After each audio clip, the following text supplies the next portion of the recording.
Around 5,000 years ago, one of the largest and most powerful empires in history emerges on the banks of the Nile. Ancient Egypt. Monumental temples, tombs and metropolises bear witness to the power of this fascinating civilization. Yet Egyptian culture is also considered strange and mysterious to this day. International researchers explain the world of the godlike pharaohs and the everyday life of their subjects. The Egyptian empire endured for 3,000 years. What is the secret of success of this advanced civilization on the Nile?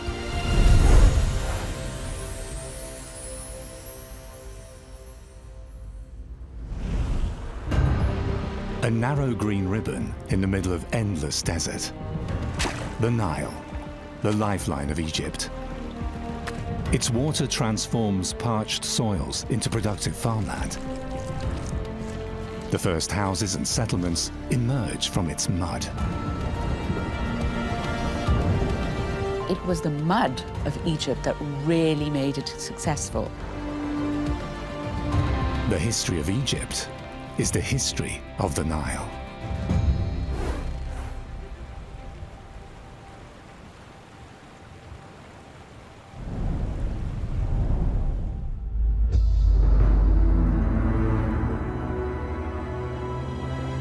Yet our story begins in the Sahara. The Arabs call it As-Sahra al-Kubra, the Great Desert, or Ba Bila, the sea without water. Throughout the year, extreme drought prevails. In summer, temperatures rise up to 60 degrees Celsius, a landscape of extremes. Yet even here, people live. Nomadic desert dwellers. Most of them are Arabs, Berbers, or Tuareg. You meet them mainly on the fringes of the dry desert, where they raise cattle, goats, and sheep.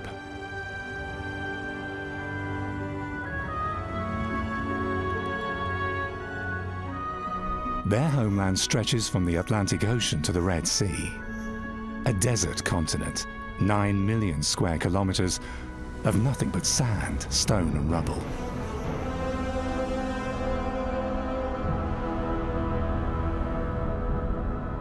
Life is found here only at a few waterholes. There are 5 such oases in the Egyptian Sahara today, green islands in the middle of a hostile, barren landscape. A plateau in the extreme southwest of Egypt, however, suggests that the Sahara was not always a desert. Underway in one of the driest regions in the world. No rain has fallen here for decades. The Gulf Kabir Plateau rises some 300 meters from the surrounding desert.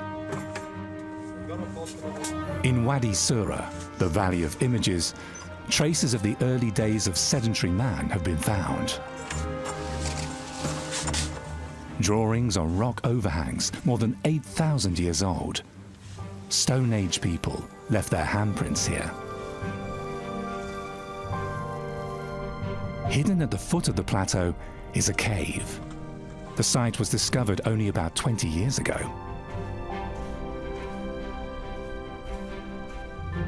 Its rock walls are covered all over with figures. Men hunting, children playing. They show that back then, antelopes, gazelles, and giraffes must still have lived in the Sahara.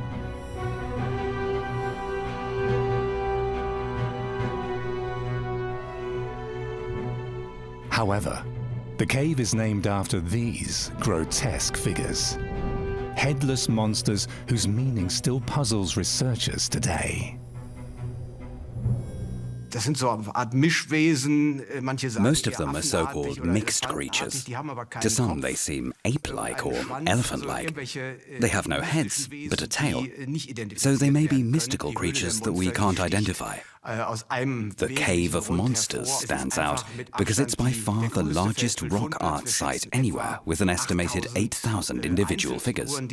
What's special is that there's a huge number that represent humans.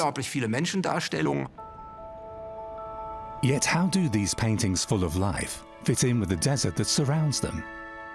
Another cave, also on the Gilf Kebir Plateau, provides a clue. The Cave of the Swimmers. It contains representations of swimming people. The oldest are more than 10,000 years old. Swimming people in a dust-dried desert? The petroglyphs are not the only evidence that people once lived here thousands of years ago, and that the environment must have looked very different. A few years ago, prehistorian Heiko Riemer and his team surveyed the entire area around the cave and discovered something amazing. Layers of ancient sediment. They are clear traces of a lake in the middle of the desert.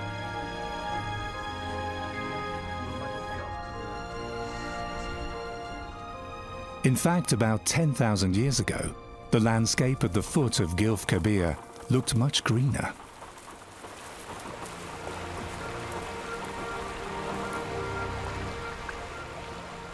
It's what we call a dry savanna. That means very low tree cover, typically of acacias and tamarisk. During precipitation periods, a green area forms very quickly, especially in the sand plains, so there'll be meadows which can be used as food supplies.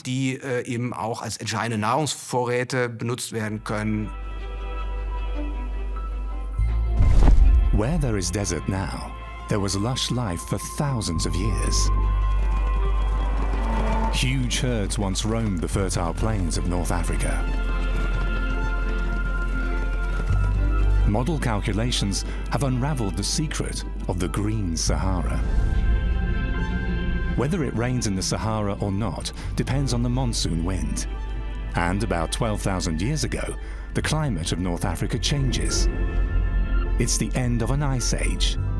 The northern hemisphere gets more solar heat, since at the time the inclination of the Earth's axis is particularly large. And that leads to monsoon winds from the sea into the land. They bring humid sea air into the Sahara and allow the desert to blossom. Alas, this blooming does not last forever. From 5000 BC onwards, the inclination of the Earth's axis to the sun slowly reduces again. The monsoon rains become weaker, and not only the vegetation retreats. The climate change we're looking at here is due to long-term processes that may have been going on for 2,000–3,000 years, if not longer. Yet, as we get ever more precise data, we see that there have been staircase-like jumps in this development. In other words, there were moments when things were moving relatively quickly. And that's exactly when the first groups of dwellers from the marginal areas withdrew, first to the oases, and then also to the Nile Valley. Vor allem aber dann schließlich auch ins Niltal. On a narrow, fertile strip along the Nile, the climate refugees find a new home.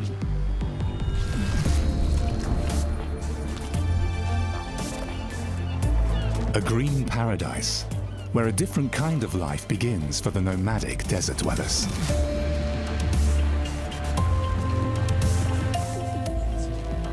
Instead of wandering around as hunter-gatherers, they now practice agriculture and cattle breeding. And fishing, of course.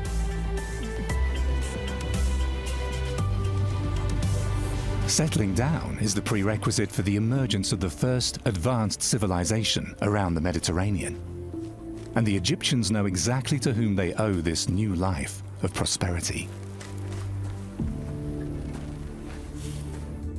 Ancient reliefs show, even for life in the hereafter, the ancient Egyptians could imagine nothing more beautiful than the Nile, which gave them everything they needed. The images of fishermen and hunters are painted blessings for a good life after death.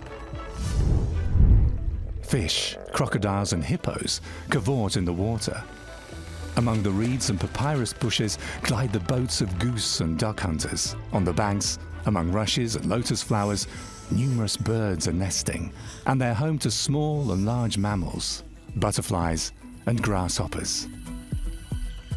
The Nile may not have been such a lifeline before people moved in from the west. It may have been not so hospitable for farming, but it really took off just about the time that people were moving in from the Western Sahara. So it was a happy coincidence where the grasslands are drying up, the lakes are drying up in the Western Sahara, but silt is beginning to be deposited by the Nile, by its annual flooding, in the Nile Valley. This is what made farming possible in the Nile Valley. This is what made Egyptian civilization possible. Every year at the same time, the river overflows its banks and spreads its fertile black mud. The Nile flood in summer also marks the beginning of the new year in Egypt. Achet is the time of the flood, the first of the 3 ancient Egyptian seasons. It's followed by Peret, the rising of the seed, which ripens magnificently thanks to the abundance of water the soil has absorbed. Then Shemu, the time of heat and harvest, when the sun-drenched fields on the banks yield rich crops. The waters of the Nile turn the alluvial floodplains into one of the most fertile landscapes in the world. A life in harmony with the Nile. Until the water comes again, and the mud carried along on its long journey.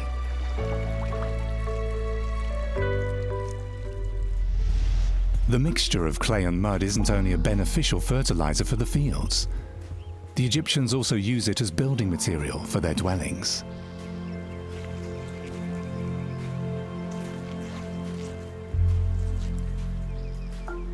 Bricks can be made with it using simple wooden molds. Sand and straw are added for stability. Then the bricks are air-dried.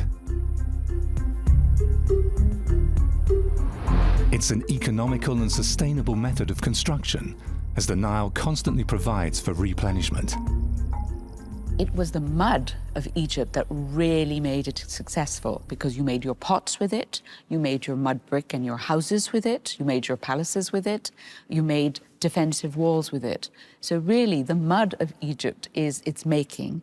And in fact, the name of Egypt for the ancient Egyptians is Kemet, which means black land. And that is because the color of the soil that was deposited after the flood was so black and dense, and this is what gave Egypt its name. Mud bricks remained the #1 building material of the Egyptians for thousands of years. As early as 5,000 years ago, most of the dwellings in the cities were made of the mud of the Nile. Only what is meant to last forever is built of solid stone, like the pyramids of Giza, or the magnificent temple complexes in Luxor, highlights of Egyptian stone architecture. The ancient historian Herodotus called Egypt a gift of the Nile. The Nile is the pride of the Egyptians, a gift of the gods, exclusively for their chosen people who are supposed to live a life of plenty. Accordingly, the gods of the Nile are worshipped with zeal.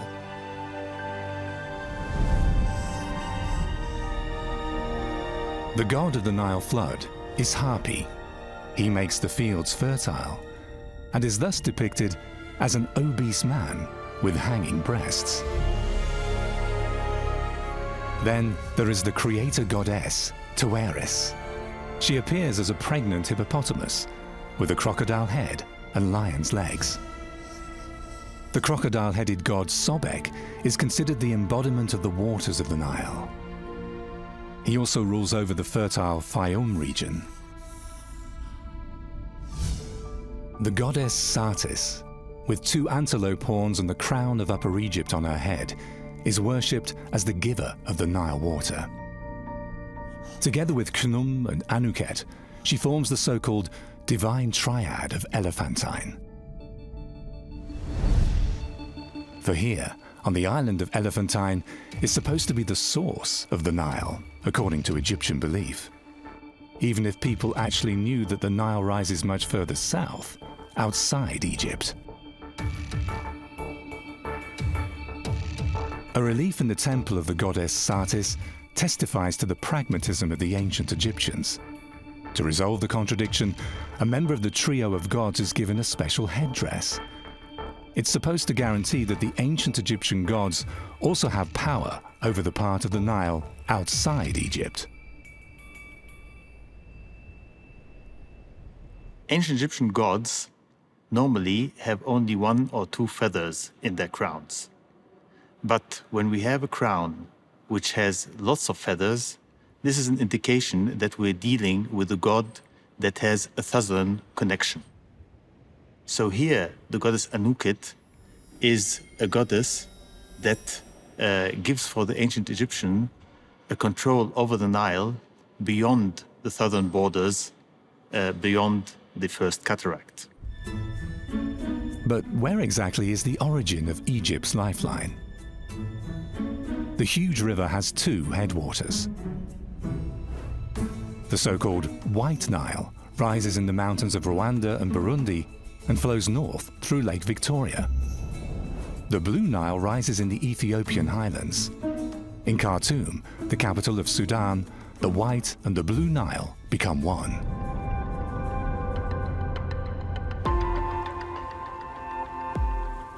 The Egyptians celebrate the annual Nile flood with a special ritual. When the flood has reached a certain level, the pharaoh punctures the dams, and the water can pour out onto the fields. The ceremonial openings of the canals are attested to more than 5,000 years ago. How did this happen? How does kingship arise? It probably happens because for all periods, Egypt was organized by households. Households are like seeds, and basically the expansion of kingship was one household and its proprietor becoming more and more dominant, taking more and more villages, and even whole other governorates, whole other districts under his control. Throughout time, the kingship emerged as the household of households, which is what the word pharaoh means. It means the greatest the greatest house. The annually recurring Nile flood guarantees prosperity and the wealth of the country. It drenches the fields with water and transforms the land into a fertile Garden of Eden. Over time, the Egyptians developed ever more sophisticated irrigation systems to supply their fields with sufficient water all year round. Farmers rely on what is known as basin irrigation. With the help of sluices and mechanical pumps, a finely branched canal system directs the Nile flood to where it's most urgently needed. Even today, Egyptian farmers irrigate parts of their fields with this time-honored method. When the water supply is assured, Egypt does well. Yet, if the floods fail, drought, hunger and misery must be expected. In the Middle Kingdom, massive construction projects are designed to ensure a continuous water supply. Under Pharaoh Amenemhet II, around 1850 BC, the natural course of the Nile branch called Bahr Yusuf is converted into a canal. The Joseph Canal, 15 kilometers long and 5 meters deep, follows the natural gradient of the valley and connects the Nile with the Fayoum Basin, southwest of Cairo. A gigantic irrigation system is created, with mighty barrage dams and drainage canals. The diversion of Nile water into the Fayoum Basin also creates a huge artificial lake, Lake Moeris, a water reservoir with a capacity at the time of 114 cubic kilometers. It fills from August to December through the Joseph Canal and empties again from March to May, so that beginning in April, summer crops can be grown on the lake's brine on an area of 15,000 hectares. The marshy Fayoum becomes the granary of Egypt, an oasis in the middle of a barren desert. To coordinate the deployment of skilled workers and materials, however, another achievement of Egypt's advanced civilization is needed: a well-functioning administration. Ancient Egypt did not merely consist of Upper and Lower Egypt, and then perhaps the desert regions. The country was subdivided into many individual provinces or districts, which we today call nomes. They were the lower or local strata of the administration of the individual province. Only this way could the additional yield produced by agriculture be distributed to the various areas of the country. The Egyptians knew the nomes as sepat, or later nomos. As early as the First Dynasty, the elongated country is divided into smaller administrative units.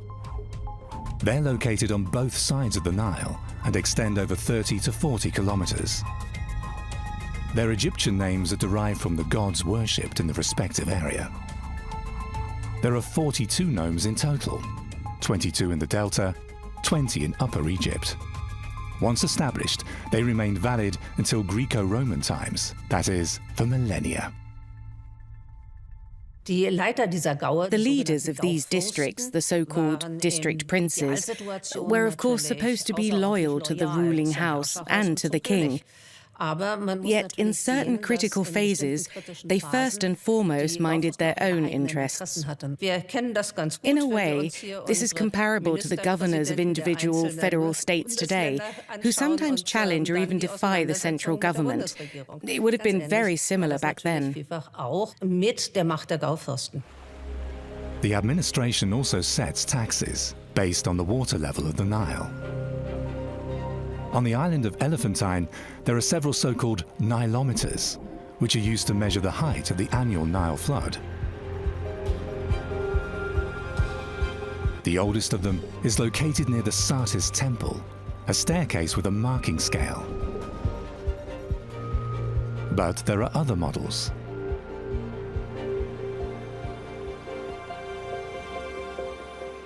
All around the Nile, there were Nilometers. These Nilometers were connected with the Nile with pipes, and the water would be gathered in small rooms. And in these rooms, the level of the Nile water could be very well estimated and measured, and accordingly, the taxes for people would be estimated and would be set.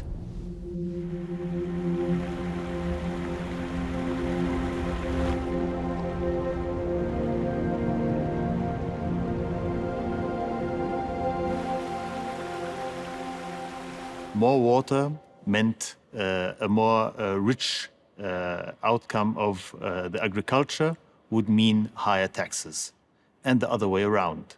So this was really important for the administration in ancient Egypt. Egyptian officials are powerful. They keep order and collect taxes, mostly in kind. But even Egyptian administration would not have worked without another groundbreaking invention: writing. Writing emerged even before the Old Kingdom. The background was quite simply an economic one. If I want to bring certain goods in some kind of containers from one place to another, the goods must be recorded on the containers. Where do they come from, and who do they belong to? That can be achieved by a limited number of rather basic signs. However, very quickly, this writing system developed into something completely different. For the ancient Egyptians, hieroglyphs are words of God. They're used mainly for religious purposes and are said to have a magical meaning.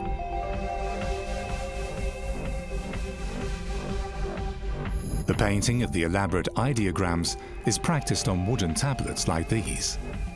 They're covered with a white layer of stucco, so they can be used again and again. For everyday correspondence, however, the Egyptians used the so-called hieratic, where the hieroglyphic characters are simplified into strokes and groups of strokes. Papyrus and parchment are so valuable back then that people prefer to use shards of clay for everyday notes. In the late period, another form of writing appears, demotic. Its most striking feature compared to hieratic is the use of numerous abbreviations. The last ancient Egyptian script form is Coptic. It combines Greek letters with demotic symbols. The ancient Egyptians preserved their very special relationship to writing and images over the millennia. When you see an ancient Egyptian tomb or a temple, you're struck by the amount of hieroglyphs as well as pictures that are on the walls. And for the Egyptians, these both things were very important. And in fact, a lot of their art is just blown up hieroglyphs, but for the people who are not literate. So the idea can be conveyed without people being able to read. And so the Egyptians also believed by writing it down, it was made real somehow.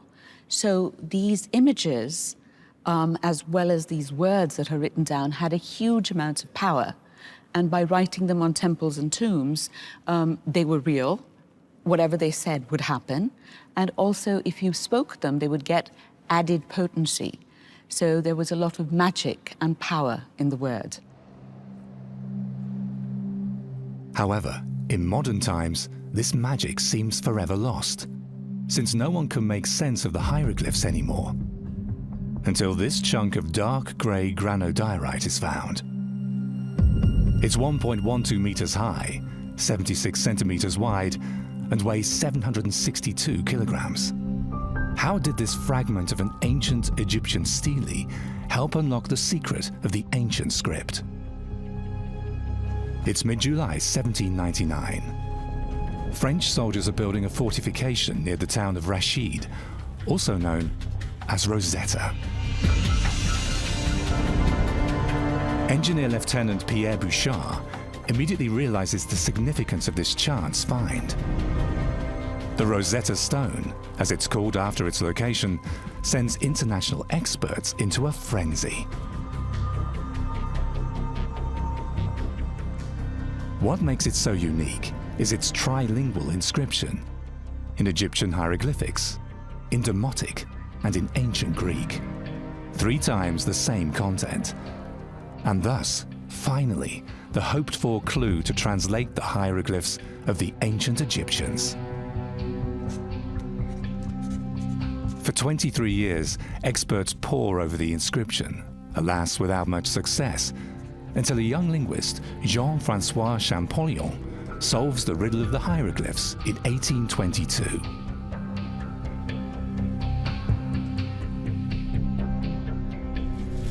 Champollion recognizes that hieroglyphic signs also stand for sounds and can be read like an alphabetic script. First, the Frenchman deciphers the name of the pharaoh Ptolemy. The 7 hieroglyphs stand for 10 Greek letters, yet that's only the beginning. By cracking the millennia-old code, Champollion opens up whole new possibilities for exploring ancient Egypt. Thanks to the countless preserved papyri, scientists can explore ancient Egyptian civilization. Even today, new documents continue to be discovered. Texts written by the elite of the country, mostly priests or officials. Future civil servants are taught to write from childhood. They also acquire specialized knowledge necessary for handling matters of economy, such as the drafting of contracts. And they learn the basics of mathematics, enabling them to calculate areas and volumes. In ancient Egypt, there's a civil servant for every task. More than 2,000 different official titles have been handed down. The bureaucracy in ancient Egypt is quite strong since the unification of Egypt. With time, the officials, especially the high officials, gain more and more power and prestige. Some of them start to have really big and prestigious tombs. In some of these burial chambers, statues have been found. High Egyptian officials like to have themselves immortalized as scribes. An emphasized obesity seems to have been a must in these portrayals. The scribe's chest appears almost feminine, and his belly has several folds, both attributes of power and wealth. A person's actual appearance, however, cannot be deduced from this. The coffin of Idu II. The remains of this high official are considered the best researched mummy from the Old Kingdom. During his lifetime, he was responsible for importing wood from Lebanon, a most valuable item. Idu's face has been reconstructed by forensic specialists in Germany. His head, modeled in the computer, is reworked sculpturally.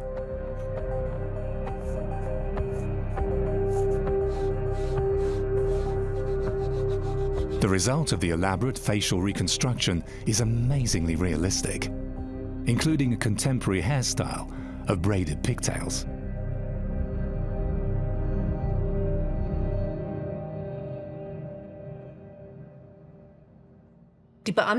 Civil servants play a very important role in ancient Egypt, from the Old Kingdom to the Greco-Roman period.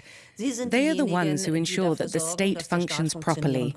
The Great Pyramids, for example, could not have been built without this highly efficient administration. So without the officials and the priests, ancient Egypt would not have been the civilization we know today.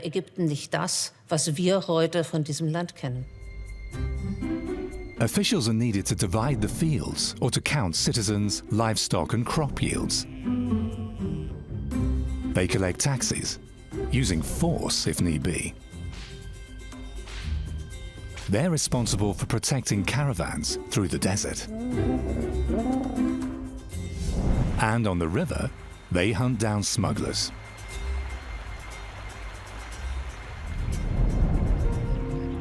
The Nile is Egypt's most important trade route. Without it, the centrally controlled supply of the population would hardly have been feasible. Large quantities of grain, as well as stones for the construction of temples and pyramids, have to be transported. Officials and common travelers want to reach their destinations quickly and easily. In ancient Egypt, all this is only possible by water.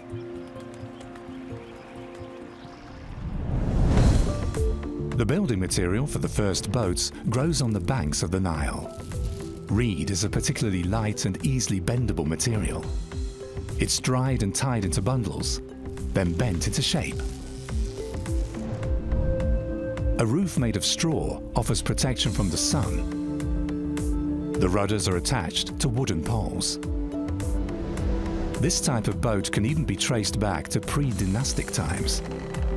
At the same time, the first wooden boats appear.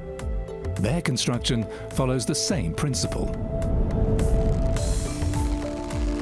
Instead of reed or papyrus, wooden planks are tied together with ropes made of palm or papyrus fibers.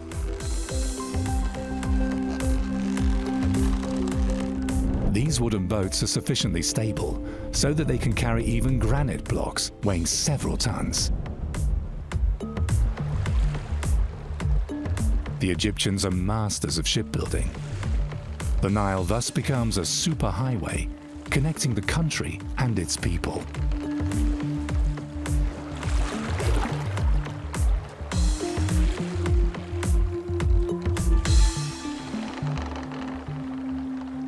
The Nile basically sufficed as a transport artery for the whole length of the country. So the way to get around in ancient Egypt was by boat. And so the Nile was a very busy artery. The Nile not only brought life to Egypt in terms of bringing the silt that allowed agriculture to happen, but the Nile brought a means to get around the country and to unify the whole nation. In fact, wheeled vehicles hardly play a role in pharaonic Egypt. One of the rare exceptions, ox carts used to transport ships over land. Egyptian boats can be disassembled into their component parts if necessary, and reassembled at their destination, plank by plank. In warfare, this can provide decisive advantages. Behind this is an ingenious plug-in system. There's not a single piece of metal. A few wooden nails ensure that the parts stay firmly together, even in stormy weather.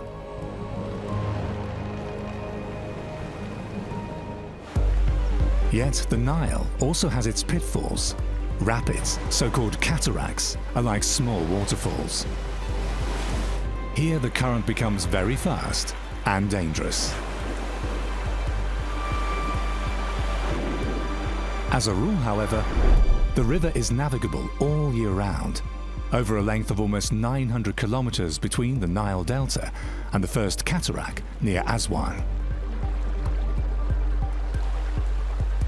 Shipping traffic is possible in both directions. There are corresponding hieroglyphs for the terms downstream and upstream. One ship with mast down for traveling with the current, one with sail hoisted for traveling against the current. Whether underway with muscle or wind power, the cataracts are the biggest obstacle to navigation. Trade goods and raw materials such as gold, copper or wood have to be unloaded here and reloaded beyond the rapids. Special transport roads are built to bypass the cataracts. A slipway consists of two embankments heaped up on the sides. Round wooden planks are laid across the direction of transport. A thick layer of moist mud is crucial. Even larger ships can thus be pulled with comparative ease. Despite all adversities, the Nile is the main traffic artery in ancient Egypt. Ancient Egypt was a hydraulic society, so to speak, since everything was oriented towards the Nile. That concerns agriculture as well as traffic. Water also divides the living from the dead in a certain sense, as the dead are usually buried on the west side of the river. The Nile also dominates the belief system of the ancient Egyptians. When high dignitaries die, they are ferried to the west, where the royal tombs are located. A pyramid serves as a kind of staircase for the ruler to ascend to heaven. And as he needs a boat in the afterlife, complete ships are buried at the foot of the pyramids, so-called sunbarks. The slightly curved side walls of the pits follow the shapes of the slender boat hulls that were probably once stored there. The actual barks, however, have decayed. Other than in the vicinity of the Khufu pyramid on the Giza plateau. Here in 1954, archaeologists discovered two boat pits, still intact and untouched. For about 10 years, an Egyptian-Japanese team has been working on the recovery of the second, so-called Khufu barge. Alas, microorganisms seem to have entered the tomb during the first drilling. The condition of the wood is worrisome. When dismantled, the boat is like a gigantic puzzle.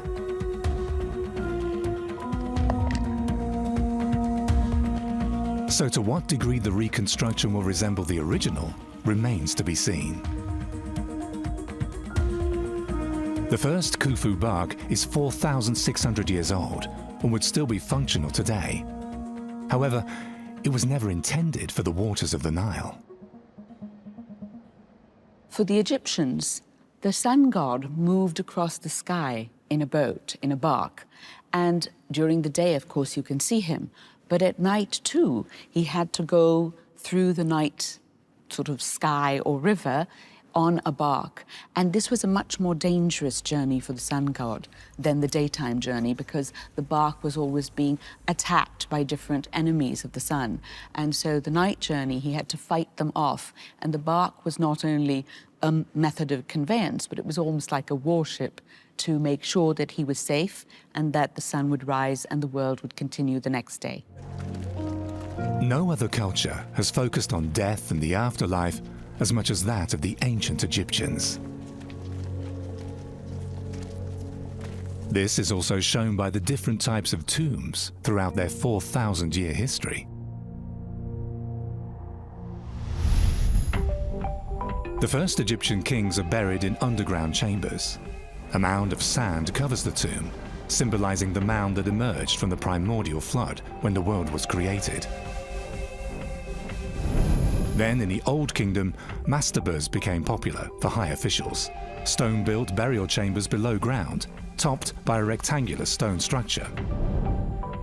It was long thought that the first pyramid began as a mastaba and was then expanded into a rectangular, stepped pyramid. In fact, the creation myth of the primordial mound was probably the model for the pyramid builders. The result is architecture imperfection. Then, in the New Kingdom, shafts carved deep into the rock lead to the final resting place of the rulers, most famously in the Valley of the Kings. During the late period, temple tombs become the style of the day, burial chambers beneath a sacred temple area.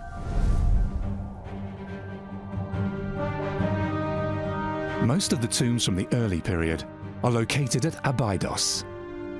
Around 3700 BC, the first kings of Egypt are buried here. Egyptologists call this epoch the Naqada culture.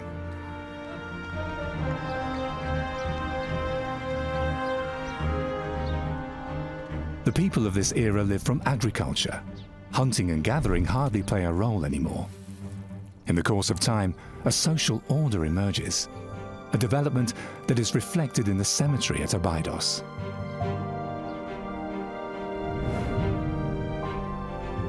There are smaller graves from pre-dynastic times, but then it becomes the burial site of the first rulers of a united Egypt.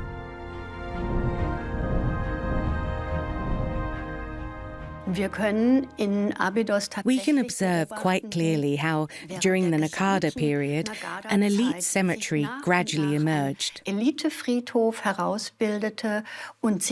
reflects the social, economic, and political developments that ultimately led to the establishment of a territorial state.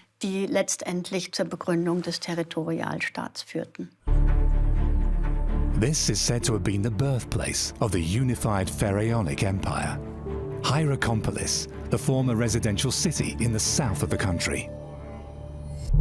Around the year 3000 BC, an estimated 1 million people live on the banks of the Nile. Yet at that time, only southern Upper Egypt is united under one ruler.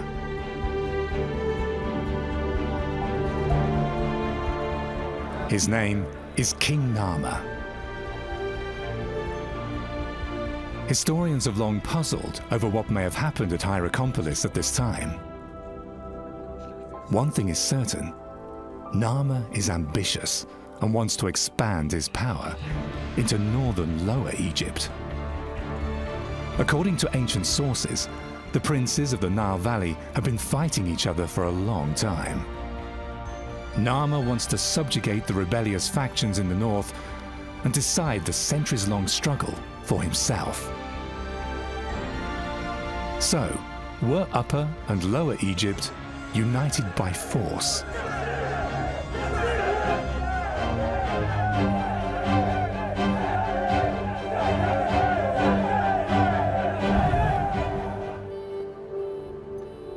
A find from Hierakonpolis gives a clue.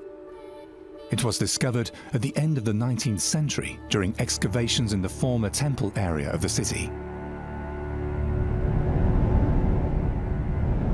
A slab of green slate, weighing almost 20 kilograms. The 5,000-year-old so-called Nama palette tells the story of the king. The images show brute force and subjugated enemies. mere propaganda, or indeed proof that Narmer conquered the lands of the north?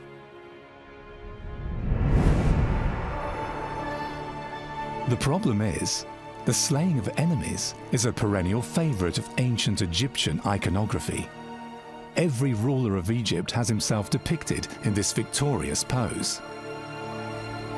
It's simply part of presenting oneself as commanding unlimited military prowess and superhuman powers bestowed by the gods. The Narmer palette even depicts the cruel end that awaits the king's enemies. They are beheaded and mutilated, their penises cut off and placed on their heads as a final humiliation. From the very beginnings of Egyptian culture, you see this motif of the ruler holding a mace, basically a big hammer weapon, and holding the hair of an enemy about to bash the enemies. What's this about? Well, it's propaganda. It shows you that Pharaoh is in control. And what's being depicted here is the motif of order over chaos. The Egyptians had this kind of a fear of things falling apart. This was a way to keep Egypt together. The king's palette documents further details of the conflict.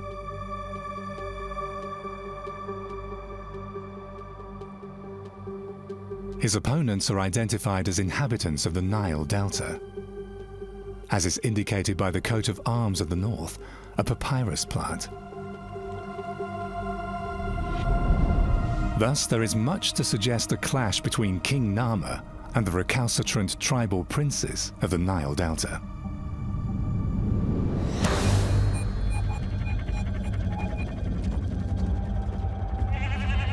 The battle against the army under the papyrus is the oldest known battle in world history.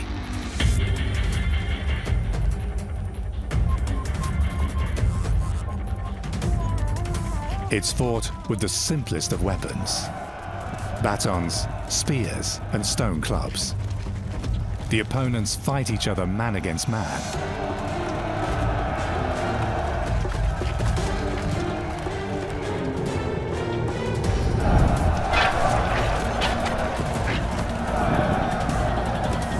Finally, the king of Upper Egypt carries the day. Before the unification, Egypt was still divided at least into two kingdoms, one in the south and one in the north. Narmer clearly is starting his conquest of the north with the white crown of the south of Egypt. And then, after being victorious, he is wearing the red crown. After the unification, they were put together, they were joined, and became, for the whole of the ancient Egyptian history, they became the symbol for the rule of united Egypt. Even though it remains unclear who wore the red crown of Lower Egypt before King Narmer, and whether there was a king there at all, henceforth, the double crown becomes the symbol of rule over Upper and Lower Egypt. What's more, the lotus of the south and the papyrus of the north now appear as one.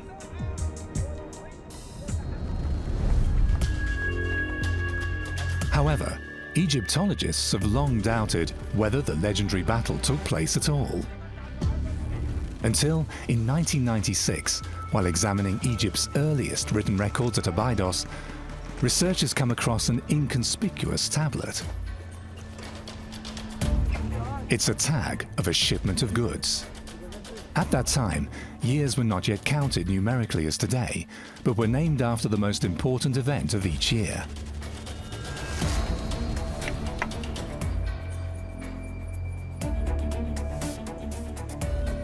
The pendant dates an oil delivery to the year in which it is said, Narmer defeated the papyrus people.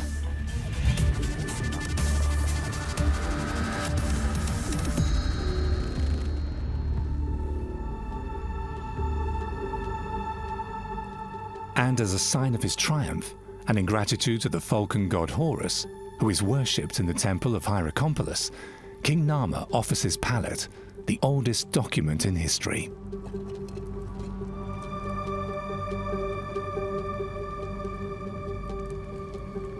So this would indicate that he actually was involved in this fantastic action, and that he was the one who concluded, most probably, a long line of attempts to achieve the unity of Egypt. But in his time, this is what the Nama Padet tells us, this unity was finally achieved. More than 170 male and female pharaohs succeed King Nama. He stands at the beginning of Egyptian civilization and the development of the empire into a superpower.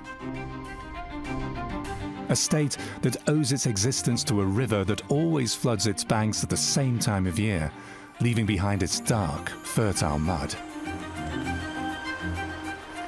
To this day, the Egyptians are well aware of the importance of the Nile. Without it, their country would be a desert. Without it, one of the most fascinating civilizations in history would never have existed. What is the role of their deities and their pharaohs and pharaohesses? What do people in ancient Egypt believe and fear? The ancient Egyptians seem to have left a legacy. Their legacy stretches from ancient times to our own.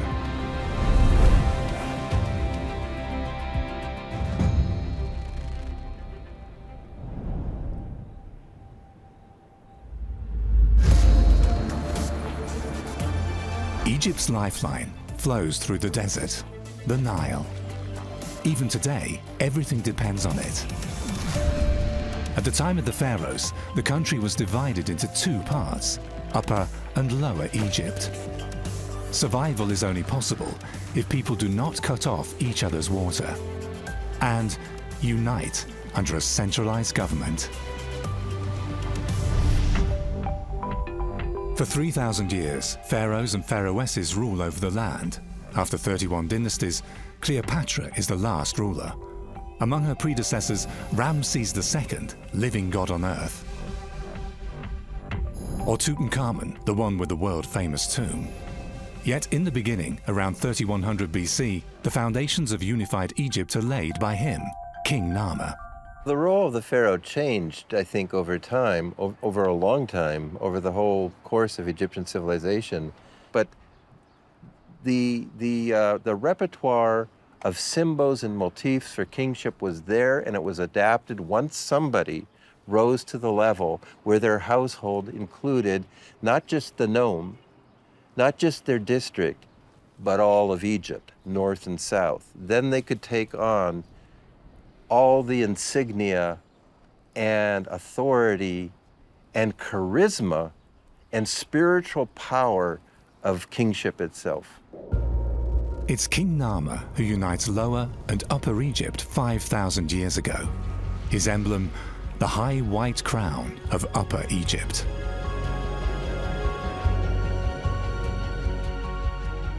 The back of this ceremonial palette also shows him with the crown of his opponents, the red crown of Lower Egypt. United, they become the double crown of all subsequent kings or pharaohs, as they are later called. But it's not the time-old strategy of divide and rule that applies on the Nile. Instead, the pharaohs unite and rule. For generations, the kings and pharaohs of Egypt wear both crowns and maintain the unity of the country, under the suzerainty of the gods, as depicted on numerous temple walls. The ancient Egyptian state, from the beginning, is a national state. This differentiates it from its surroundings. At that time, there were mainly city-states. For instance, Babylon in Mesopotamia. The national state in Egypt was very distinct because it was on one soil with one people. And this remained for 31 dynasties for a period of nearly 3 millennia. King Nama becomes the prototype of all pharaohs. They're depicted dominating the scene in a pose of power, as on the reliefs of the mortuary temple of Setis I, even 1700 years on. Armed with a club, a battle axe, or a scimitar. Sometimes with bow and arrow on their chariot. The message is always the same. I, the pharaoh, am the sole unrestricted ruler of Egypt in war and peace. And of course, he's always the victor par excellence, slaying his enemies. Once painted in gaudy colors, the reliefs serve as propaganda for the autocratic hereditary monarchy of the pharaohs. The hereditary monarchy played a major role in ancient Egypt, since it was hoped that it would provide stability for the country. The Egyptians assumed that with the creation of the world, its emergence out of nothing, there was an orderly world on the one side and a chaotic element on the other.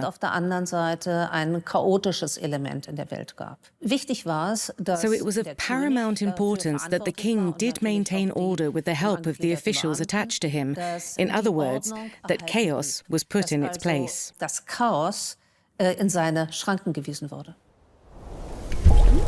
Yet above all, it's nature that rules over Egypt.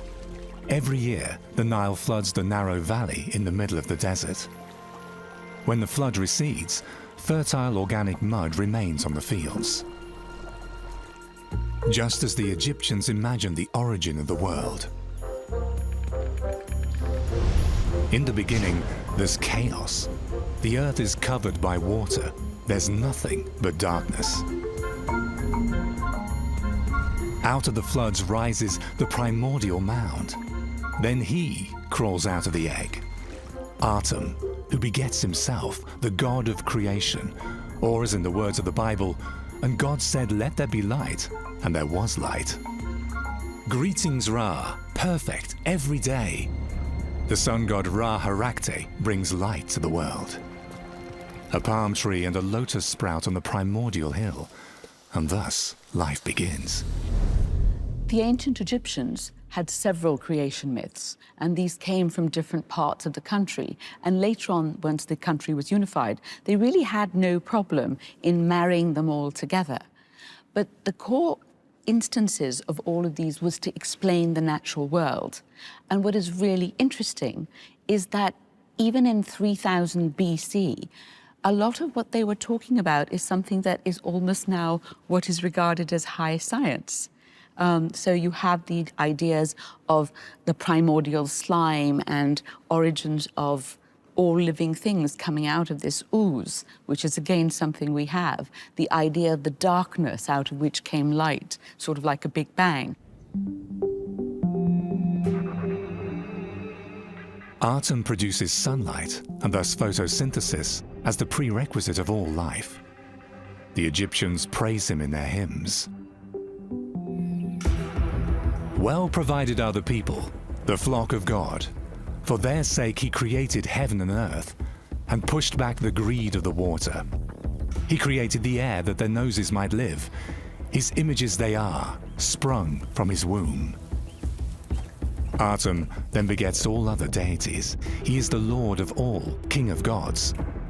Given that he becomes merely one among many, Egyptologists have counted no less than 1,500 deities. The Egyptians don't have a written religion, it's expressed in pictures. There are gods like Sobek, who rules over water, or mixed creatures both animal and human, like the jackal-headed Anubis. He guards the realm of the dead.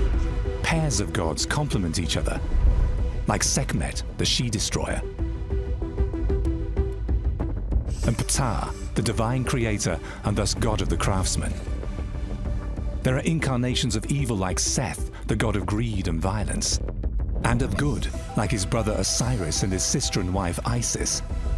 There are deities for everything, for protection and help, yet also for death and destruction. The ancient Egyptians had a huge pantheon of gods, and they were very inclusive, so they would add on gods. One thing that is really notable about ancient Egyptian religion is the duality, the concept of balance, which was also key to Egyptian religious belief and manifested by the goddess Ma'at, goddess of balance and order. For the Egyptians, it was very important to have this sense of balance because that kept the world in order. And you needed both kinds of energy for success. The pharaoh has to provide for order and peace, if necessary by force, as is shown on the so-called Nama palette. At his side, the falcon god Horus. According to the creation myth, Horus settles down on the palm of the primordial hill. The rulers themselves are considered mere mediators between the gods and the people of the Nile, as was the firm belief in ancient Egypt.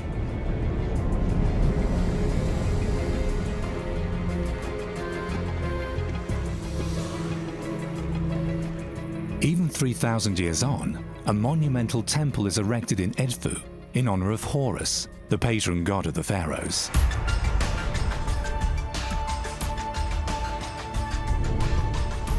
Horus sits on the neck of the pharaoh as a constant companion, like here with King Ka-Ephra, meaning that his rule is divinely legitimized.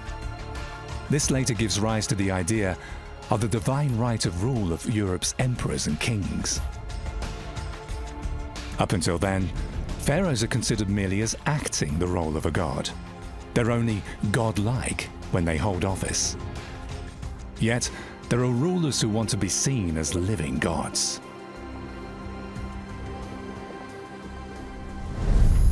While the first kings proclaim to be divinely inspired by Horus, King Rajadef has himself depicted as a son of the sun god Ra. Kings of the Middle Kingdom, like Senusret I, propagate their divine descent by building numerous sun temples. It's not until the New Kingdom that the ultimate upgrade takes place. Imhotep III and his successors view themselves as gods on earth. Their monumental statues tower over everything and everyone. The title pharaoh comes from their hieroglyph Per Ara, the great house or palace. Their statues are carved from the hardest and most precious stones. They're tremendous achievements of the sculptors and the workers. Once finished, they have to be transported and not least erected. In the great house, the rulers live far away from the Egyptian people, surrounded only by courtiers, their families and servants. Often there may also be a harem. Since the accession, preferably by a son, must be secured, backups included. Only occasionally will a pharaoh show himself to the common people in varying outfits. An athletic naked upper body is part of the standardized representation of any pharaoh. As the head priest, he wears the skin of a panther. Official dress code, however, is a skirt with an oxtail signifying animal strength, plus a necklace heavy with gold and precious stones. With crochet and scourge, he's the shepherd of the Egyptians. With a double crown, he's ruler over Upper and Lower Egypt. For less formal occasions, he wears the so-called Nemes headscarf. There's an artificial chin beard, even worn by female pharaohs. The gods of the Egyptians dwell on earth, in the Holy of Holies of the temples, where only the priests may enter. And the pharaoh, he who sees the gods. So were the pharaohs godlike in the end? To the ancient Egyptians, the pharaoh was both man and god. The moment he is appointed pharaoh, he proceeds onto another level. He is revered and trusted by the people as the one who maintains communication with the gods.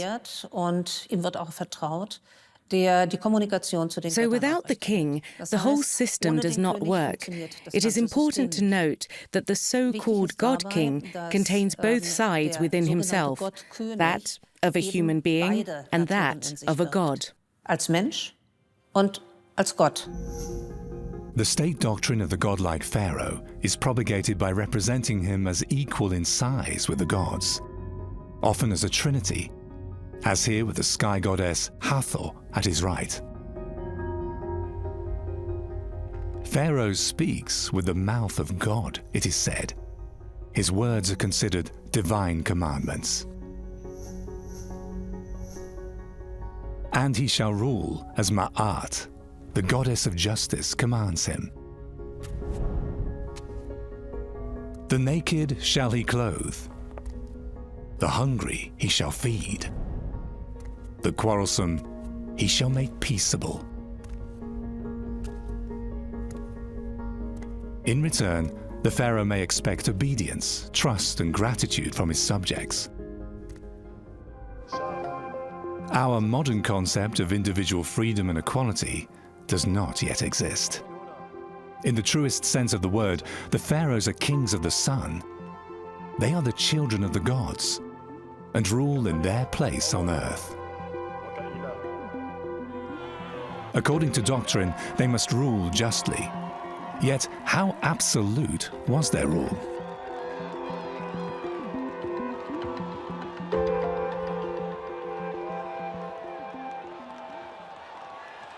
I think there was a certain degree of absolutism to pharaonic rule, especially in the early, more powerful periods, the Old Kingdom, the Middle Kingdom, but certainly also in the Age of Empire and the New and 18th Dynasty, 19th Dynasty. And you just didn't question the ruler, even by custom.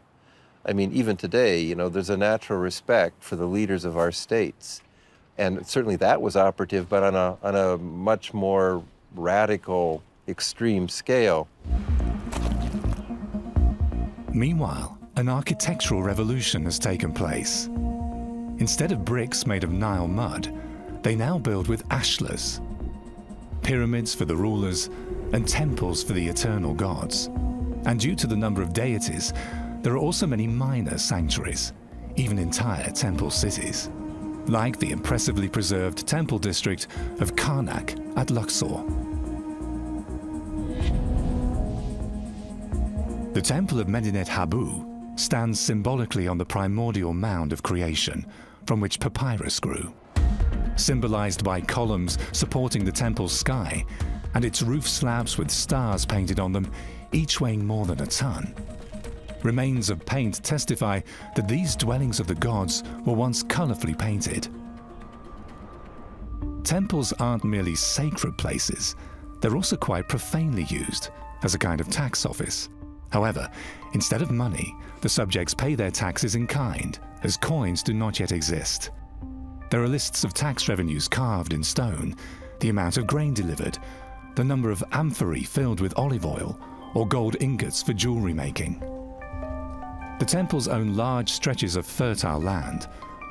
Although only goods are delivered to them, the Egyptian economy is organized in a surprisingly modern way. We can say that Egypt was something like a planned economy. It was mostly going according to the rhythm of the Nile. So, the taxes were calculated according to the level of the Nile.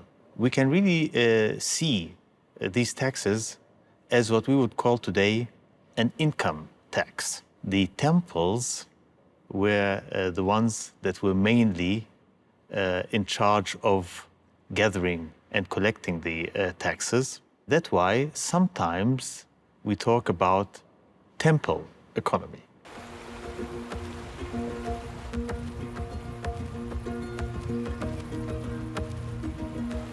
Yet how can a central government effectively rule from Aswan in the south to the Mediterranean in the north?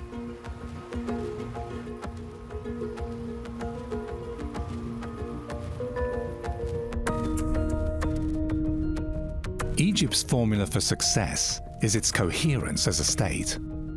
After King Narmer unites Upper and Lower Egypt by force, the country is divided into regions, later called nomes. At the head of each region is a district prince. He may, however, at times strive to break away from the central power. Yet usually, the pharaoh's club ensures the unity of the country. But how is it governed and administered? The pharaoh is considered divine, as is his rule. Egypt is ruled autocratically from top to bottom. Whatever ministers, government officials, and tax collectors do is as sacred as the words of the pharaoh. But even in ancient Egypt, there's opposition. Of course, there were disputes. There were times when the royal house was portrayed by those who opposed it as not being able to properly communicate with the gods. Yet there were surprisingly few civil wars and internal uprisings during the more than 3,000 years of Egyptian history. When such things did occur, they were often connected with problems caused by nature, which the pharaoh could not solve. Then people turn to the deities in their temples. They must be well taken care of, since everything depends on them. In the belief of the Egyptians, the gods do not reside in some heavenly sphere, but are right with them on earth. A statue of Amun, most preciously decorated with gold. For Judaism, Christianity, and Islam, such statues are mere idols. For the ancient Egyptians, however, their gods are immediately present in their statues. As an ancient Greek writer noted, the Egyptians would bring the gods down to earth.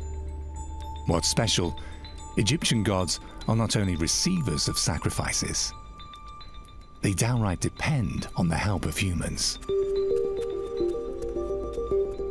The gods, personified by their statues, must be washed and dressed every morning by the pharaoh or the priests.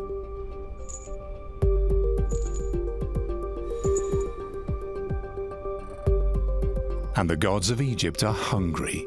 Bread, olives, and wine are regular offerings. Nile geese and bulls are sacrificed to them, if only symbolically. Only the scent of the burnt fat rising to heaven is for the gods. The meat is given to the priests and their families as a reward for their services at the temple. For the ancient Egyptians, the world is in perpetual motion.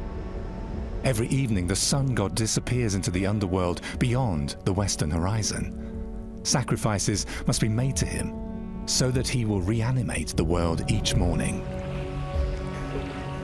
Year after year, the Nile flood comes to the desert valley, leaving fertile mud on the fields. Water management is one of the main chores of the pharaoh, since all his subjects are to be fairly supplied.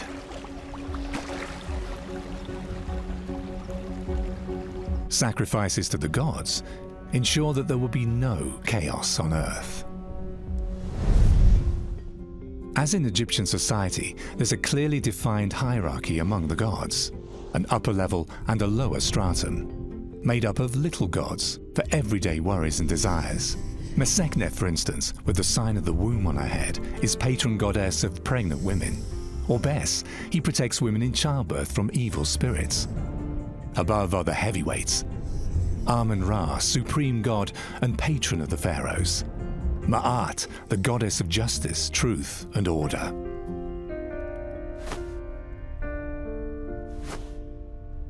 To the ancient Egyptians, she embodies the fundamental values of life.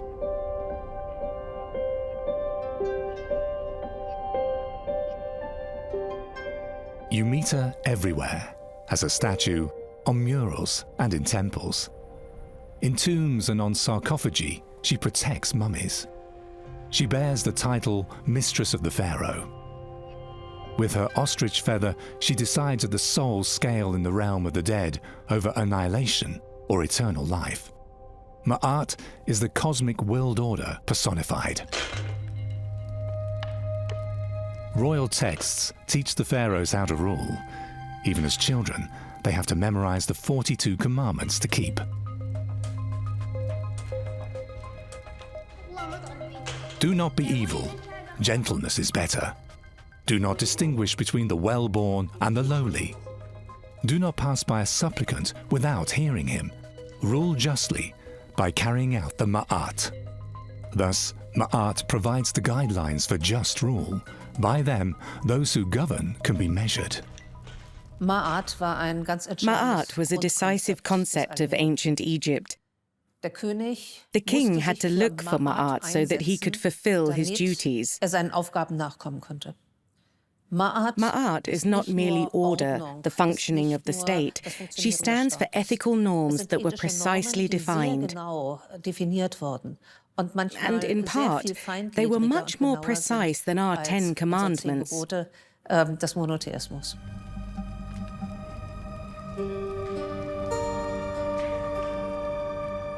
The king, it is said in the teachings for Mary Carré, is appointed by the gods to support the back of the weak. It's a cherished principle, a formula for good governance. But not only for pharaohs. Ma'at is the standard for all Egyptians. They are to strive for justice and truth,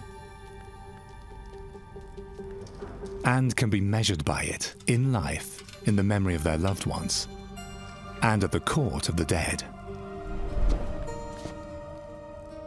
We can see Ma'at as a kind of constitutional law for the ancient Egyptians. That's in theory, but in reality, it was not always that nice.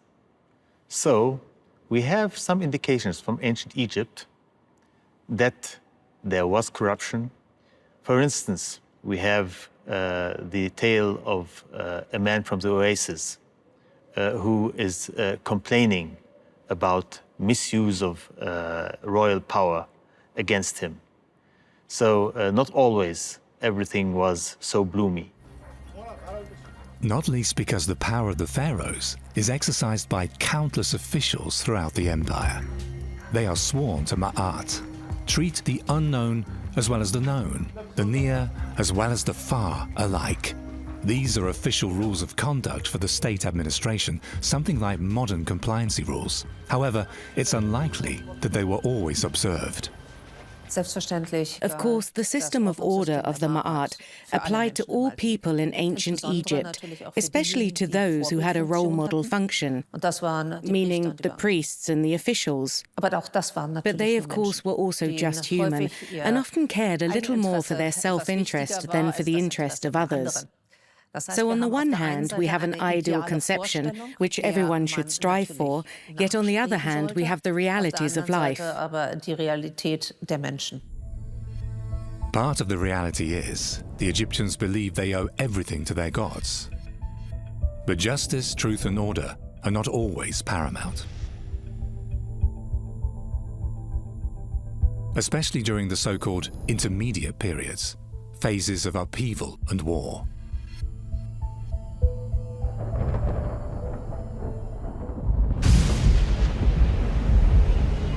Chaos and disorder are what the Egyptians fear most, a fear that transcends their myths. Once, Osiris was the sole ruler of Egypt, but his brother Seth envies him. He wants the throne and all power for himself. Therefore, he murders Osiris and then dismembers him. Seth scatters his brother's limbs all over the land, thus the myth. The intermediate periods is what Egyptologists refer to as those times when centralized government broke down. Now, it's been called the time of chaos, and sometimes there was chaos and conflict, but it wasn't total chaos. The basic socioeconomic order of Egypt at the local level was maintained. Local householders fed their people, protected them. Local nome leaders, once a leader arose that took over a whole nome, was acting like a pharaoh for those below them. There's little known about these leaders. Their names do not appear in the king lists. There were probably just too many. During the chaotic First Intermediate Period, no less than 70 pharaohs are said to have ruled in as many days. Power struggles over the double crown, the dismemberment of the country and foreign rule lead to civil wars and chaotic conditions. Especially when the Nile brings too little water, thus causing famine, or when the pharaohs don't fulfill their duty to provide for the people. Even so, revolts are fairly rare occurrences in the course of 3,000 years. For in the mythology of the Egyptians, Seth, the god of chaos, has a potent opponent, Isis, not only sister, but also wife of Osiris. She reassembles her brother's limbs scattered all over Egypt by Seth and heals him. Having taken on the form of a falcon, Isis finally allows herself to be impregnated by her brother consort. Their common son is the falcon god Horus, the patron god of the pharaohs. The myth of Osiris, too, serves to legitimize the hereditary monarchy of the pharaohs.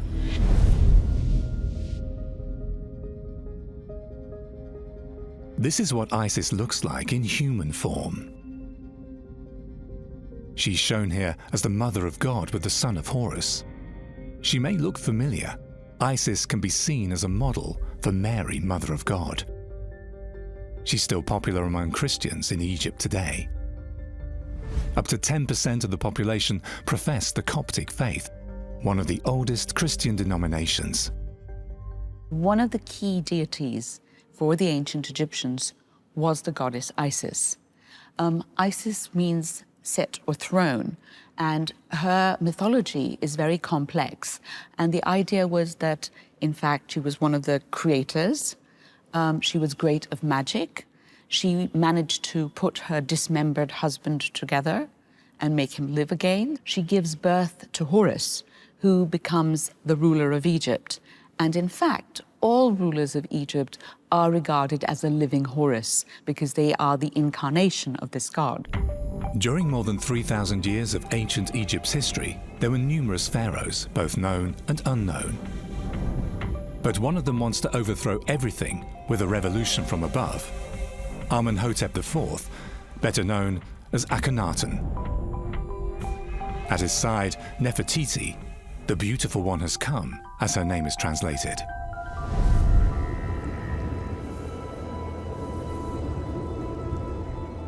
Hidden under desert sands for millennia, then, in 1891, a complete city is rediscovered. Even the town sign has survived to this day, carved in stone. I build Akhenaten on the side of the sunrise, in a place chosen by god Aten himself.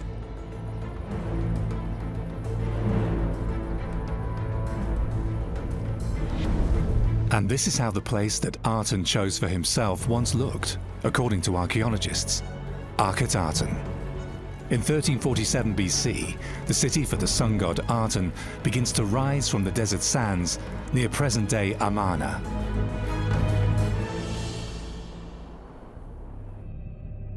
The founder of the city, Amenhotep IV.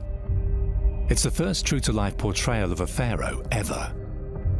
He renames himself Akhenaten after the god Aten and tears down the heaven of the gods of Egypt, a revolution. Instead of a multitude of deities, Akhenaten worships one god above all others. Aten, the solar disk. Thou only God, whose like is not. Akhenaten feels chosen to spread the new faith of a single deity and tries to enforce it with radical means. Many people think that Akhenaten, because he raised the sun god Aten above all other gods, was a monotheist. But actually he was more of what we would call a henotheist, with one god sort of high above all others. So it wasn't as if all the other gods were blocked out from Akhenaten's reign. Certainly the god Amun was, and the Aten and Akhenaten himself was the god incarnate. In modified form, Akhenaten's famous hymn to the sun is found even in the Bible. Beautiful you appear on the horizon of heaven, you living sun. Distant art thou, yet thy rays are on earth. All cattle are satisfied with their herbage. Trees and herbs are green. Thou who makest the semen develop in women, who makest waters to become men, who givest breath to keep all creatures alive. The new supreme god Aten is the only one to be given a temple in the center of the city of Amarna. A temple without a roof, just an open courtyard with a sacrificial altar. For Aten's rays shall reach the pharaoh and the people directly. And this is the image of the new religion. Akhenaten and his wife Nefertiti receiving the rays of Aten. And there is none other that knoweth thee, save thy son, Akhenaten. As the son of Aten, Akhenaten alone knows the revelations of his God, and something else is completely new. Nefertiti is at eye level with the pharaoh. Together with her children, they form the prototype of the Holy Family. There is nothing like this before or since in ancient Egypt. Alas, what's new too is the persecution of dissenters and their gods and statues. The religion of Akhenaten was definitely special. He did something that had never been done before. He persecuted the god Amun. One reason for this is that he had clashed with the enormously powerful Amun priesthood, which we may compare with the Vatican. The Amun priests held decisive positions alongside the king, but pitting one god against another had a completely new quality.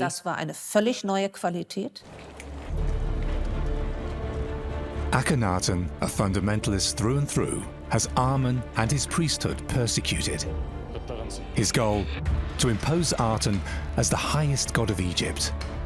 Inscriptions of the former imperial god Amun are destroyed, his statues overturned, his temples left to decay.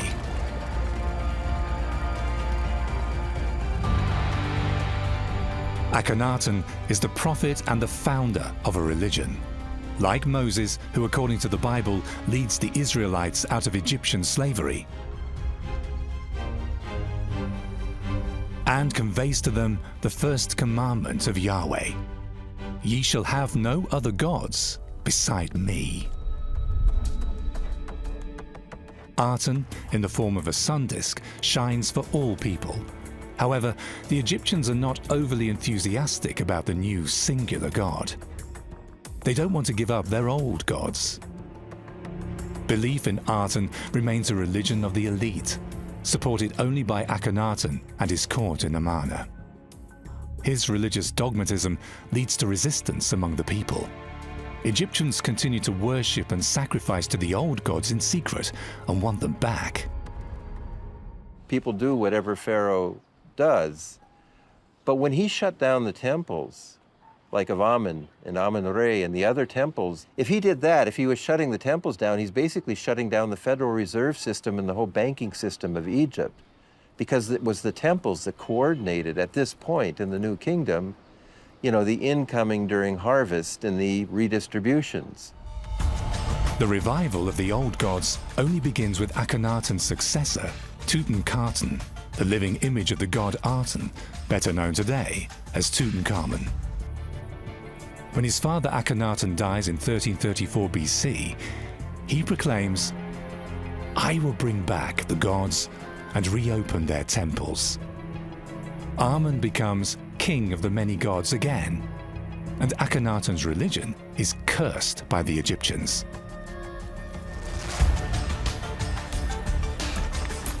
Akhenaten is labeled a heretic. His revolution is followed by the restoration of the old faith.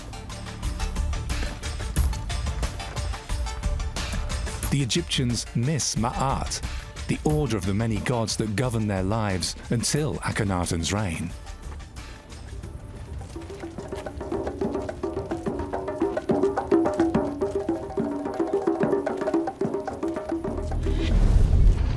Enter Ramses II, probably the most fertile of all pharaohs. He begets about 100 daughters and sons.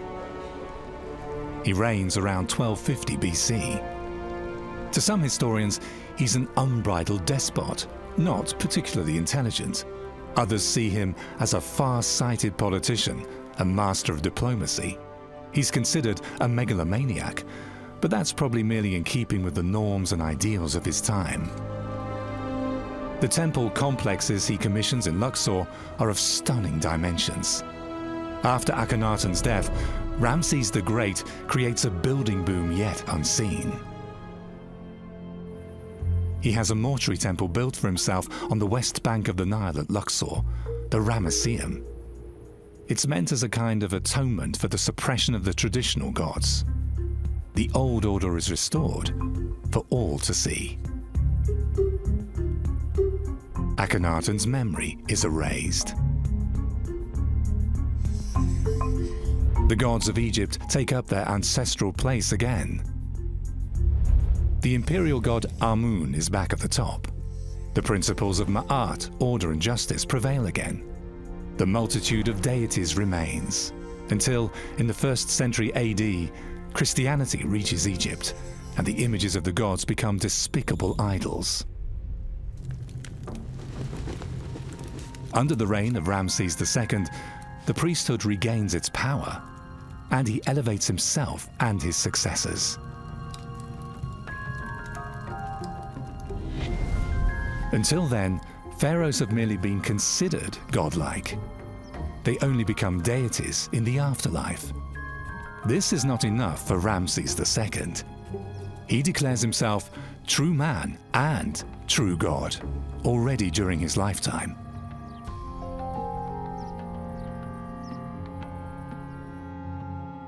A stele donated in honor of Ramses II shows both sides of the pharaoh.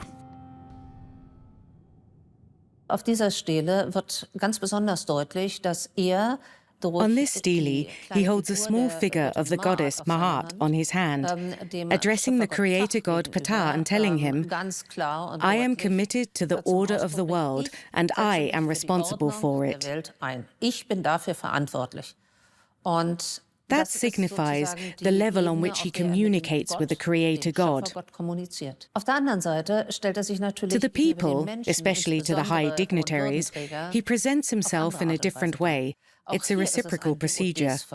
The people get something from him, tokens of honor in gold, for example.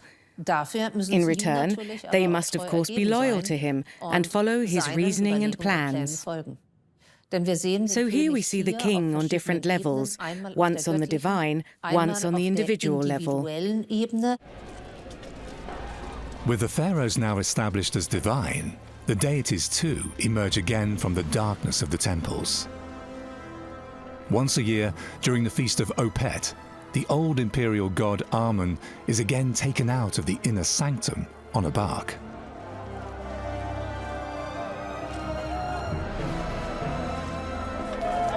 Everyone is allowed to get close to the god who, according to Egyptian beliefs, is present in his statue.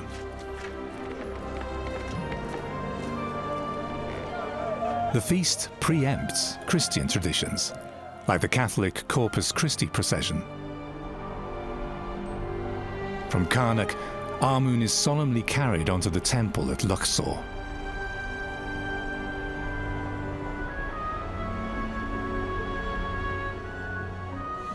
Here, the feast is recorded in impressive reliefs.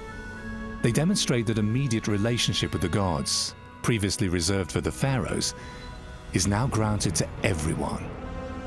Thus, in the time after Akhenaten, an individual intimate piety develops.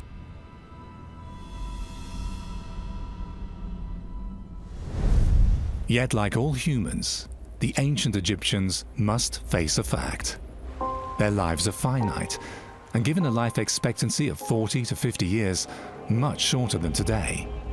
Yet what awaits them once they have died? They embark on the journey to the beautiful West. To the ancient Egyptians, the realm of the dead lies where the sun sets. So their tombs usually point to the west. they cherished the idea of living on after death alongside the gods in the Egyptian paradise.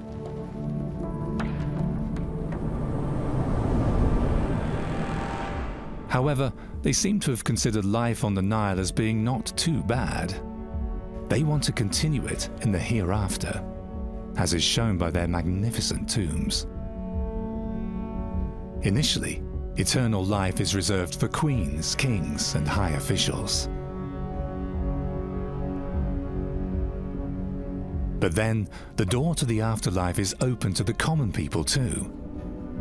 Even ordinary Egyptians, like the stonemason Naktaman, now meet the gods in the afterlife. On their journey to the west, they take along not only provisions, but all kinds of things beautiful or of potential use in the hereafter. Like Pharaoh Tutankhamun. True, afterlife may have been democratized, but not everyone can take along riches on that scale.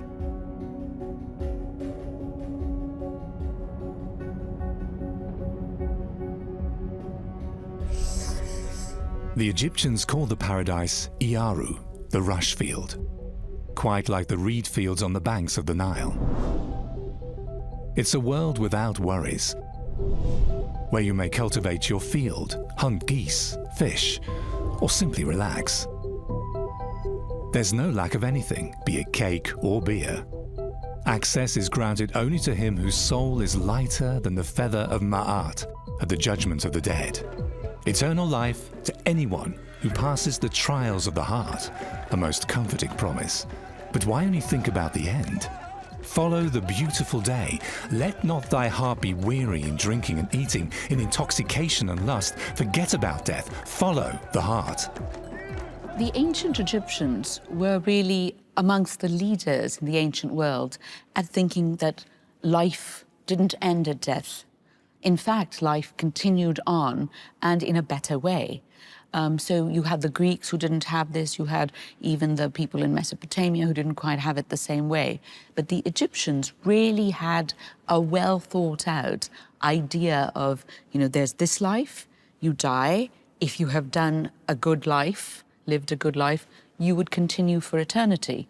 And this was something that was then later on clearly has influenced the great monotheistic religions, because you see it, of course, most clearly in Christianity and as well as in Islam.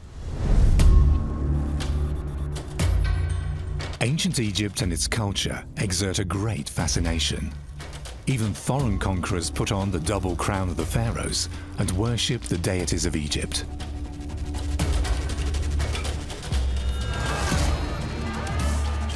The system of administration, which has been tried and tested for thousands of years, makes it easy for them to seize power.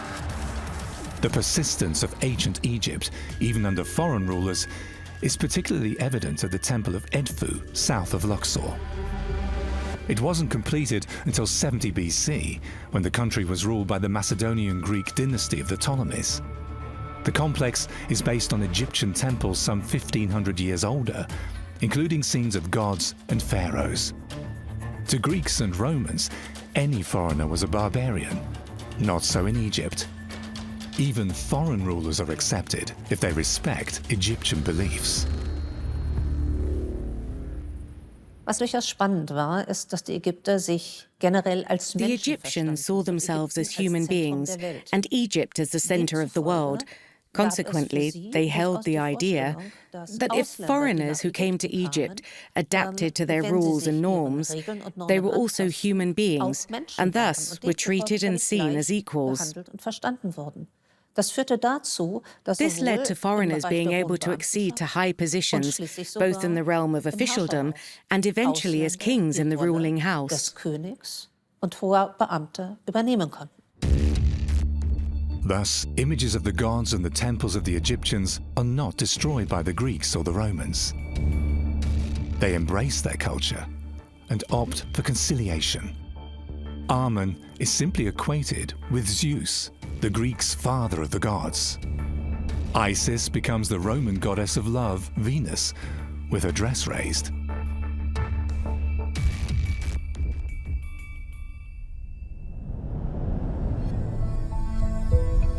new multicultural metropolises emerge, such as Alexandria, founded by the Macedonian conqueror Alexander the Great.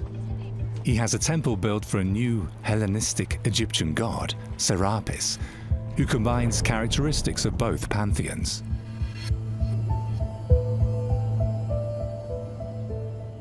Egyptian religious beliefs changed over time, but certain deities maintained their power right from the beginning, all the way, in fact, into the Roman period, and were even taken abroad by the Romans as far away as Britain. As early as 5,000 years ago, a centralized state is established in ancient Egypt, with a single ruler at its head.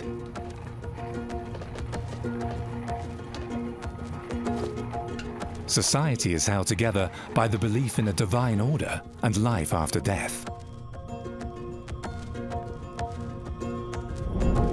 For 3,000 years, godlike pharaohs rule autocratically and unchallenged over the empire on the Nile, a legacy that has left its mark to this day. Europe took over the ancient Egyptian way of rule, which means starting with the hereditary monarchy of Emperor Augustus, it became a way of succession of the rule that was legitimized by the divine right of the emperor and of the king. Until today, there are constitutional variants of this hereditary monarchy. There were, of course, many other areas that have been explored by the ancient Egyptians, inventions that have been made, but from their basic norms, such as the Ma'at system, certain ideas were carried over into the present day and into our concepts of being. Ancient Egypt leaves behind much more than magnificent temples and impressive pyramids.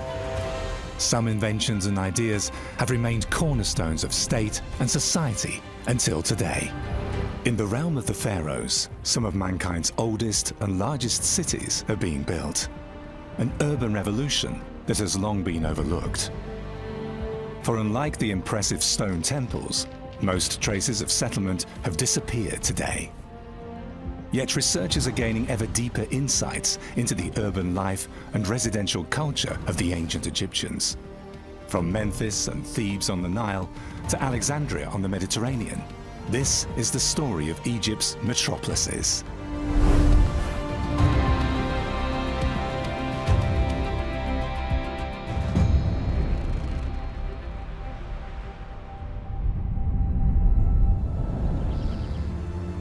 The Nile is Egypt's main artery. Where it flows, there is agriculture and traffic. The mighty river thus creates the basis for the emergence of big cities. Like Cairo, today's capital. With about 20 million inhabitants, it's the largest metropolitan region on the African continent, and the site of the beginnings of urban revolution in Egypt.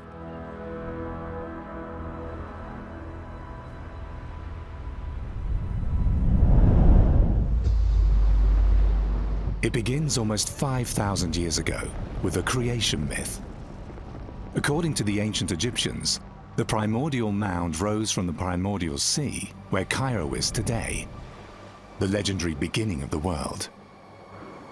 The primordial mound became the model for Egyptian architecture.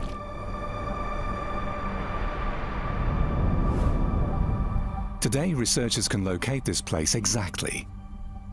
The primordial mound is said to have risen where once stood the largest temple district in Egypt, the magnificent cult center of the sun god in Heliopolis.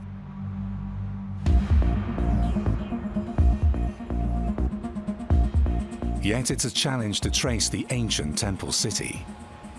For where Heliopolis once lay, today stretches the Moloch of Al-Matariya, a district of Cairo. An Egyptian-German research team is trying to recover and evaluate the remains of the ancient cult site. Such interaction between the buildings, the people, and you work in the midst of all this, you need first to control your archaeological and scientific work, but also you be clever in communicating and how to control and accept and people and try to live together in a proper way. The finds give a first impression of how Heliopolis developed. Since its beginnings in the 4th millennium BC, the site was gradually enlarged around the original temple.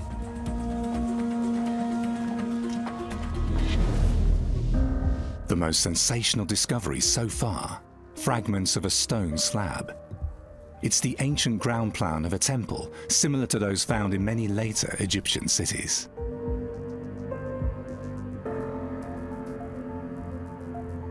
When exactly the sanctuary was built cannot be determined anymore.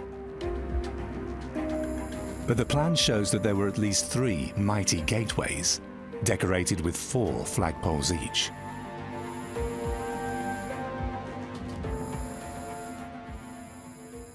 Heliopolis, until very recent times, has remained largely unknown. We know it was a site with a classic huge enclosure wall around the temple. Some of the oldest obelisks known are there from the Middle Kingdom. But only in recent times has an Egyptian-German mission been excavating there and, finding major pieces that come from what must have been a fantastic, city of obelisks in its own right. Enormous obelisks once stood in the temple district of Heliopolis, the city of the sun. From the 3rd millennium until shortly before the beginning of our era, Heliopolis is the prime cult center for the sun gods Atum and Ra. Yet although the myth of the primordial hill may suggest otherwise, Heliopolis is not the oldest city of Egypt.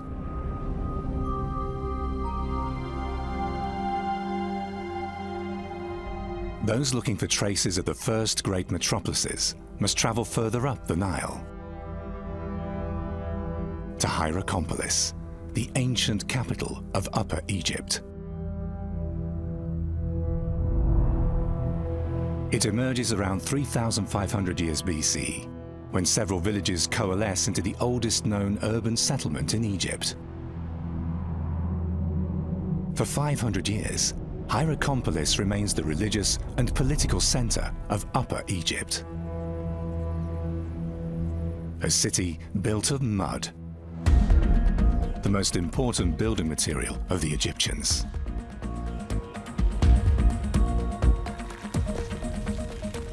Bricks are made from Nile mud, sand, and straw. The mixture is pressed into a wooden mold and smoothed by hand. Then it's simply left to dry in the sun. Most of the structures in ancient Egypt were not stone, like the pyramids and the temples. Even the palaces of the kings were largely built of mud brick. The Nile silt gave ancient Egyptians building material for their structures of everyday life, their houses, their villages, and their towns. The clay is a gift from the Nile, but the river also reclaims its gift.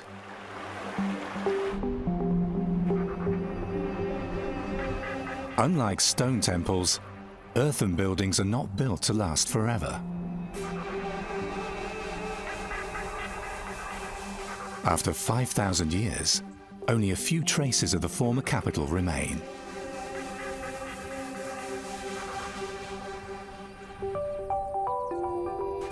For archaeologists, the transience of the building material is a challenge.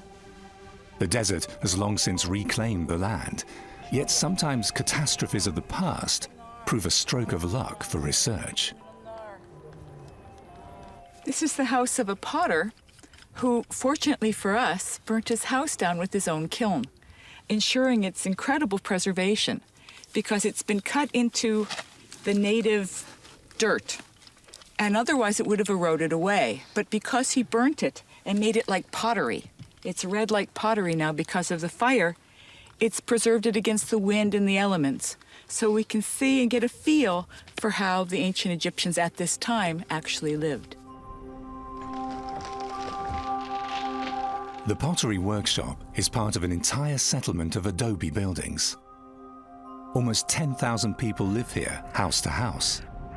About 5,000 years ago, Hierakonpolis is an urban center, a megacity. The tallest building is the temple for the falcon-headed god, Horus.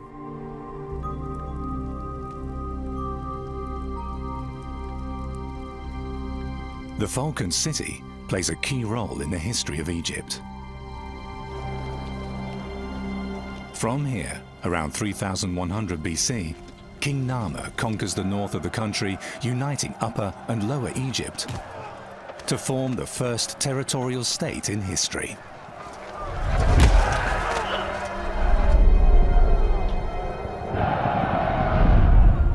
With Nama, the prehistory of Egypt ends, and the so-called early period begins. It encompasses the first two dynasties. Of the rulers of the first dynasty, little is known. Stone carvings from this period tell of warlike conflicts with neighboring peoples. A total of 31 dynasties ruled over Egypt. Ancient king lists suggest that during the second dynasty, the country was again divided into Upper and Lower Egypt. Until Khazakemwy, last king of the second dynasty, reunifies the empire. With King Joseph, the second pharaoh of the third dynasty, the early period ends and the far better researched Old Kingdom begins. In the Old Kingdom, a new center of power emerges, right on the border between Upper and Lower Egypt, near the temple city of Heliopolis, Memphis.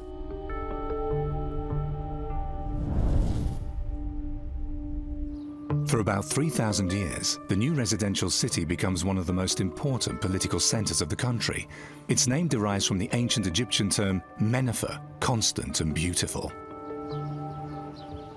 Yet little of the ancient splendor remains.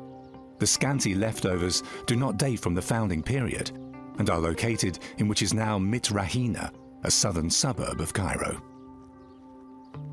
The problem when approaching a city like Memphis from an archaeological point of view is that, for one thing, every year the Nile has deposited sediments. So layers that are 3,000 years old may be several meters below the surface. Furthermore, the Nile has regularly shifted its bed from east to west and west to east, so that some stages of the ancient settlement may have been completely destroyed by the Nile. It's this special location at the southern end of the Nile Delta, at the entrance of the Nile Valley, that allows Memphis to grow.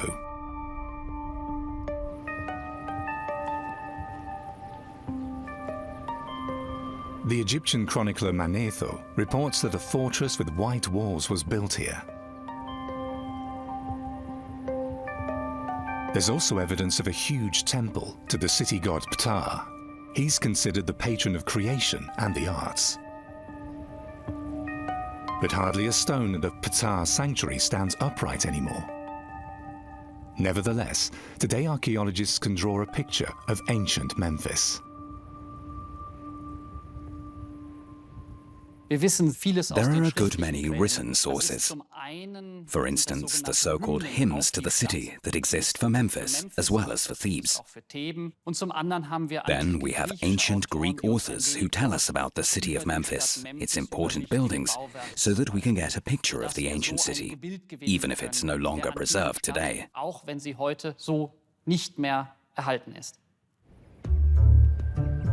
Around 1300 BC, numerous sanctuaries form the great temple complex in the heart of the city.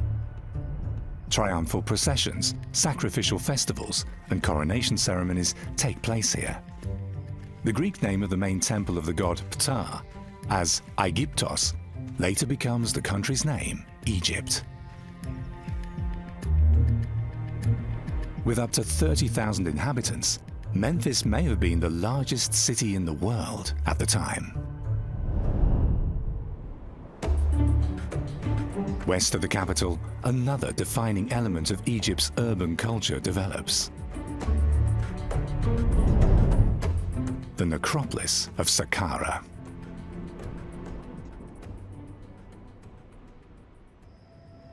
The city of the dead is in a sense the cemetery of Memphis. Numerous rulers of Egypt find their final resting place here.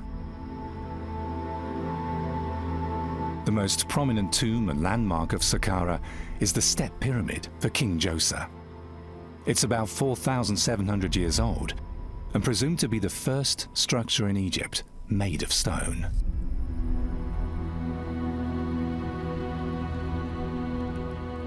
A marvel, for which its master builder, Imhotep, was celebrated during his lifetime and showered with all possible honors.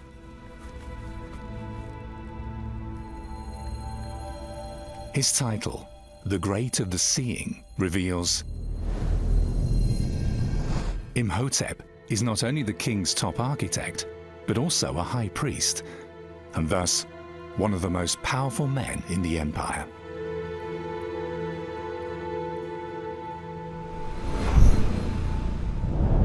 As early as pre-dynastic times, that's before the Old Kingdom, Egyptian rulers were laid to rest under burial mounds. They refer to the primordial mound connecting heaven and earth. From them, the first stone mounds evolve, and eventually the pyramids.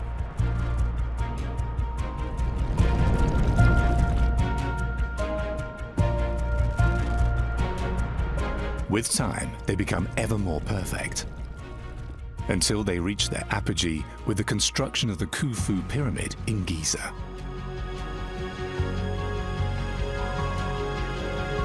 The tomb for the pharaoh thus becomes a landmark for the whole country, and has remained so.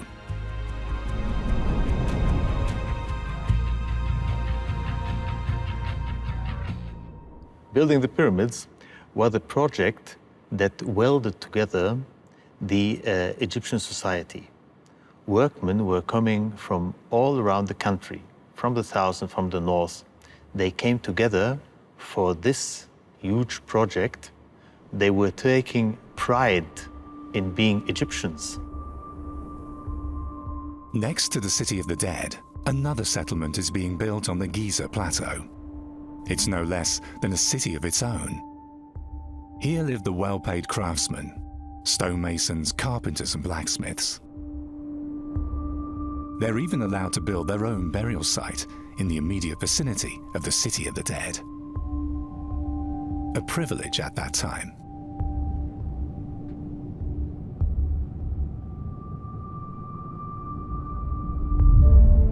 Simple workers, however, have to make do with primitive hut villages.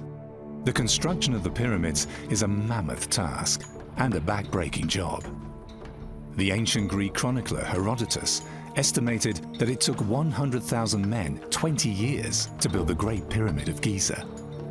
Today it's assumed that more than 20,000 people toil daily on the construction site, in the nearby quarry, and in the settlements. There were specialists who were stonemasons and this, that, and the other.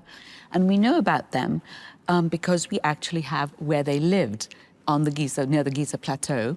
We have their houses, we had the big places where they ate, we had their places where their beer was made, where their bread was baked, the drains where all of their water went. So it's really fantastic because we have all of these things.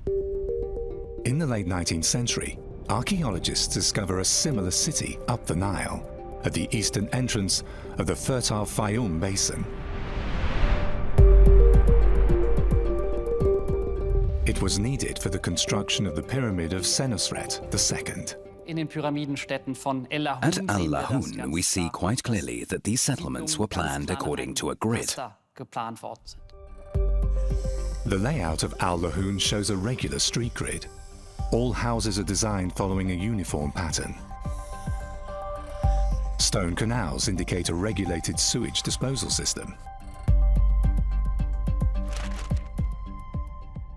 It can be assumed that there was one original settlement that served as a model, even at the beginning of pharaonic history.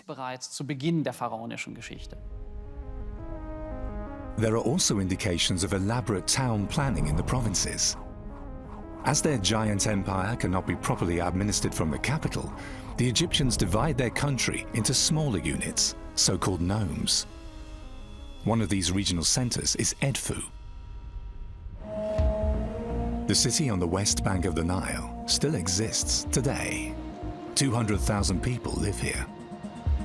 In its historical part stands the Temple of Horus, one of the best preserved temple complexes in Egypt, albeit from Greek times. Edfu has been excavated since 2005 and is one of the best researched settlements in Egypt. Apart from foundation walls of 3,700-year-old grain silos, there's clear evidence of urban planning.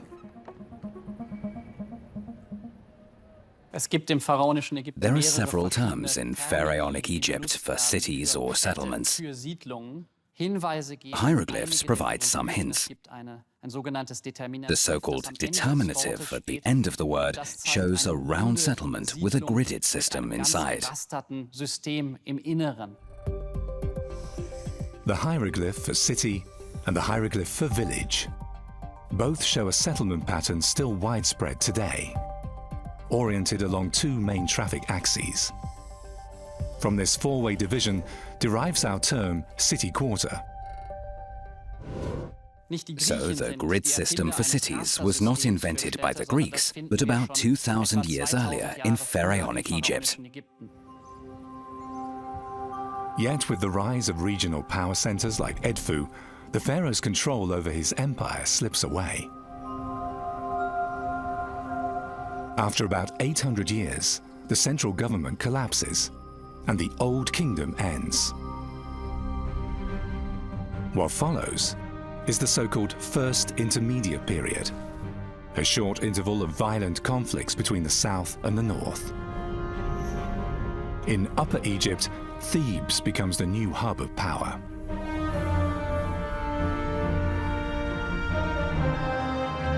Here reigns Mentuhotep II, who around 2000 BC succeeds in reuniting the white crown of Upper Egypt with the red crown of Lower Egypt.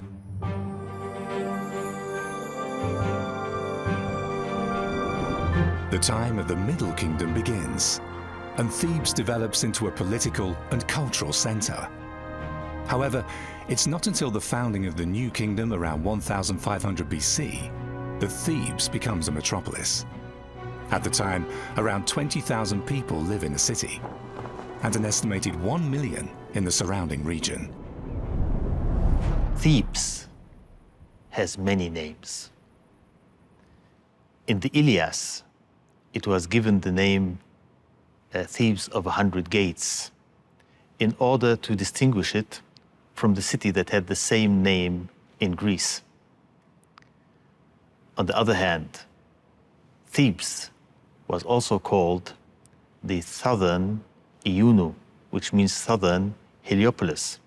The temples for Amun-Ra in Thebes were imitating these temples. Around Thebes lie some of the largest and most famous monuments of ancient Egypt, the temples of Karnak, the mortuary temple of Queen Hatshepsut, the tombs of the pharaohs in the Valley of the Kings, and the Temple of Luxor. Time and again, one comes across the architectural model of Heliopolis. It's particularly conspicuous in the large obelisks, stone symbols linking heaven and earth.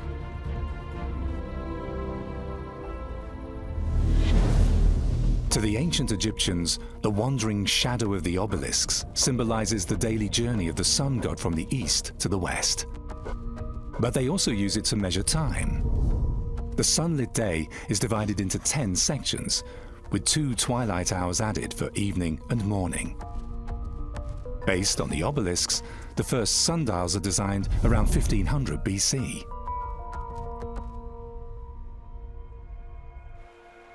To understand how the obelisks were produced, and this from a single slab of rock, we must travel to Elephantine, an island in the Nile near Aswan. To the ancient Egyptians, it's a sacred place. As early as the Old Kingdom, they built a temple here for the goddess Satis, the guardian of the life-giving Nile flood. Only here, the rose granite reserved for the pharaohs can be found. This unfinished obelisk too is made of this precious material. 42 meters long and weighing 1,100 tons, it would have become the largest stone column in ancient Egypt. It was probably left uncompleted due to cracks. That's why it's still possible to study the working methods of the ancient Egyptians. They would have been making openings beneath the obelisk, and then they would insert wooden beams, they would moisture them, then this wood would expand, and the whole obelisk would be released from the quarry. Afterwards, they would use a kind of stone that was harder than granite. In this case, it was diorite, to smoothen the surface of the obelisk. Carving the trenches around the obelisk alone would have taken 130 men an entire year. Yet, to speed up the process, the workers probably took advantage of natural weathering and cracks. Then, with ropes, it had to be pulled on a ramp that would be built out of mud brick until the banks of the Nile. Then it would be put on huge barges that would transport these obelisks down the Nile to Luxor, or even further down to nowadays Cairo. The finished obelisks are loaded onto transport ships up to 80 meters long, and then towed down the Nile by rowboats from Aswan to Thebes. Once on site, they're pulled via ramps. Then the teams let them slide into a foundation filled with sand.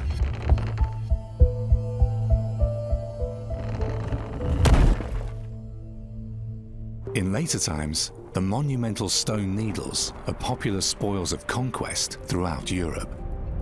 The ancient Romans, Napoleon Bonaparte, and the British, they all use obelisks from Egypt to add some of the splendor of the pharaonic empire to their own capitals. Even the Washington Monument is basically nothing more than a modern interpretation of the ancient obelisks.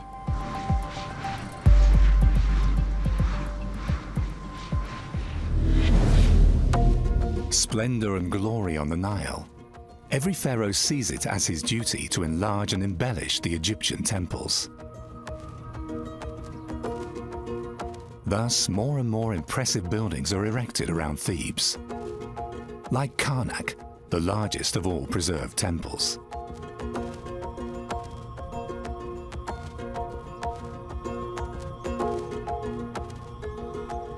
"134 columns once supported its wooden roof, a true forest of stones.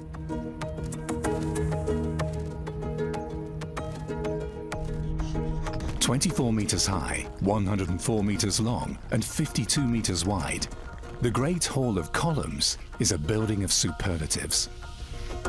Almost 1,000 years will pass before other civilizations match these achievements of the pharaonic empire. The stone temples of Thebes have survived the millennia. Even if nothing remains of the ancient adobe buildings, researchers today can draw an amazingly accurate picture of the city. Its residential areas lie on the eastern bank of the Nile. To protect their inhabitants from the heat, most of the houses have few windows, as is common in traditional North African buildings until modern times. Beyond the alleys of plain mud brick houses are the villas of priests and officials. The everyday life of this rich upper class can be reconstructed by numerous archaeological finds. The furnishings of their houses are luxurious and comfortable. Wooden chairs with backrests can be afforded only by the nobility and high officials. There are bathrooms with stone toilets. Below the opening, a vessel filled with sand, which was emptied regularly. The remains of an ancient Egyptian shower, a small room with a recessed limestone slab and a water drain. There's even evidence of leisure activities. Stick fencing seems to have been a popular pastime, as well as senet, a precursor of backgammon.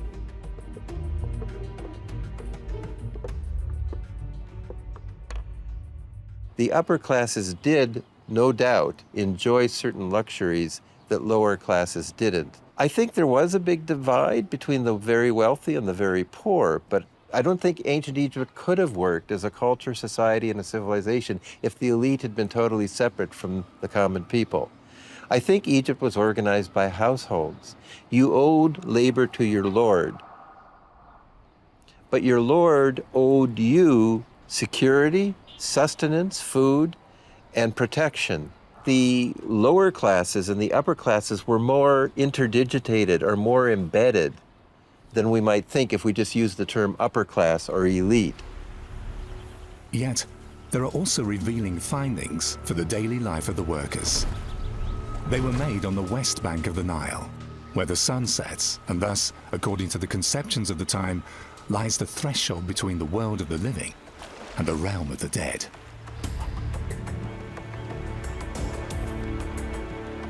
Here are the necropolises of the New Kingdom. The tombs in the Valley of the Queens and Kings are deeply cut into the rock at the foot of the mountain Al Quern, literally the horn. Since its summit has the shape of a natural pyramid, it's probably reminded the ancient Egyptians of the mythical primordial hill. In the 19th century, archaeologists come across the foundation walls of a planned settlement, Set Ma'at, the place of truth, today known as Deir el-Medina. This is where between 1500 and 1000 BC, the craftsmen charged with constructing the rock tombs live. They left countless clay shards with sketches of everyday scenes. A mother breastfeeding. A woman dressing herself in front of a mirror. A boy herding a pig. And a farmer driving a cow in front of him.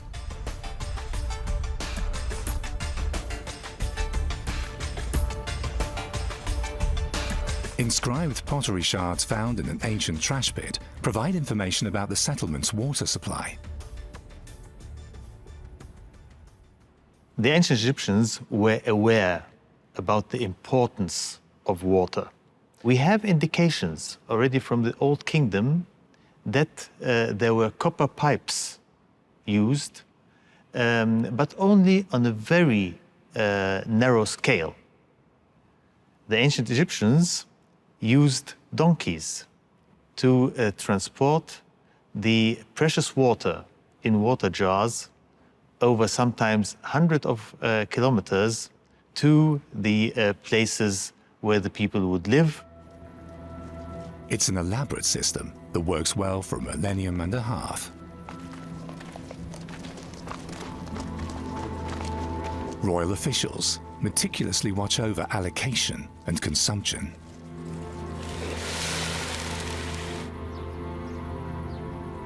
Such clay jars used to carry drinking water have also been found in another ancient workers' settlement, at Amarna. However, those living here in the 14th century BC aren't meant to build rock tombs, but an entire new capital. Between the ancient capitals of Memphis and Thebes, the city of Akhet Aton will rise on the east bank of the Nile, where the sun appears on the horizon. Such is the wish of Akhenaten, who wants to found his rule on a new religious concept. Akhenaten is one of the best-known characters from ancient Egypt. Akhenaten put the sun god Aten into a very important and prominent position. He was completely against the Amun priests and the cult of Amun because they had become so wealthy, so important, and so powerful that they were really challenging the kingship. And also perhaps he did have a religious revelation and he decided that they had to go. But we will never really know the right answer. It's a break with all that has hitherto been high and holy to the Egyptians. Under Akhenaten, there shall be only one ruler, and only one god, Aten, the solar disk hovering over all.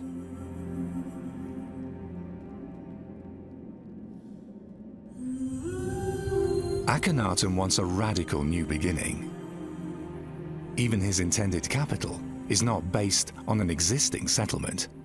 It literally breaks new ground.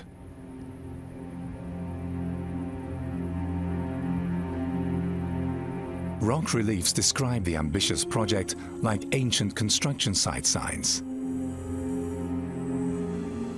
I am building Akhenaten on the side of the sunrise, a site chosen by the god Aten himself.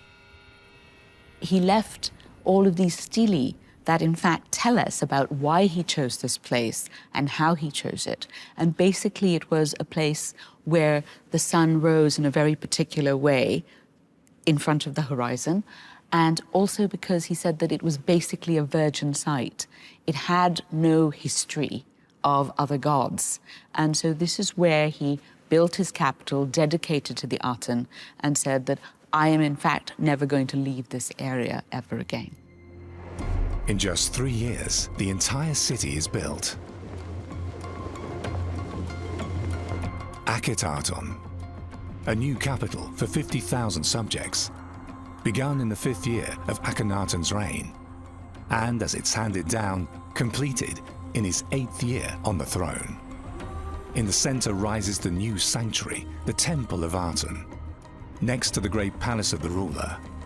Reliefs on the wall show the royal couple in prayer.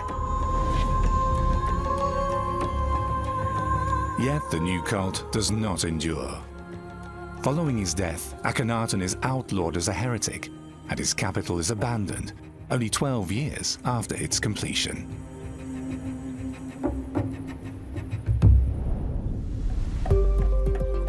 For researchers, it's a stroke of luck, since, unlike Memphis and Thebes, Akhenaten was never built over. As the center of the sun cult, it's an architectural peculiarity and provides unique insights into ancient Egyptian urban development.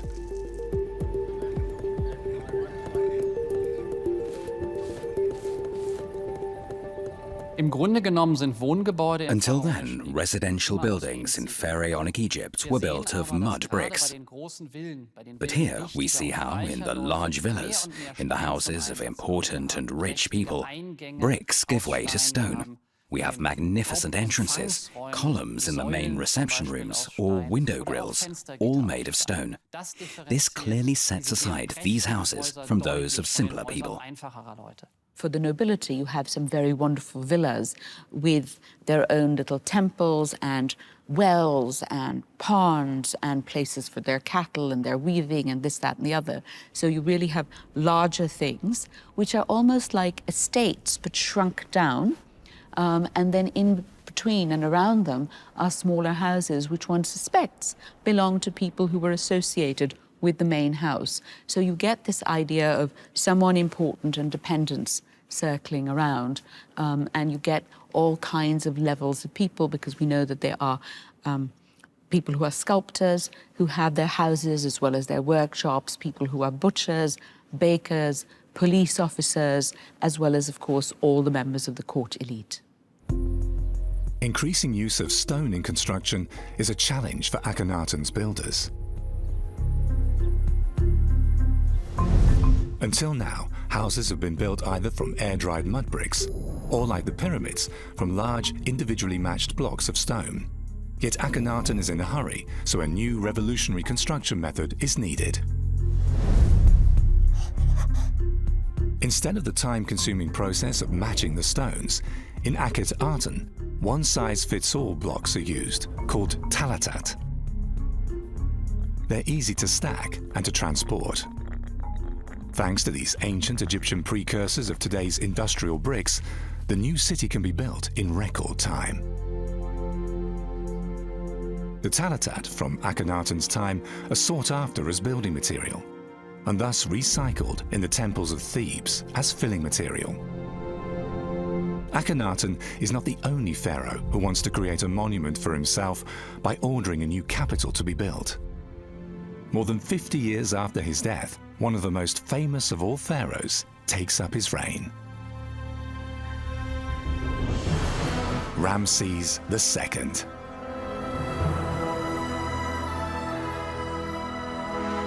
He not only reigns longer than any other pharaoh, over an impressive span of 66 years, he also becomes the undisputed master builder of ancient Egypt. With the Ramesseum in Thebes, he creates a monument for eternity. And it's during his reign that the famous rock temple of Abu Simbel is built. Yet of his capital, built in the 13th century BC on the Nile Delta, hardly anything remains. The city of Pi-Ramessa is known mainly thanks to the Old Testament. It's said that from here Moses led his people from Egyptian captivity. Pi-Ramessa was founded foremost as a military settlement, not merely as a residence. We're here in an extremely good strategic location, on an island in the easternmost arm of the Nile, about a day's journey away from the Mediterranean. So the city is well protected from any enemy. And if the enemy approaches across the sea, you have about a day before his army can reach the city. Well protected and at the same time ideally located for campaigns into neighboring kingdoms. This is how Ramses II had planned it. An animation shows Pi-Ramessa with extensive residential quarters, consisting of small huts standing close together, individual houses and magnificent villas. On the north bank, there is the huge temple district. And inside the walls is the camp of a potent army. In the city, there was a great number of military facilities, as our excavations have shown. There are stables for the horses of the chariots, but also a kind of drill yard for charioteers, as well as workshops, which is certainly related to the production of things needed by the military. Ancient sources confirm the military importance of the city. Pi-Ramessa serves as a mustering place for infantry, as a garrison for chariots, and provides a port for the navy. Yet only 200 years on, in about 1100 BC, the city is abandoned. The reasons are not known, but there are clues. One plausible explanation is that the branch of the Nile where Pi-Ramessa was located silted up. And since the Nile was the lifeline of ancient Egypt and the main traffic route, a capital was inconceivable in a place that was cut off from the Nile.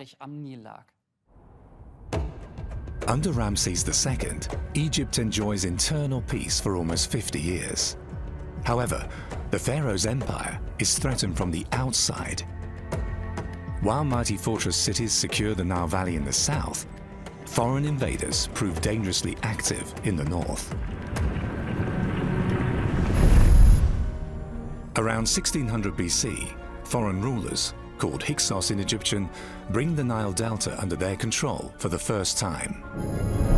About 1,000 years later, it's the turn of the Persians. They make Lower Egypt a province of their empire.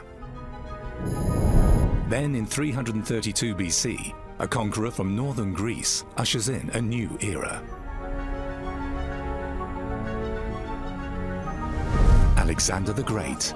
When his father dies, the 20-year-old prince takes over the throne. That same year, he leads his first campaign. He then moves against the Persian Empire and defeats its king. The path to Egypt is clear. In monumental reliefs, Alexander has himself immortalized as victor over the Persians and as rightful ruler over Egypt, blessed by the Egyptian gods.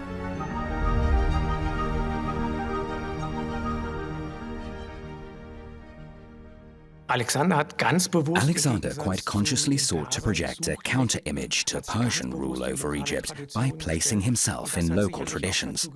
And this certainly resulted in him being regarded by the Egyptians as a kind of liberator.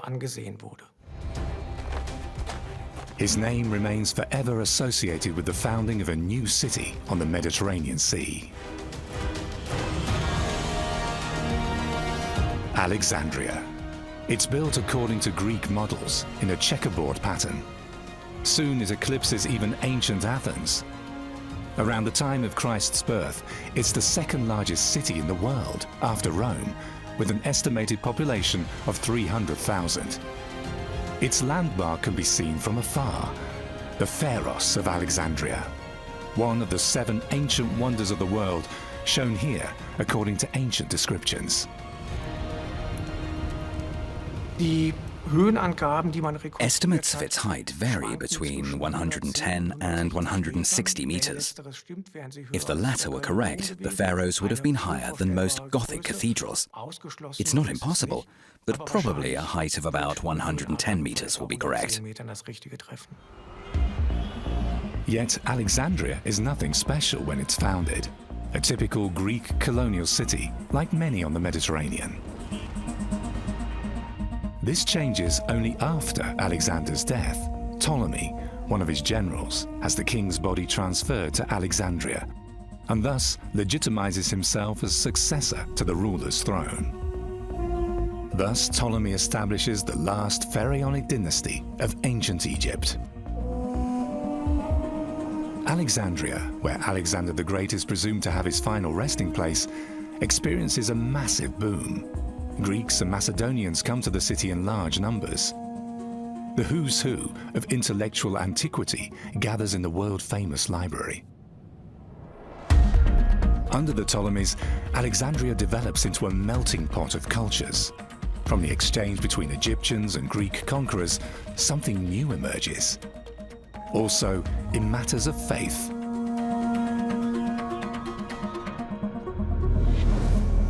The ruins of the Serapeum bear witness to this.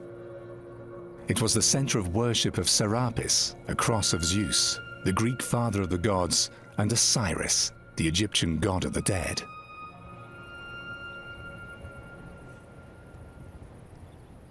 The cult of Serapis, which found its final architectural expression in the Serapeum, was practiced prior to the conquest of Egypt by Alexander the Great. It was the Ptolemies who transferred it to the new capital, Alexandria. Ptolemy I usurps this cult, which is Egyptian at its core, and dresses it in Greek garb. The cult statue looks completely Greek, as if it were imported from Greece. Alexander himself is elevated to the status of a god. His tomb has not been found to this day. The Ptolemies established a cult around Alexander in their empire. Its priest is perhaps the most important priest of all in the Ptolemaic Empire. So the importance of Alexander for the Ptolemies is obvious. His tomb was in the palace district in Alexandria.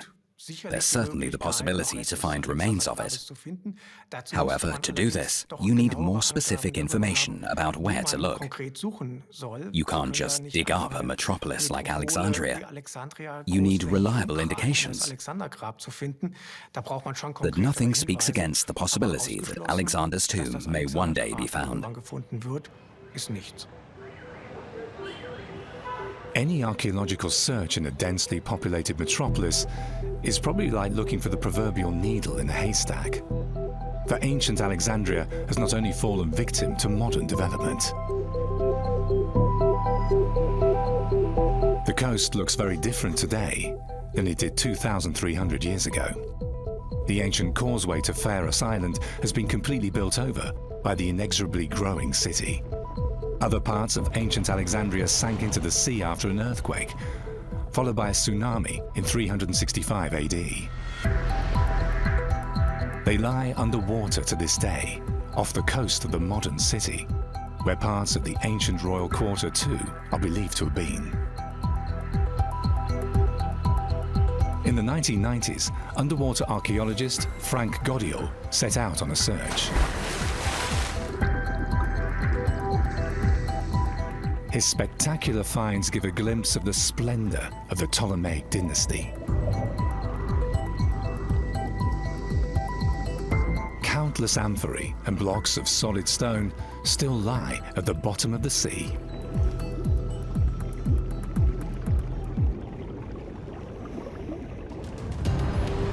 The foundation of the lighthouse was often searched for, but never found. Yet, even if it's lost forever, the pharaohs of Alexandria symbolizes a high point of Egyptian urban culture like no other building.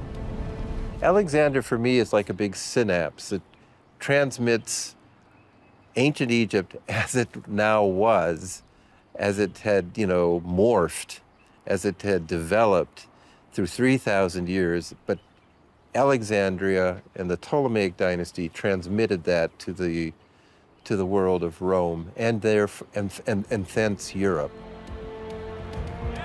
The Macedonian dynasty rules Egypt for 300 years. The last Ptolemaic on the pharaoh's throne is also the most famous, Cleopatra VII. Yet the country on the Nile has long been dependent on the Romans. With cleverness and skill, Cleopatra wins over the conquerors. But her success is short-lived. With Cleopatra, the empire on the Nile ends. Egypt becomes a Roman province. But the deeds and achievements of its people outlast time and shape history to this day.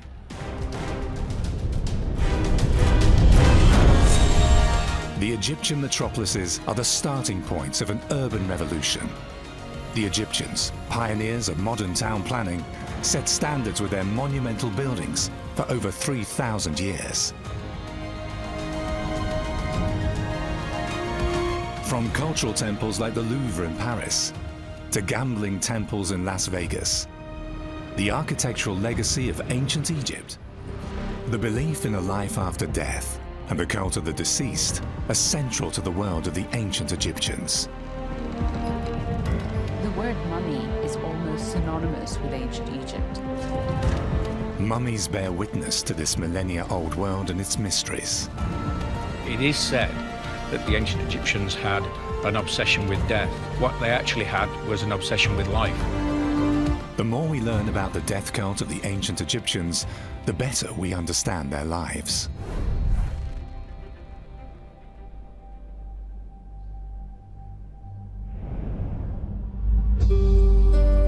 "7,000 years ago, people settled on the narrow green strip along the Nile. Villages and metropolises emerge.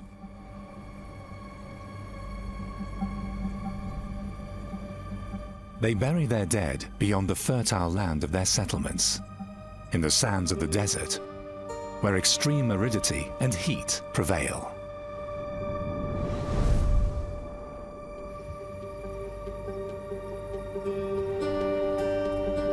Then they discover that the hostile climate of the Egyptian desert has a fascinating effect on the dead. Instead of decomposing, the body is dried out by the hot, salty sand and is preserved. It's the starting point for a cult of the dead that has lasted for thousands of years. A cult based on the belief that eternal life in the hereafter is only possible through a preserved body in this world. The desert provided place for burial grounds where the Egyptian hoped that things would last for eternity. The tomb was called Per Jet, which means house of eternity.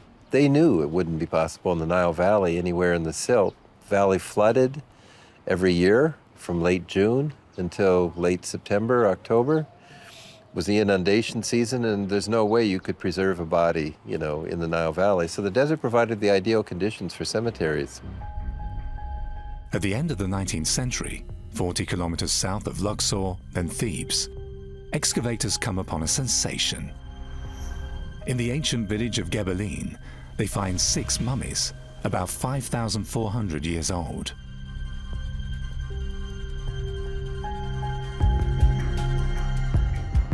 For Egyptologists, they're the first indication of the origins of the art of embalming.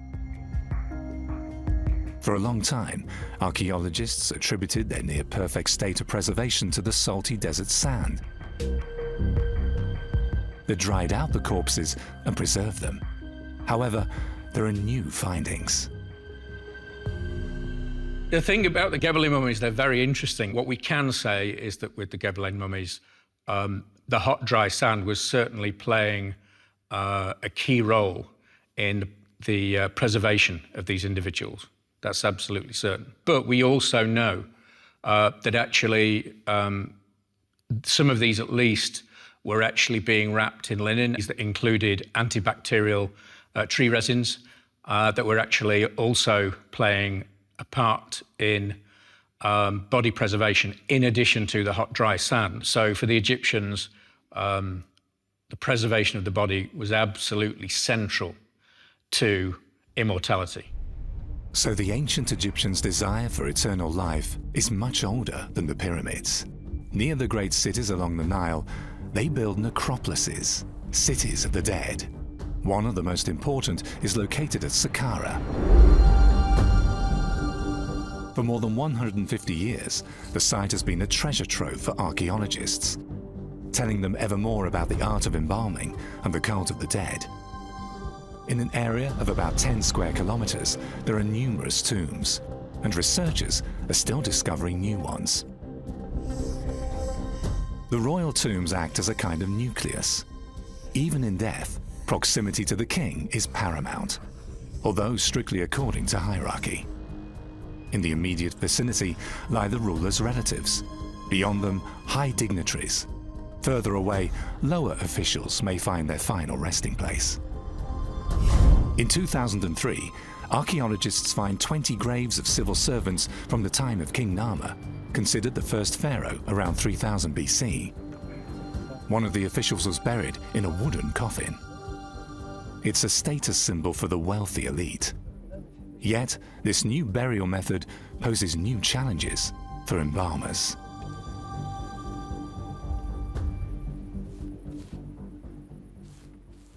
So during the pre-dynastic period, the hot, dry sand, with certainly in some of these cases, an embalming recipe preserved the bodies fairly well, and the elite needed to show that they were elite.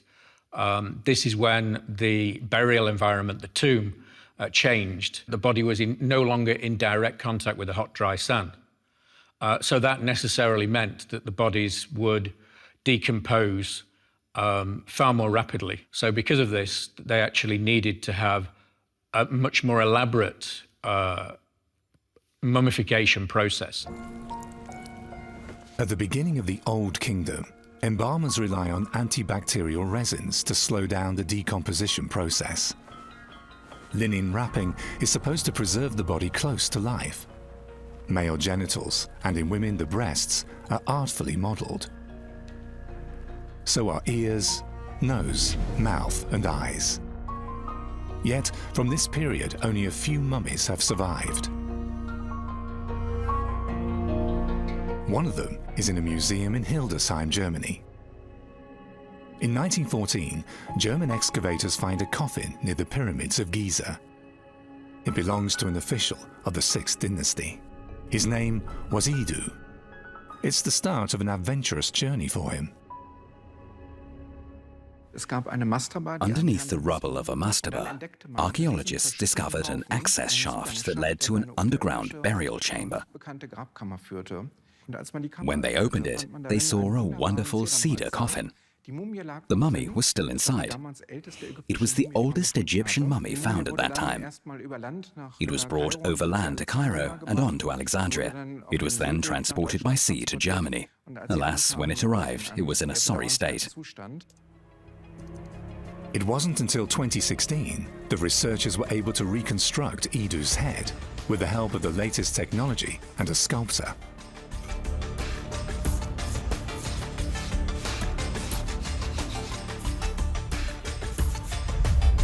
This is what the Egyptian official might have looked like 4,000 years ago.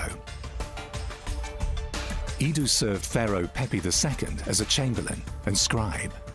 Thanks to modern technology, scientists learn a good deal more about the burial rites of his time. The mummy of Idu has revolutionized our understanding of mummification. It's the oldest Egyptian mummy ever on which we can prove that sodium bicarbonate was used not only to dry out the internal organs, but to remove moisture from the entire body. So even in very early times, the Egyptians tried to preserve human bodies as best as they could. It was believed that the non-physical component of a human being could only live on if there was a physical anchor point in this world. And for that, the body had to be preserved.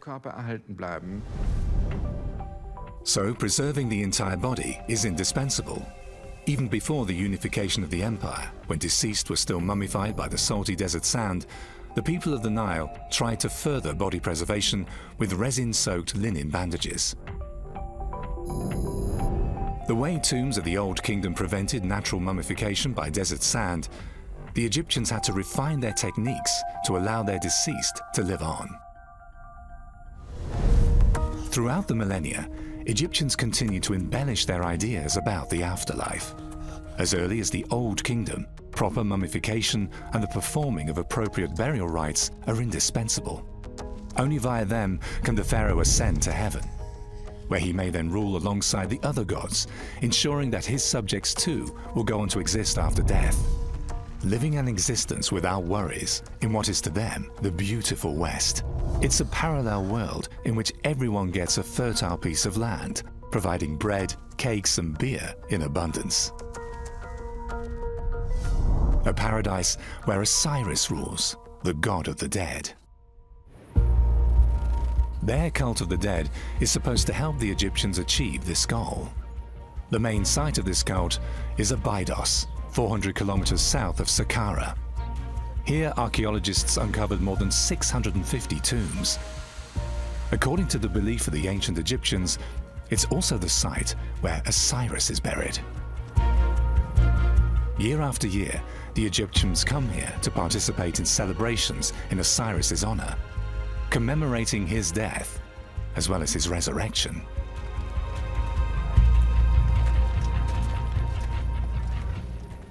It's said that Osiris once ruled Egypt, until his brother Seth murdered him and scattered his remains throughout the land.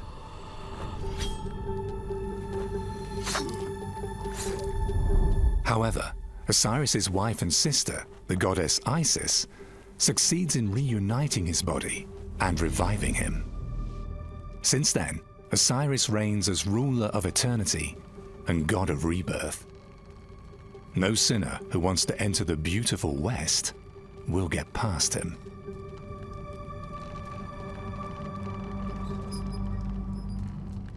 Abydos is one of the oldest sites where we encounter an extensive burial ground, complete with royal tombs. Because a king who dies, passes into the afterlife and unites with the gods there, simply must have sort of an opposite pole in this world. So people who lived under this king continue to need him as a means of contact, even if there is a new king.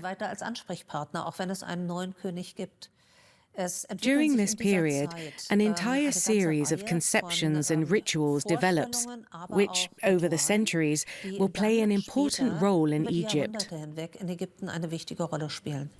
And so, even in early dynastic times, the Egyptians conceived the royal tombs of Abydos as oases of well-being for departed souls. The large burial chambers have stairways and false doors, enabling the souls to leave the tomb. Until then, their well-being must be taken care of. In addition to bread and wine, even weapons and furniture are buried with them. When the tomb is sealed, a large mound of earth is heaped over it, symbolizing the primordial mound. According to the Egyptians' creation myth, the primordial mound rose from the primordial sea and became the foundation of all life. Over time, the symbolic mound takes on more abstract forms, culminating in the pyramid. As can be seen particularly well in the tombs of Saqqara. Here we find underground galleries, but also so-called mastabas, rectangular burial structures. The necropolis is topped by the oldest of all Egyptian pyramids, the Step Pyramid of Pharaoh Joseph, about 4,700 years old. Yet the crowning of Egyptian funerary architecture are the pyramids of Giza. They're the only one of the 7 ancient wonders of the world still standing. Monuments that have testified to the glory of their builders for over 4,500 years. Yet for the pharaohs, the pyramids weren't merely ostentatious tombs. A pyramid also serves as a kind of resurrection machine that enables the deceased pharaohs to take their place among the gods. From here, the kings of the Old Kingdom begin their journey into the afterlife. Their souls can henceforth switch between the world of the living and that of the dead, with their pyramids as a door either way. In this world, the Egyptians erect magnificent funerary temples for their deceased kings. Priests offer sacrifices here and preserve the memory of the godlike kings, hoping that the souls of the deceased pharaohs will watch over the destinies of Egypt. The mortuary temple of Pharaoh Seti I in Abydos is particularly impressive, a site that commemorates the union of the deceased with the gods. The ancient Egyptians believed that their spiritual being consists not of one, but of 3 souls: Ka, Ba, and Ak, or Ahu. 2 arms stretched up symbolize Ka. He's the spiritual double of the deceased, the part which made him human, so Ka always remains near the corpse. Other than Ba, this so-called free soul is the part that can wander between this world and the hereafter. Thus it's often depicted as an eagle with a human head. The 3rd soul, Ak, is created only after death. Its evocation is the most important goal of the rituals of the dead. For only through Ak, whose symbol is an ibis, can the deceased be resurrected in the afterlife.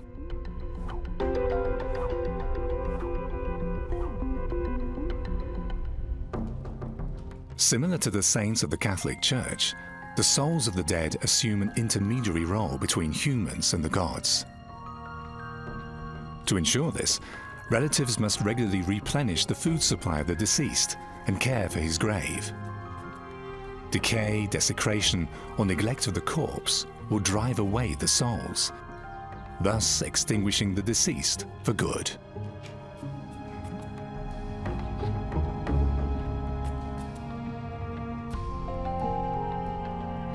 In some graves, messages have been preserved, written by the bereaved to their dead relatives. They offer rare insights into the beliefs of the Egyptians. They relate that the deceased has now attained a more carefree existence, but still has influence over events in this world. It's a highly personal correspondence. There are requests for protection for the writer's family, expressions of love, but also requests not to forget the duties to those left behind. Fewer than 20 of these messages have been discovered so far. However, they date from all periods and attest to the popularity of this practice. The letters to the dead, these letters that are left on stones and pottery, they indicate that the reason for setting you up after you die with the Ahu, the resurrected spirits, and the Netru, the gods, is so that you could be an intermediary and ensure that, say, your daughter, if you're a deceased parent, that your daughter will be pregnant by her husband so your estate can live on. The soul is an ambassador between the worlds. At the beginning of the Middle Kingdom, the Egyptians used death masks to make sure that the soul will find its corpse in this world. Then coffin lids reproduced the bodily shape of the deceased and have remained the typical image of an Egyptian coffin to this day. Underneath, more and more layers of linen envelop the body. all in an effort to preserve the corpse in the best possible way.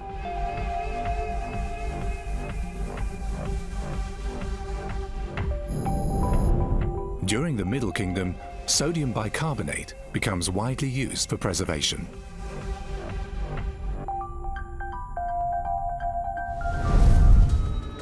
At the University of Zurich, Frank Rühli has been studying the importance of sodium bicarbonate for mummification for over 15 years.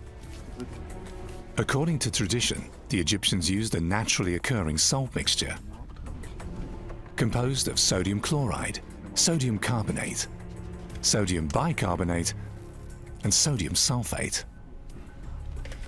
The Egyptians extracted it in Wadi el Natrun, a desert valley in northwestern Egypt, hence our word natron.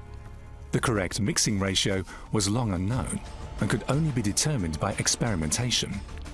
While a few kilograms of sodium bicarbonate are sufficient for today's experiments on animal organs, researchers believe that back then, several dozen kilograms of the mixture were used in the mummification of a corpse.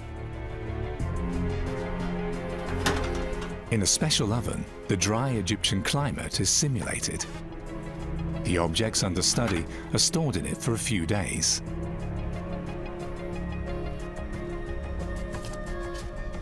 Another substance used for preservation is bitumen, which the Egyptians imported from Palestine. It gives numerous mummies their black appearance.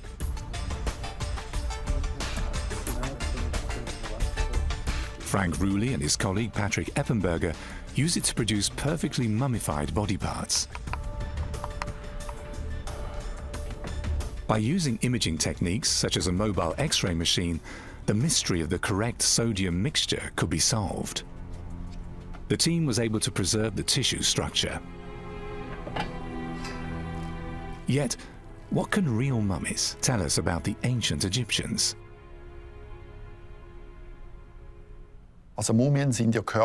Mummies are bodies in which the soft parts have been preserved, or at least parts of them. And that allows us much more than, in quotation marks, just a skeleton to learn something about the life and the health condition of a person, maybe even about medical treatments. That's important information if we want to learn about the evolution of medicine and disease. Mummies are unique archives of life. Research these days also uses equipment that would normally be used on living patients. State-of-the-art CT scans allow researchers to look inside mummies without damaging them. At this examination, the researchers find out that the deceased was a man who died at the age of 30. He was well fed and apparently also paid attention to his oral hygiene. Since, unlike many of his contemporaries, his dental state was excellent. Frank Rühli and his team have evaluated the medical records of more than 3,000 mummies and can tell what the Egyptians suffered from back then. The ancient Egyptians had a good many diseases which are known to us too. There is an amazing number of vascular calcifications. We also see a lot of degenerative diseases, since some of them had to work very hard physically. Compared to today, we see significantly fewer tumors or cancers. As for the so-called upper class, it must be said that infections or dental diseases are quite common. So we see that life was quite different and that the upper class also suffered from such things. Since 2021, the National Museum of Egyptian Civilization in Cairo has been home to the mummies of 18 pharaohs and 4 pharaohesses. The most famous among them, the mummy of Ramses II. In 1976, it was scientifically examined in Paris. Back then, Ramses II is received like a head of state.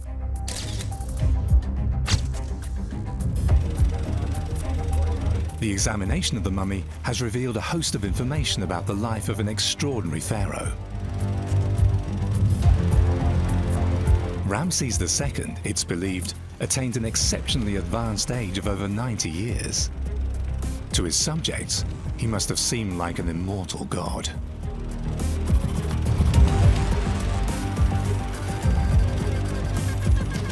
A stiffened back tells us that Ramses could probably only walk in pain and with the help of a cane.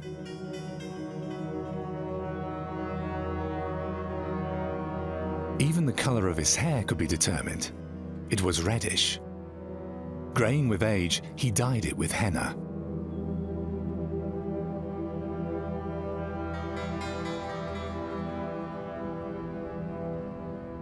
Yet vanity isn't just the prerogative of pharaohs.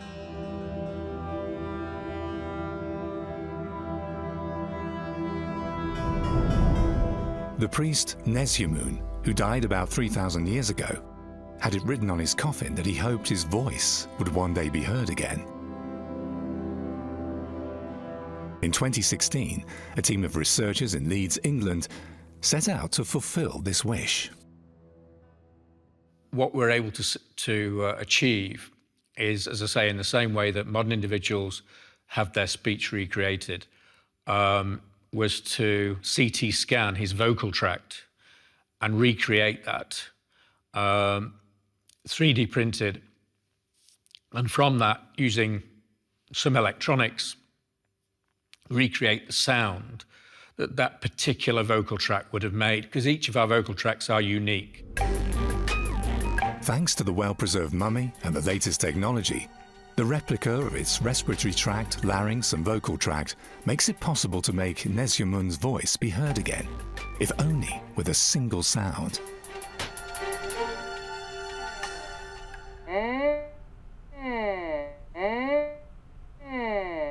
Since the larynx has shrunk due to mummification, the voice sounds very bright. Yet Nesyamun's wish came true. As early as the foundation of the Pharaonic Empire, the Egyptians had contact with peoples beyond their borders, with Libyans, Canaanites, Akkadians, Jamaicadians, Nubians, or Hattians. At the end of the Middle Kingdom, central rule breaks down, and the empire disintegrates again into smaller kingdoms and principalities. Warlords from the northeast, the so-called Hyksos, conquer the Nile Delta and rule over it for most of the so-called Second Intermediate Period. A mummy from this era is that of Pharaoh Seqenenre, which has long puzzled researchers. At the end of the Second Intermediate Period, around the year 1550 BC, Seqenenre rules over a large area in the southern part of Egypt. His rule is overshadowed by the struggle against the Hyksos, the foreign rulers of the north. Did Seqenenre fall in a campaign while trying to recapture the Nile Delta from the Hyksos? Seqenenre Tao's mummy was fascinating because when it was first studied in the end of the 19th century, they unwrapped it because those days X-raying was not quite as simple as it is today. And they found that poor Seqenenre had his hands like this in an awful attitude. His mouth was a little bit twisted, and he had damage, which was made by weapons, all over his face and parts of his body. The wounds to the torso were indeed from a fight, yet not fatal. Researchers believe that Seqenenre's death was caused by the multiple head injuries. But how does the strange position of his hands fit with a violent death? The scenario, according to recent investigations.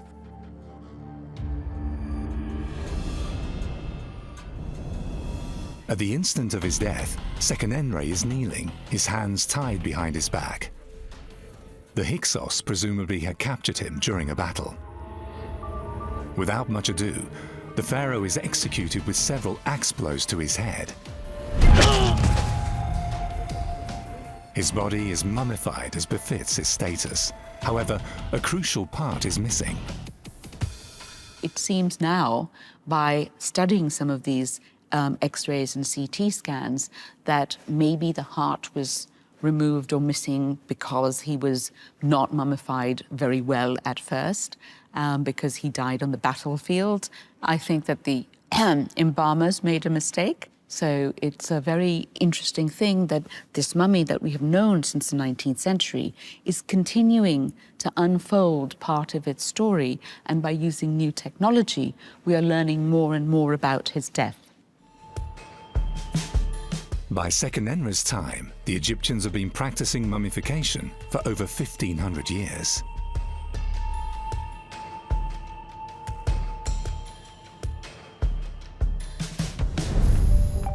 In the beginning, there is natural mummification by desert sand. Burying their deceased in tombs forces the Egyptians to imitate natural mummification by artificial means. Bodies are anointed with resin and wrapped with linen bandages to stop decomposition. In the Middle Kingdom, sodium bicarbonate is used to dry out the corpses. In the New Kingdom, mummification finally reaches its apogee thanks to sophisticated techniques.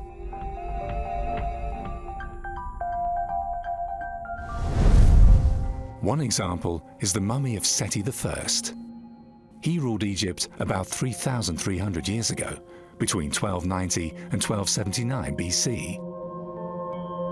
Even today, his distinctive facial features are easily recognizable, down to the smallest wrinkle. The result of a process that takes 70 days.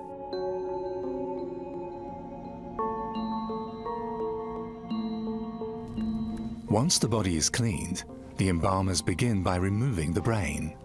To them, it's of no importance. It's the heart which is considered the seat of mind and personality. From the New Kingdom onwards, the brain is removed. Yet great care is taken not to disfigure the corpse. For if the soul does not recognize the body, life in the hereafter is impossible. So the embalmers thrust a bronze hook through the nasal cavity into the brain, squash it, and remove the mass. Many of the tools they used are preserved to this day. This is due to the fact that all objects which came into contact with the corpse during mummification were buried in the tomb too. A boon for archaeologists, as the instruments provide evidence of the expertise of embalmers and physicians. Ancient Egyptian physicians were really good. Some of them were really so good that they had a reputation even beyond the borders of Egypt. The ancient Egyptians were very concerned about the preservation of the human body after death, for the second life after death. And this was one of the reasons why they would take out the intestines in order for the body not to disintegrate. 4 days after death, the actual embalming begins. The priests open the body on the left side and remove the organs that would otherwise hasten decomposition. The corpse is then cleansed inside and out with water and wine and treated with resin and natron. Then it rests in a crust of salt for 40 days to dry out. The embalmers then apply the same process to the organs. On the 52nd day, the body is again cleansed and dressed. The removed organs are stored in special vessels, so-called canopic jars.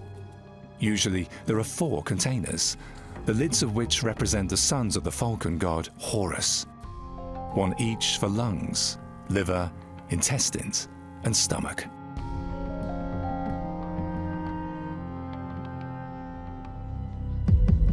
But not only organs and medical instruments are buried in the tomb. Drying agents, ointments and fabrics, even hair and nail remains are also given their place in the tomb in separate vessels. Before this, however, the final phase of mummification begins.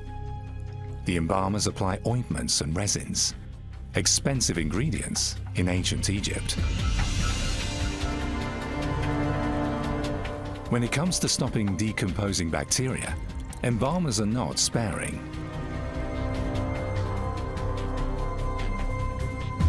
Then the body is wrapped from head to toe in linen bandages. Key areas of the body, such as joints, genitals, or the heart, are covered by elaborate protective amulets. In some cases, the mummy is doused once again with resins and oils. During the New Kingdom, it's an interesting period in the embalmer's art, Egyptian mummification, because this is when they really perfected it. And the materials, the key materials, they're using natron, of course, but also you have the resins and oils and spices that were coming from as far as India, the cinnamon, for example, which is mentioned in the Bible. Mummification is expensive and time-consuming. All the more amazing that the Egyptians spared neither expense nor effort in embalming their animals as well. There are many different kinds of animal mummies because, of course, if you love your pet and it died, you would mummify it and place it in a tomb. Then we also have basically which are sacred animals. The idea is that each god has a totemic animal, and sometimes the god would appear on earth in animal form. And the most common form of animal mummies that we see are votive offerings. And these are offerings that pilgrims would give to the god of their choice. About 70 million animal mummies have been found so far. Yet 1/3 of these mummies do not contain complete animal bodies. Apparently, at that time, the demand is so great that embalmers help themselves with filling materials to produce several mummies from one animal corpse. Usually, animal mummies are offered as sacrifices in temples and rarely buried with the deceased, who, after embalming, are taken to their final resting place in a procession, accompanied by priests, the bereaved, and professional mourners.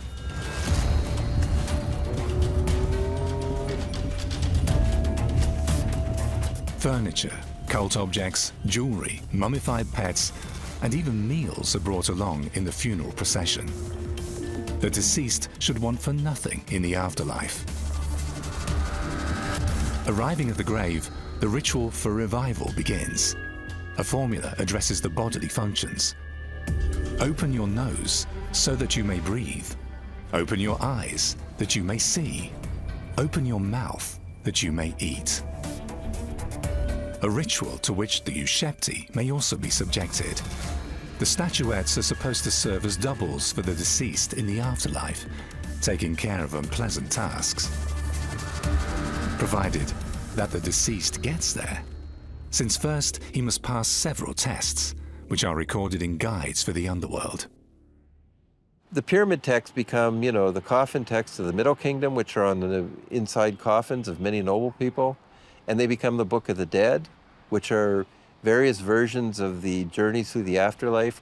But by the late period, many very rather common low-status burials had a Book of the Dead of sorts, or parts of the books of the afterlife, the Book of the Underworld, the Book of Gates. They had some versions of these, formerly exclusively royal texts, now just buried with a common mummy. Unlike Judaism, Christianity, or Islam, life in the hereafter does not last forever for the ancient Egyptians. The Book of the Dead also contains spells that ensure survival in the afterlife, such as the one intended to keep the body from decaying in the realm of the dead.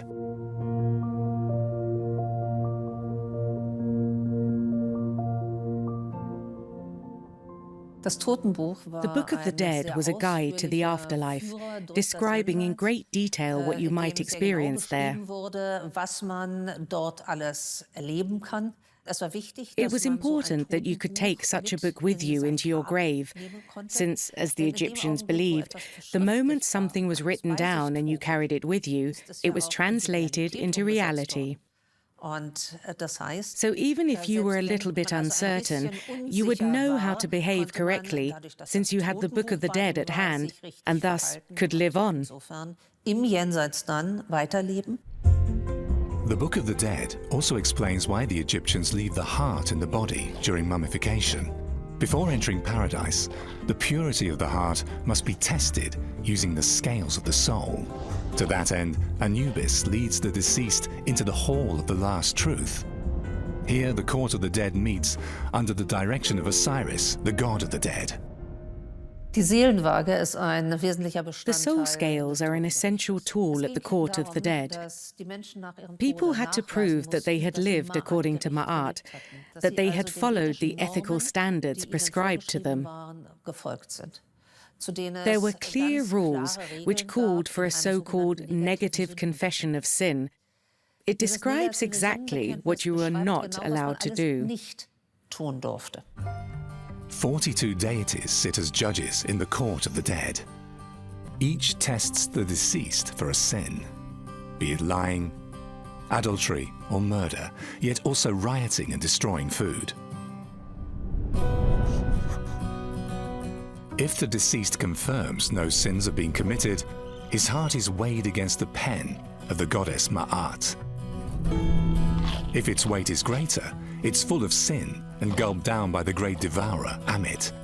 Then the soul will be doomed for eternity. If the scales remain in the balance, the test is considered passed. The deceased may go on to paradise. A conception that's found in Christianity too, where the Archangel Michael weighs the fate of the deceased with his soul scales. The soul scales represent the striving of the ancient Egyptians to keep everything in balance. Devout Egyptians focused their lives and deeds on this final test.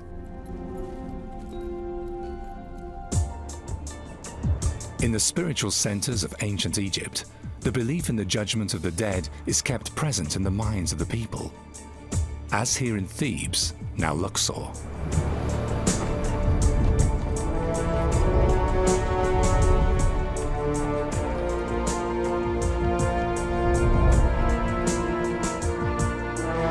The capital of the new kingdom attracts tourists and scholars alike.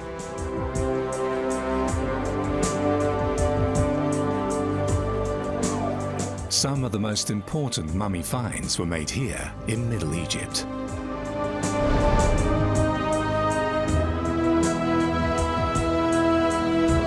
The most famous ones come from a valley west of Luxor, the Valley of the Kings.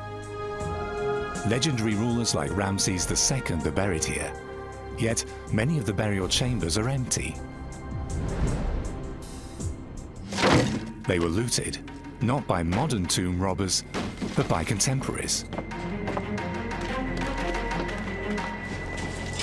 The desecration of a tomb, especially that of a pharaoh, was considered blasphemy in those days, since it condemned the deceased for all eternity.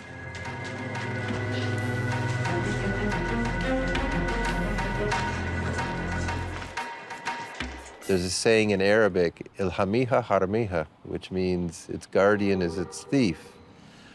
And evidently, the tomb robbing papyri indicate there was a whole economy to taking gold objects, for example, recycling them.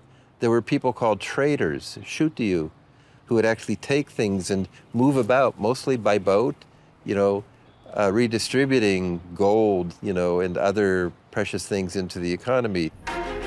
Therefore, around 1000 BC, the Egyptians set up mummy depots near the Valley of the Kings, so-called cachettes, galleries that were inconspicuous and difficult to access. Bodies of pharaohs and dignitaries whose tombs had become targets of robbers were reburied here.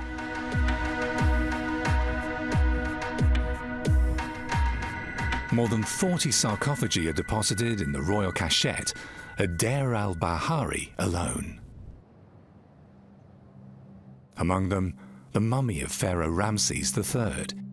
He ruled during the New Kingdom.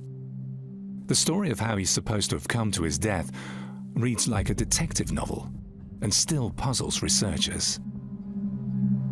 A cloth tied around his neck is conspicuous.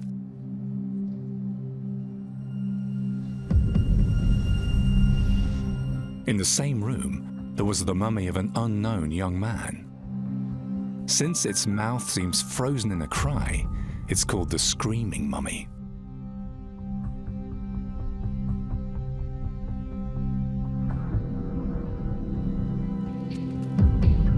papyri from the 12th century BC relate that Ramses III fell victim to a conspiracy. The perpetrator, his own son, whom the sources call Pentawer. His motive, greed for power. Since his mother was just a concubine from Ramses' harem, her son allegedly saw his chances of ascending the throne dwindle. Did he murder his father to succeed him? New investigations may bring light into the darkness of this ancient Egyptian thriller and solve the mystery of the pharaoh's neckerchief. Recently, work has been carried out on Ramses III mummy where they CT scanned him, and they found that he had a slit cut through his neck and that he had been murdered, and that the embalmers tried to patch him up with extra bandages and resin and even put special amulets here so that he could go into the afterlife complete. The papyri also report on the murder trial of Pentawer. Several other conspirators are expressly named in it. Yet when it comes to the name of the alleged perpetrator, the sources do not really help. For Pentawer merely means he who bore that other name. No one is supposed to remember the regicide who, according to the protocol, is forced to commit suicide. So could the screaming mummy be the murderer of Ramses III? The poor mummification supports this theory. The internal organs haven't been removed, hands and feet are bound, and there's something unusual about the burial. There seems to have been wrapped up in a sheepskin, which is something that you don't really see because the ancient Egyptians tended not to use sheep wool at all. It's considered unclean by the Egyptians and is thus an additional punishment for Pentawer. 3,100 years after the murder of Ramses III, researchers may have identified the culprit. Their most important clue, the deviation from mummification standards. From the 3rd century BC onwards, the craftsmanship of embalming declined sharply. Mummification is now more like assembly line work. With the introduction of Christianity as the state religion in the Roman Empire, which includes Egypt, the practices of ancient Egyptian mummification are pushed back. They come to a complete halt with the expansion of Islam in the 7th century. The Muslim rite requires a corpse to be buried within 1 day.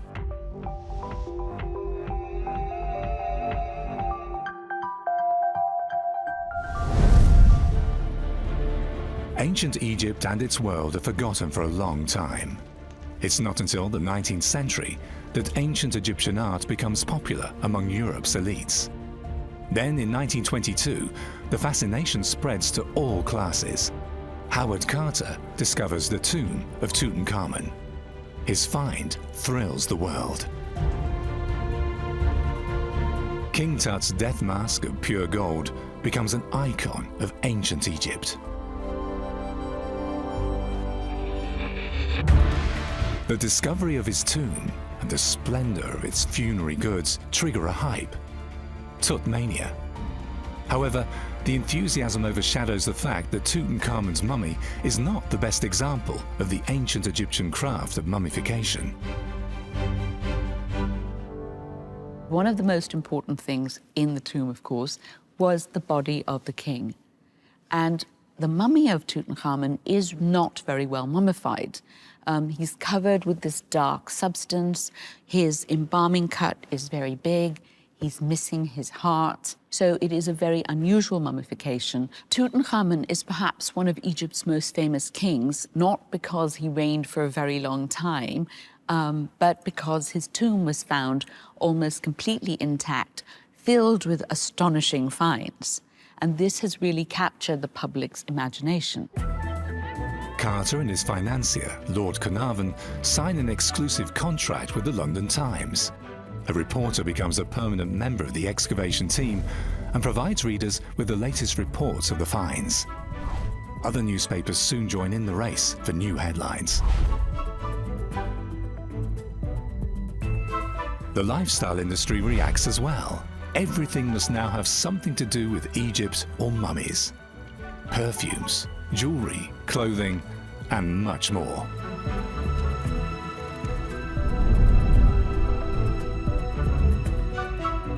Hollywood too discovers mummies in a big way. As undead, they walk across the screen with matted linen bandages and dispense with careless adventurers.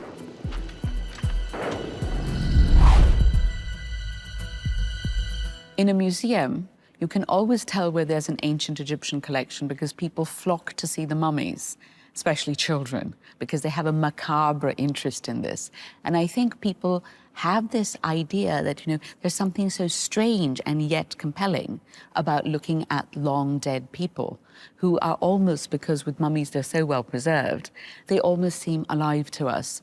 And it gives you a sense of connection with the past, as well as sometimes a sense of, oh, this is really bizarre. No less fascinating are the curses and spells allegedly cast over Egyptian tombs. Howard Carter and his crew are said to have fallen victim to the curse of the pharaoh.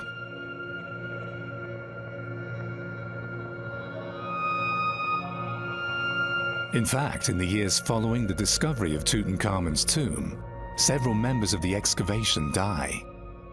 Yet, demonstrably all of them of natural causes. In royal tombs, there are texts that curse robbers or desecrators. But as Egyptologists keep on discovering new tombs, there is no truth to a curse of the pharaohs. In April 2021, the world watches spellbound as 22 royal mummies are driven through Cairo in a parade. Their destination, the new exhibition rooms in the National Museum of Egyptian Civilization. Yet, should mummies be exhibited at all? Isn't it a disturbance of their peace in death? For example, someone like Ramses II, from what we know of his character, he would have loved to be on display. He would love to have people come and bow down and look at him and say, oh my gosh, it's a pharaoh. For the study of ancient Egypt, the world of the dead is just as important as the world of the living.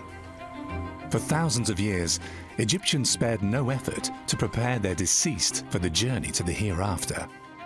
Inspired by the belief in eternal life, hoping that the dead will be remembered. And that is what they succeeded in doing. Perhaps better than they had ever imagined. The Egyptians are united by an unshakable belief in life after death. It makes them build unique monuments that still captivate us today. They have built something that is so fantastic and monumental that would live forever. What secrets lie hidden in their funerary architecture? And what role do the pharaohs play in it? The fascination about ancient Egypt is unbroken.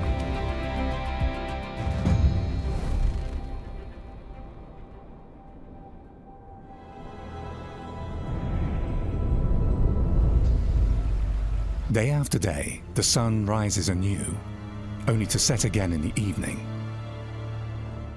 Year after year, the Nile floods its banks and gives new life to the land.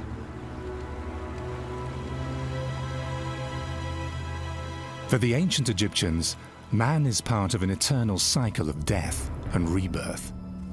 It's this belief that held the Egyptian empire together for millennia.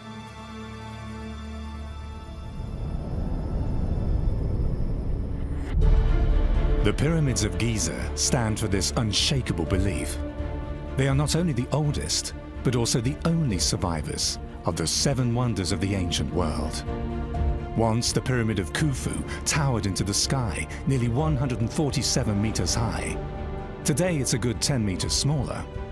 The inhabitants of Cairo use it as a quarry during the Middle Ages, which is why just a little under 138 meters remain today.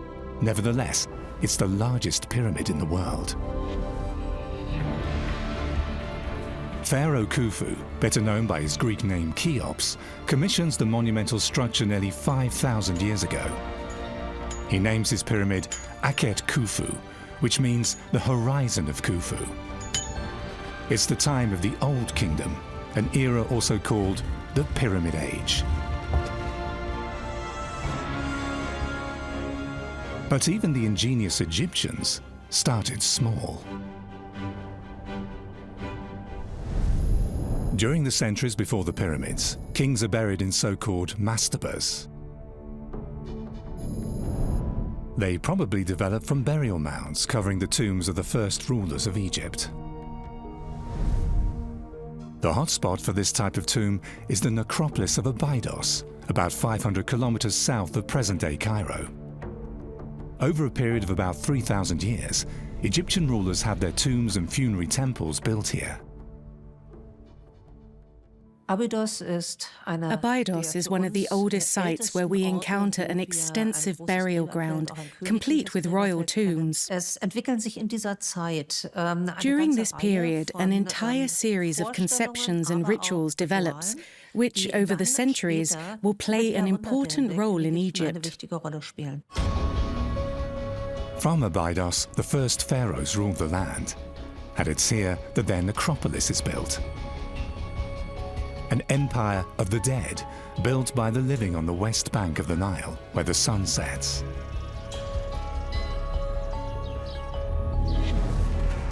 More than 5,000 years ago, the first kings of Egypt are buried in Abydos. Like King Nama, the founder of the Egyptian Empire, or his successor, Jer, whose magnificent tomb is still revered by later generations as the resting place of Osiris, the god of the dead. Jer's tomb gives an impression of how the early Egyptians imagined life after death. For their journey to the afterlife, Egyptian rulers order extensive underground complexes to be built. A long corridor leads to the main chamber, to the wooden shrine in which the king's sarcophagus rests. Wine, beer, grain, or dried meat are supposed to ensure that he will lack nothing in the afterlife.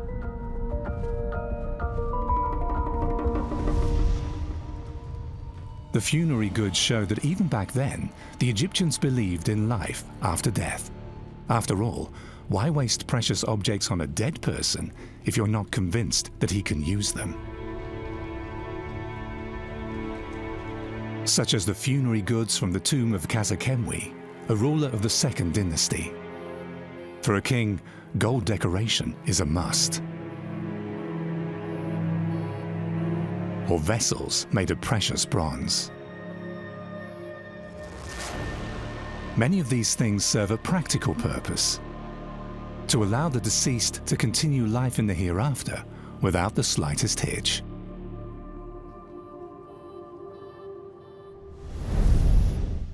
For this, the dead are mainly given everyday objects to take with them. Later, sayings on the walls of the pyramids are added to ensure that the pharaoh will be well in the afterlife.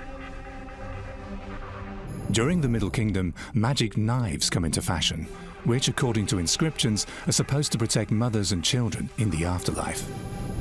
From the New Kingdom onward, the Book of the Dead becomes a bestseller, a guide on how the deceased can survive the judgment of the dead and attain immortality. In the late period, the head of the deceased is placed on a so-called head disc. The magical amulet keeps him warm and will scare grave robbers away, so the belief. The architecture of the burial chambers, too, follows practical considerations. A staircase leads to the west, where, as the Egyptians believe, lies the realm of the dead. It allows the deceased king to leave his tomb and move on to the afterlife. Finally, the tomb is sealed with cedar beams and bricks. On top, a plain mound of earth. The royal tombs were covered by burial mounds, since to create the tomb, a deep pit had to be sunk into the ground. The soil from this pit was then put back into the pit after the king was buried. This is a phenomenon found in other civilizations too, so that the burial site could be seen from afar. The burial mound is also reminiscent of the creation myth of the ancient Egyptians, of the primordial mound that rose from the primordial flood. At the beginning of the Old Kingdom, the center of power shifts from Abydos to the north. Egypt's rulers are now buried in Giza, Saqqara, and Dahshur, in enormous tombs that still bear witness to their importance today.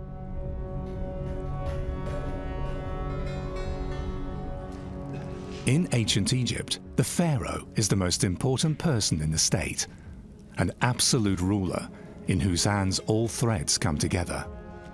As a direct link to the gods, it's his task to see to the welfare of his subjects. Yet the pharaoh is not only seen as a mediator between his people and the gods,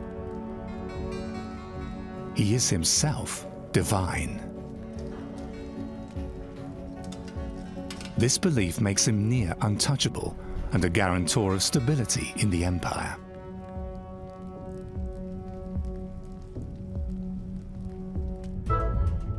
The Egyptians therefore refer to their pharaoh as the living Horus, the god of heaven. The father of Horus is the powerful god Osiris. The Egyptians believe Osiris was once killed by his evil brother Seth, yet Osiris' sister and wife Isis brought him back to life. Since then, Osiris has ruled over the realm of the dead, and every pharaoh is likened to him after his passing. The divine power of the pharaohs can be derived from their titles. The most important one, Son of Ra, the sun god. It's symbolized before each pharaoh's name by a goose and the sun disk. The necropolis of Saqqara, not far from Cairo. Here, the next step in the development of the perfect pyramid takes place. From the tumuli of the early tombs, the Egyptians develop a new idea, the so-called mastaba, meaning bench in Arabic. The inconspicuous mounds become rectangular brick buildings. Their shape already resembles a truncated pyramid. The mastaba is a perennial in the architecture of tombs. Private individuals continue to use it into the Middle Kingdom, and even rulers occasionally resort to it, like King Shepseskaf at the end of the 4th dynasty. Almost 100 meters long and 18 meters high, his mastaba is one of the largest in Egypt. The king's burial chamber is located deep underground, yet he not only completes his own tomb during his lifetime. Shepseskaf was very unusual in that he also finished his father's pyramid for him. His father was Menkaure, who built the 3rd pyramid at Giza. Shepseskaf finished everything in mud brick, which was easier to do, but it was an enormous mud brick construction project. However, most kings are no longer content with mere mastabas. The age of the pyramids has begun. At Saqqara, the step pyramid opens a new chapter in funerary architecture.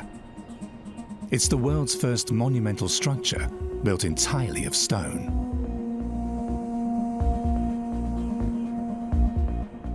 It's built on the orders of King Joseph. Under his rule, Egypt experiences political stability and prosperity. Science and architecture break new ground, as is evidenced by the step pyramid. Its architect is known by name, Imhotep. Imhotep is highly gifted. He's considered the founder of Egyptian medicine and, according to legend, invented hieroglyphic writing.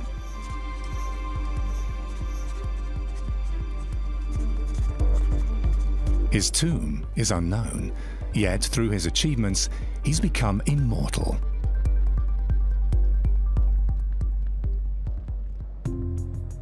Thus, after his death, the Egyptians worship him as a god. Apart from the pharaohs, he's one of the few mortals to receive this honor. Even King Joseph pays homage to his master builder by having Imhotep's name and title inscribed on one of his royal statues. When designing the world's first pyramid, Imhotep develops the idea of the primordial mound even further.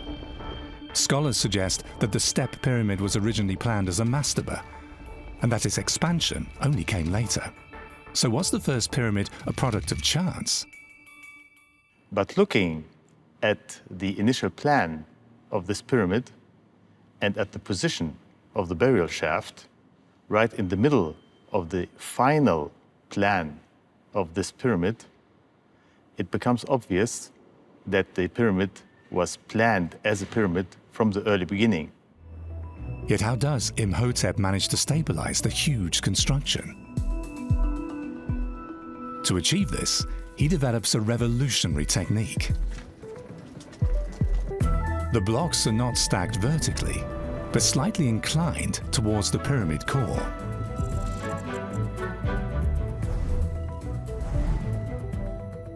Giving the building the necessary internal support. Around it, a huge necropolis is built. 15 hectares in size, the equivalent of about 20 soccer fields. And below, there's yet another city.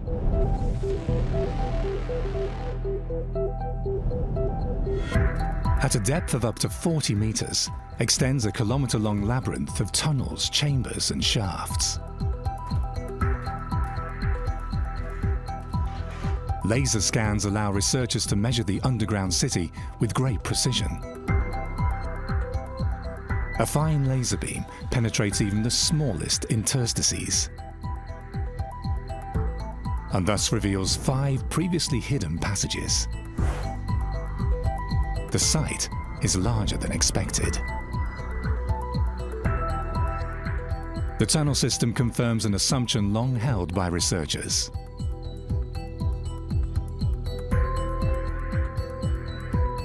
The king's burial chamber is located exactly in the center of the underground city.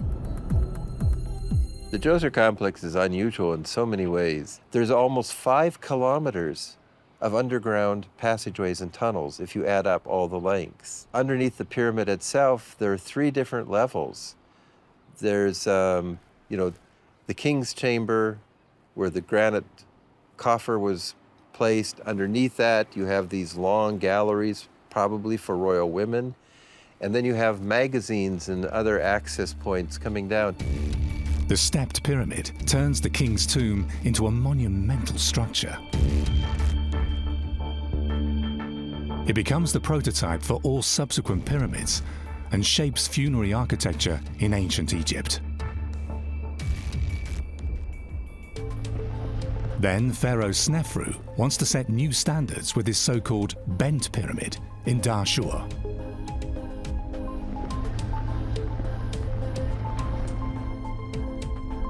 The first stepless pyramid is intended to be 125 meters high. Snefru had planned it as a magnificent burial site for himself. Alas, some grave construction errors interfere.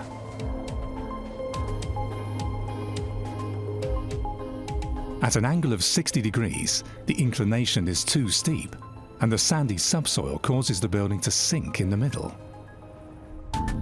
To stabilize the pyramid, a belt about 16 meters wide with a 54-degree inclination is placed around the structure. Yet the rescue attempt fails. The stones begin to slide. Cracks appear everywhere. In a last attempt, the builders flattened the angle of inclination of the upper part to 43 degrees. The result, a pyramid with a kink.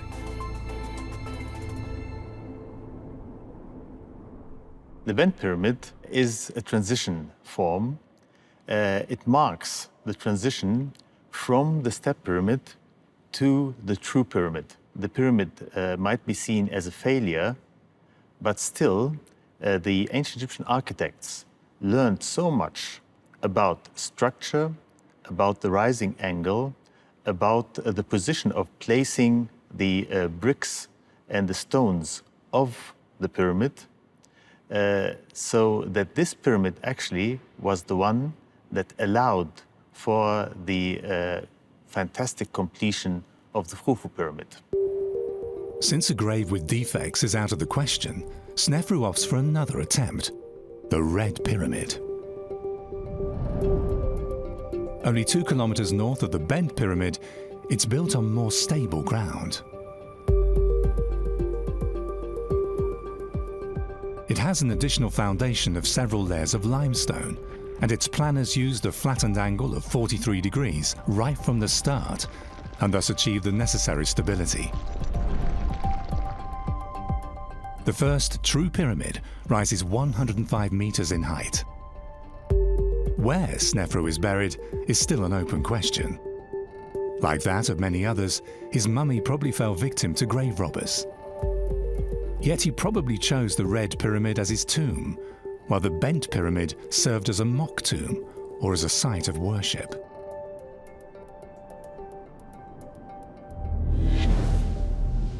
With the Red Pyramid, the development from burial mound to pyramid is complete. Yet Snefru's son wants to surpass his father's building skills. His name, Khufu. He chooses a new area for his envisioned tomb, the Plateau of Giza. Conditions here are perfect. There's enough space, sufficient building material on site, and the rocky ground offers an ideal subsoil for his mammoth project. Since what Khufu has in mind is nothing less than the largest structure in the world. How the Egyptians managed to build this gigantic monument is a matter of dispute even today. At least, there are clues as to who built it. For a task like this, Khufu needs a gifted architect, and probably finds him in a man named Hemiunu. He holds the office of vizier and is thus the second most powerful man in the land. For his services, Khufu later bestows upon him the title of overseer of all the king's building works. Hemiunu's pyramid rises 146.5 meters into the sky, and thus eclipses all other structures, a record that will stand for more than 4,000 years.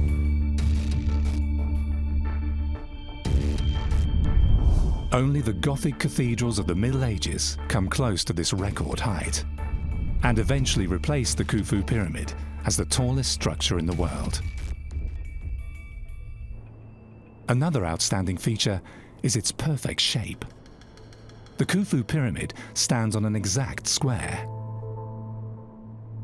Its flawless appearance is further ensured by the white limestone covering its surface. Since the stone on the Giza plateau is not fine enough for this purpose, the covering slabs have to be brought in via the Nile. Back then, its riverbed runs closer to the pyramids than it does today. The pyramid is aligned exactly on the north-south axis. And it's probably crowned by a gilded keystone.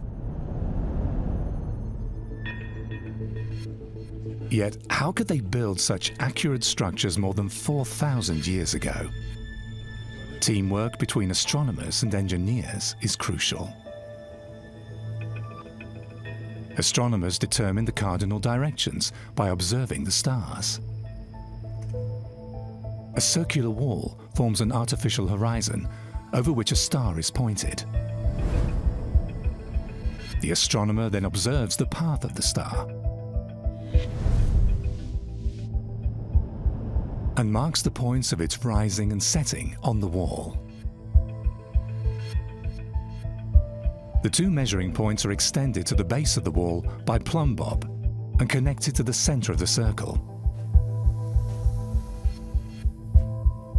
The two lines form an angle, with the center pointing due north. And not only the alignment to the 4 cardinal directions is perfect, all sides are also at right angles to each other. The Egyptians may not know the theorem of Pythagoras, yet they have methods of their own. For example, they place 2 wooden posts on a straight line. Then, using 2 ropes of equal length, 2 circles are drawn. The intersection of the circles allows a right angle to be determined.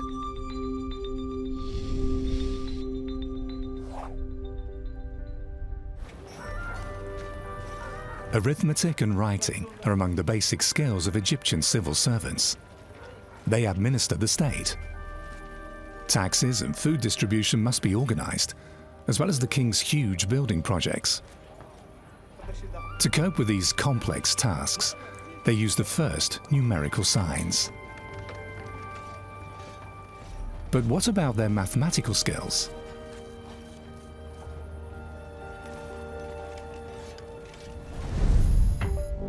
There are symbols for numbers on stone monuments and in temples. However, they reveal little about the mathematics used. Only papyri from the Middle Kingdom show that Egyptians knew multiplication and division. Many papyri are copies of older works. Without this mathematical knowledge, pyramid building would not have been possible. The ancient Egyptians had a wide range of mathematical knowledge. According to the Greeks, they were the inventors of geometry. In any case, they were quite familiar with the various forms of calculation, even if it worked a little differently. If we look at their architecture, the division of the country with its clearly drawn borders, as well as the borders between individual fields, we see that the Egyptians had a highly exact mathematical knowledge, not only in a practical sense, but also on an abstract level. An estimated 1 billion man-hours went into the construction of the Khufu pyramid. Approximately 2.3 million stone blocks have to be cut out of the rock by the workers, with each block weighing about 2.5 tons. Some of them are brought from far away.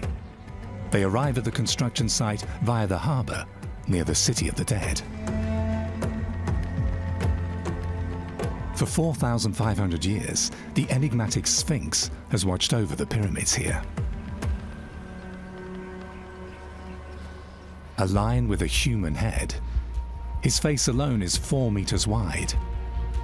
The Great Sphinx of Giza is the largest statue in the world, carved from one piece. Few man-made works are as enigmatic as this one. No one knows what purpose the Sphinx originally served. We don't even know who had it erected. Khufu or his son Khephren? And is the Sphinx a he or a she? At least this mystery can be solved. Unlike their Greek counterparts, Egyptian sphinxes mostly represent men, as is the case in Giza. Thus, to Egyptologists, the Sphinx is a male. But the biggest mystery remains. What happened to the nose of the Sphinx? That Napoleon had the nose shot off with a cannon belongs to the realm of legends. The fact is, as late as the 14th century, Islamic fundamentalists feared that Egyptians might once again worship the Sphinx as a god. To them, this was idolatry. So, to put a definitive end to this, they hacked off the statue's nose.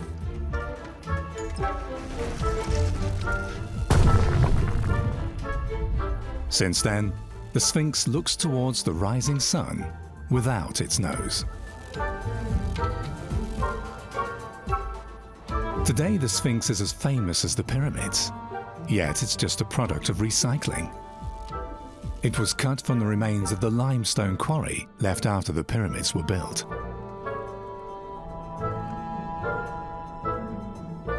Most of the building material for the pyramids comes from Giza itself. But where does the fine limestone for the outer casing come from? The builders find it in the quarry of Tura, about 20 kilometers from Giza. Researchers speculated for a long time about how the Egyptians transported the huge blocks to the construction site in Giza. Then, in 2013, archaeologists made a discovery: 800 snippets of a papyrus from the time of Khufu. By painstaking work, the fragments are put together. The result exceeds all expectations. It's first-hand information about the construction of the pyramids.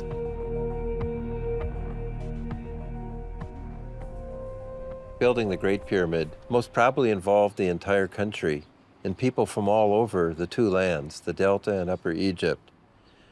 And this is exemplified by one of the most important discoveries in the history of my career, and that's the Wadi al-Jarf papyri. These papyri look like Excel spreadsheets, literally, with rows and columns. This is all about how the pyramids helped to build Egypt. The papyri fragments are notes of an overseer named Mera. He documents every step of his workers and everything they bring from Tura to Giza. But what can the numbers tell us? Basically, all that infrastructure for developing these giant pyramids, it's like the US freeway system or the space program. All that infrastructure was now used for the country as a whole. The accounting, the coordination of the different governorate. The infrastructure is more important for its own right to sustain Egypt as now a sophisticated civilization. Pyramid building also boosts technical development. New types of ships are needed to transport materials. Via the Nile, they carry their freight from Tura to Giza every 4 to 5 days. They can also navigate the shallow canals that only carry water during the Nile flood. This allows blocks of stones weighing tons to be brought close to the pyramid. Yet how were the Egyptians able to handle the huge blocks?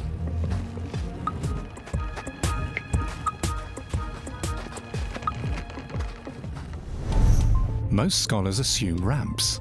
However, even at a 10% gradient, a ramp to the top of the Khufu pyramid would have to stretch over more than 1 kilometer. Building such a ramp would require more material than building the pyramid itself.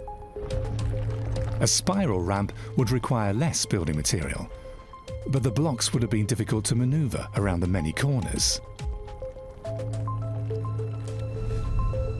And it would have ruled out precise measuring of the actual pyramid. To this day, experts are at loggerheads over the shape and function of the ramps.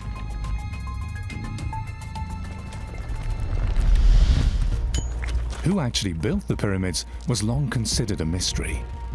Was the work done by slaves, as is handed down by the Greek historian Herodotus? Archaeological finds bring light into the darkness here as well. Close to the pyramids, archaeologists have found a residential settlement of craftsmen. And their nearby cemetery shows they were not slaves, as there is no life after death for slaves. They must have been workers in the service of the king.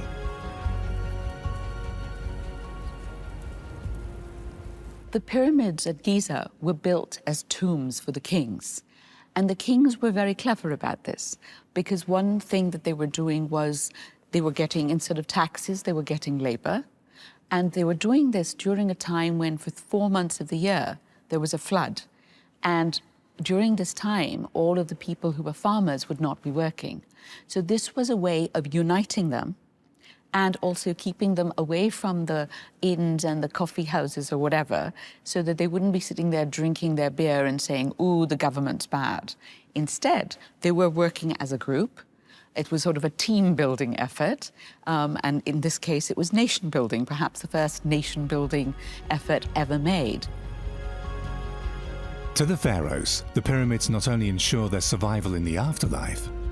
As a nationwide project, they also prevent uprisings.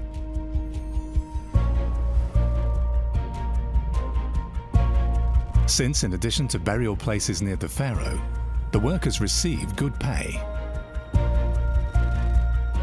Since grain is the currency back then, they get it in the form of bread or beer, which is part of the staple diet of the ancient Egyptians.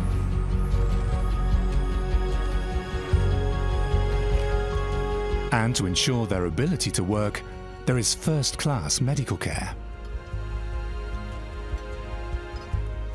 We know that some of them suffered from accidents because they had broken bones that have been set by the doctor, and other things that happened because you could see they had problems with their backs because they were carrying heavy loads. The Egyptians already knew about the healing power of many plants, like frankincense for pain, aloe vera for skin diseases, or pomegranate against tapeworms. Even the antibiotic effect of honey is known to them.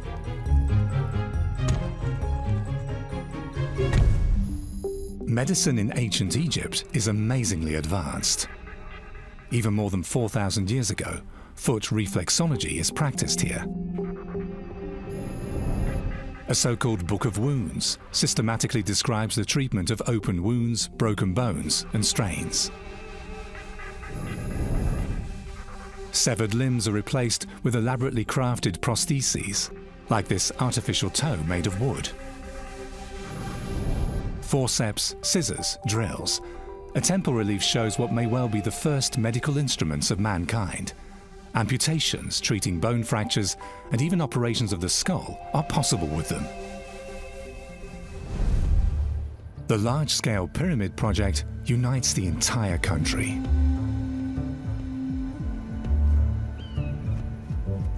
Be they rulers or workers, they are all part of a sacred hierarchy that holds the empire of the pharaohs together. At the top is the pharaoh. Below him, priests, ministers, and generals. Then there are the scribes and officials. On the lowest level, workers and peasants. Each has a fixed place in a fixed order, like the stones of a pyramid. Any pharaoh's task is to maintain this order, in this world as in the hereafter. The pyramid is therefore more than just his tomb. It's also the place of his resurrection. Therefore, a pharaoh cannot afford to be late in building it. Once a king ascended the throne, the tomb started to be built immediately. And it is interesting because, of course, some kings reigned for a very long time and others for quite a short time. So you never knew how long you were going to live. So you would probably start building as soon as possible and maybe hope that it got done, or most of it got done, before you died. After a long reign of at least 23 years, King Khufu dies. In a solemn procession, the priests carry him into the pyramid. Inside, everything is carefully prepared. The way leads through the great gallery made of limestone. At the end of the passage, which is almost 47 meters long and about 9 meters high, the procession reaches the burial chamber. There, the granite sarcophagus of the king is already waiting. To keep out grave robbers, the entrance is closed with 3 granite blocks, weighing 2.5 tons each. Traces of the pulleys and guide ropes for the blocks can still be found in the 4-meter-high pitfall chamber. Yet how could workers move the heavy blocks with such simple tools? With a 1-to-1 scale replica of the chamber, researchers at the University of Kassel, Germany, put the contraption to the test. The secret is hemp ropes. They're ingeniously looped around the drop stones and the round beams. Then sufficient friction is created between them. It's supposed to slow down the blocks as they are lowered, and indeed, they can be moved surprisingly easily by just 2 people. However, this safety system did not help. With hammer, chisel, and a lot of patience, grave robbers nevertheless succeed in penetrating the king's chamber. Once the king is laid to rest, he may begin his journey to the afterlife. The pyramid serves as a kind of stairway to heaven, as is written on the walls of the burial chambers. A stairway to heaven is erected for you. May the heavens make the sun's rays strong for you, so that you may ascend as the eye of Ra, the sun god. As long as the godlike ruler dwells in heaven, there will be life on earth. Such was the firm belief of the ancient Egyptians. The building of the pyramids isn't merely a great moment in the history of mankind.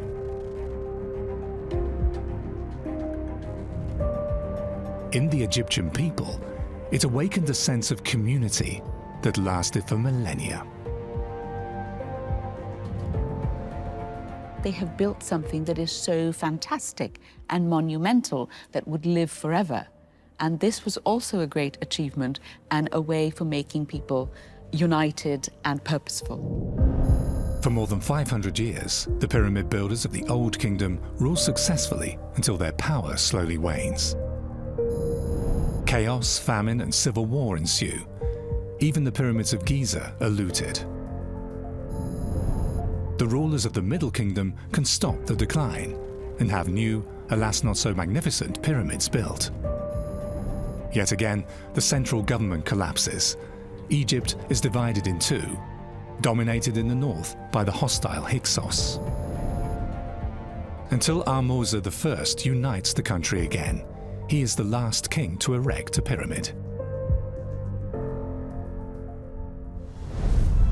Then a dynasty originating from magnificent Thebes comes to power.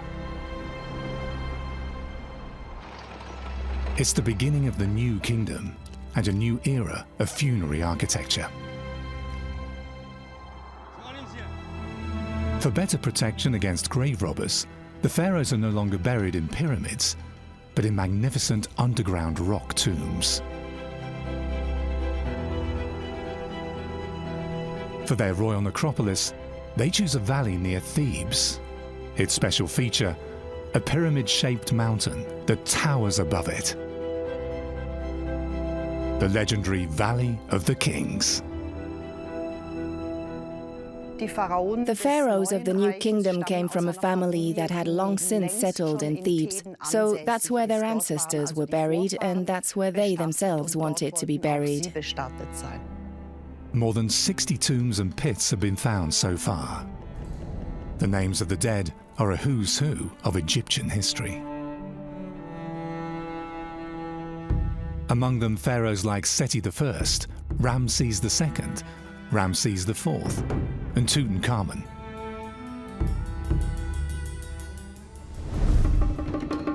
The tombs are driven up to 140 meters deep into the mountains.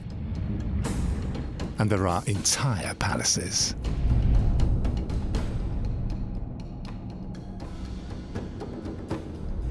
An endless labyrinth of pitfalls, false doors, and fake passages is supposed to frustrate tomb robbers.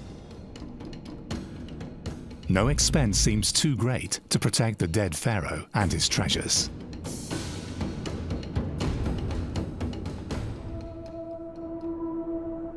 Yet have the royal families the valley all to themselves?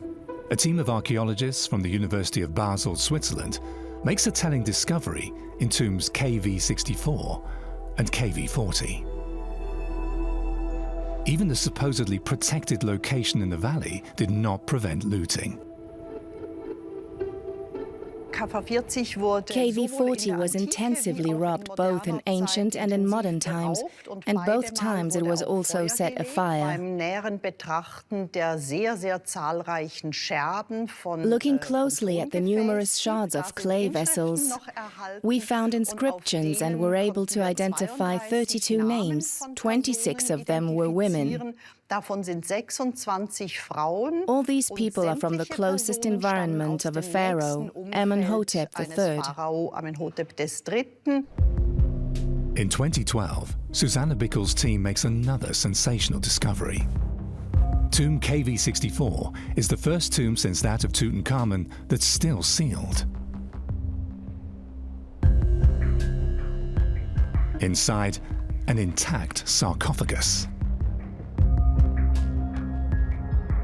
Beneath the rubble, the researchers discover another mummy. It belongs to an unknown princess from the New Kingdom. Tomb robbers have looted the chamber after it was first used and didn't care for her mummy. The looting of graves is not uncommon in ancient Egypt, but in the intermediate periods there is a particularly high incidence of looting.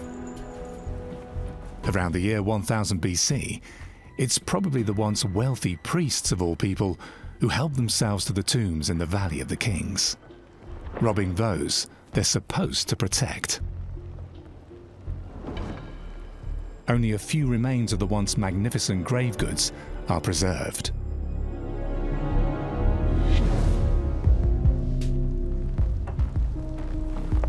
So far, there are no clues as to the identity of the unknown princess.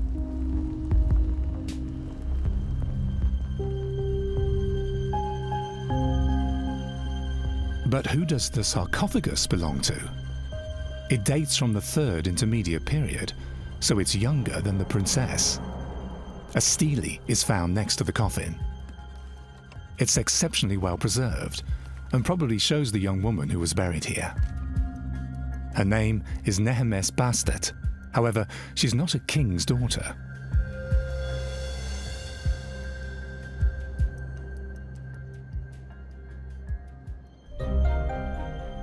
During the 3rd intermediate period, Egypt breaks up into 2 realms.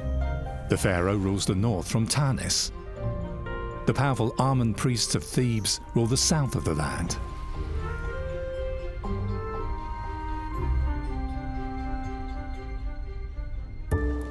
Nehemes Bastet is the daughter of a high priest of Amun. She bears the title Singer of Amun and is thus part of the new elite. Her family buries her in the tomb of a princess, and this makes her immortal. For her sarcophagus preserves her name and title for posterity.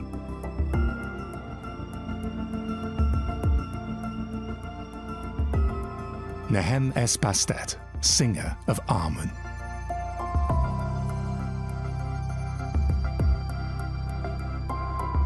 A surprise for archaeologists too.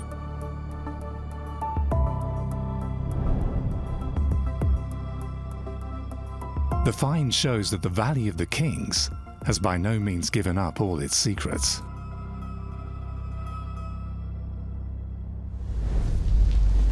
Constructing their tombs remains a top priority for every pharaoh of the New Kingdom. The manpower employed seems limitless. Unskilled laborers carve passages and chambers into the rock. For the work inside, there are highly specialized craftsmen. Stonemasons, carpenters, painters. Everything is planned down to the smallest detail. An entire industry develops around provisioning for the afterlife. Bakers are needed, laundresses, and countless other trades. They form an important part of the economy of the country. For the workers, the pharaohs have a specially designed settlement built in the Valley of the Kings, Set Ma'at. Preparation for death played a tremendous role in ancient Egypt. It was an important economic factor too. Just ask yourself, how rich must a country be, how well off its people, that a death cult of this kind was possible? To me, it's striking that Egypt could afford a death cult and a cult of their gods that must have consumed half of the country's economic wealth. Fast die Hälfte des gesamten wirtschaftlichen Vermögens des Landes aufbrauchte. Above the settlement, the cemetery for the inhabitants of Set Ma'at emerges. Pyramid-shaped superstructures rise above the graves. They are chapels, private places of worship for the cult of the sun. Until now, a pyramid was reserved for the pharaoh. Not everyone may have had an exquisitely painted tomb, yet even the burials of ordinary people were now a bit more elaborate, proving once again that the Egyptians believed that they could thereby secure their prosperity in life as well as in the hereafter. They are the harbingers of a new funerary architecture and signs of a new era. King Akhenaten had tried to replace the multitude of Egyptian gods with the cult of Aten, thereby shaking the belief of the Egyptians. In the aftermath, Egyptians develop a more personal form of piety. People begin to address the gods directly instead of via their ruler. The upheaval is also evident inside the tombs. Instead of everyday scenes, now motifs and inscriptions from the Book of the Dead decorate the walls. There are even entire scenes from the Book of the Underworld. Previously, this had been a privilege of the pharaoh. The Book of the Dead guides the deceased through the underworld, where trials and the judgment of Osiris await him. If he passes, he reaches the Seket Iaru, the ancient Egyptians' paradise. Even for a pharaoh, there's no easy way past Osiris. He too must first pass the tests if he is to take his place among the gods after death. For this, he must travel through the realm of Osiris.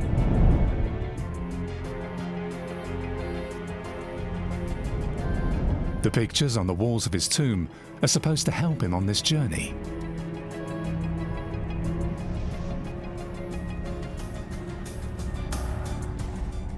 Each night, the pharaoh goes through the same ritual. Whenever the sun sets, the sun god Ra sets out on his bark on a journey through the underworld. There, he battles demons and the serpentine god Apophis to reappear on earth reborn next morning. The pharaoh fights alongside Ra on this journey. The eternal cycle of death and rebirth is to preserve the order of the world. For the ancient Egyptians, the afterlife was a continuation of their life. So they would spend a lot of effort during their life in building tombs as eternal resting places.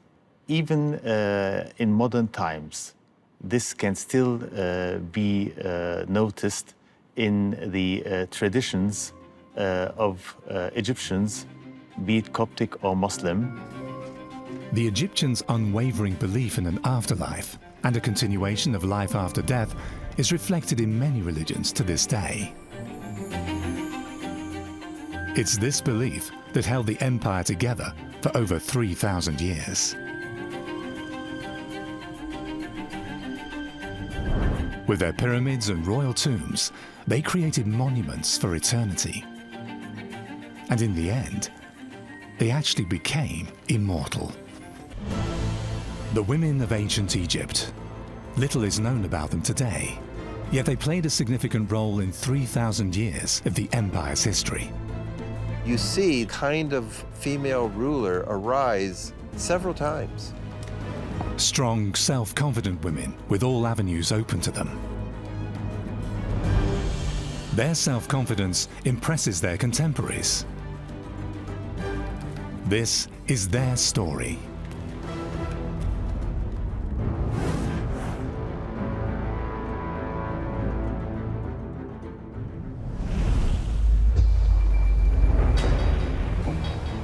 Ancient Egypt.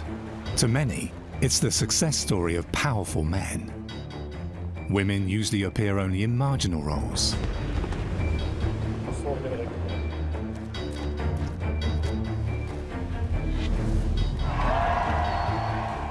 Yet one of ancient Egypt's most famous figures isn't a man.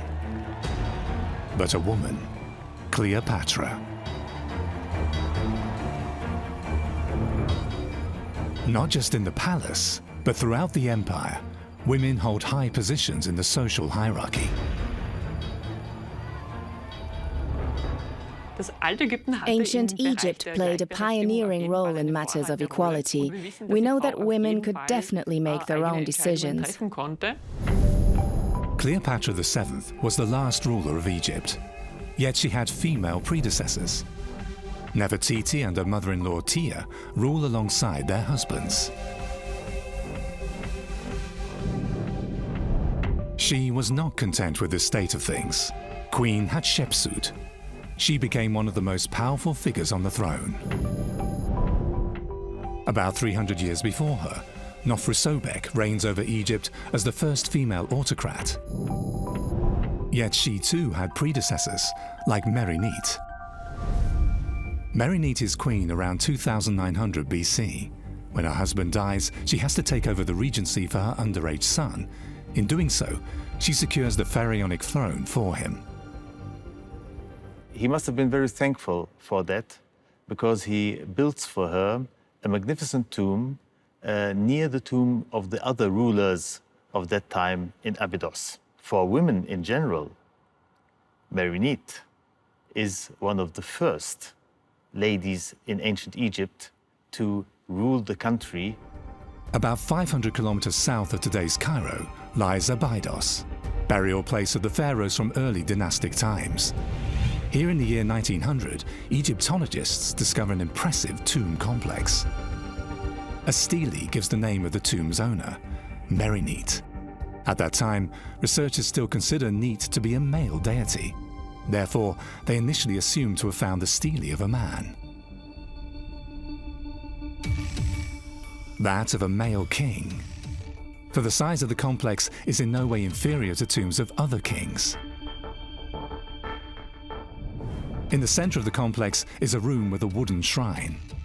Around this burial chamber are grouped 8 storerooms, which in turn are surrounded by 41 secondary tombs. The queen obviously did not go alone to the realm of the dead.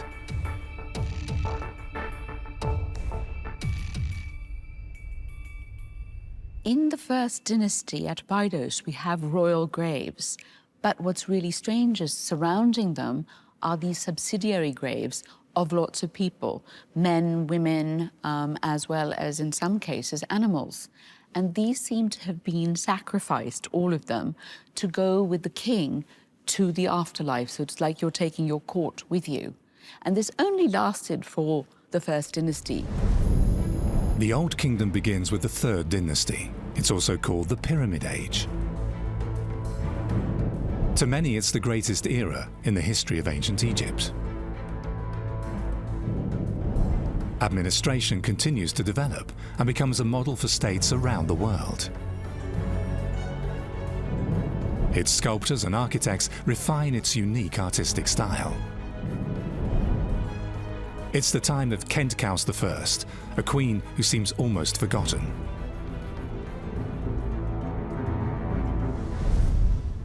A world-famous site, the 3 pyramids of Giza.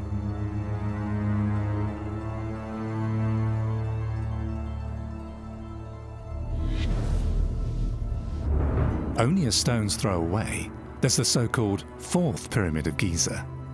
It's the tomb of Khentkaus I, a queen of whom even the ancient Egyptians told many legends.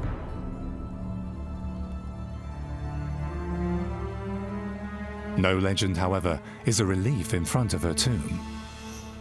It shows Khentkaus with a Nemes headcloth and a ceremonial beard, the insignia of a king.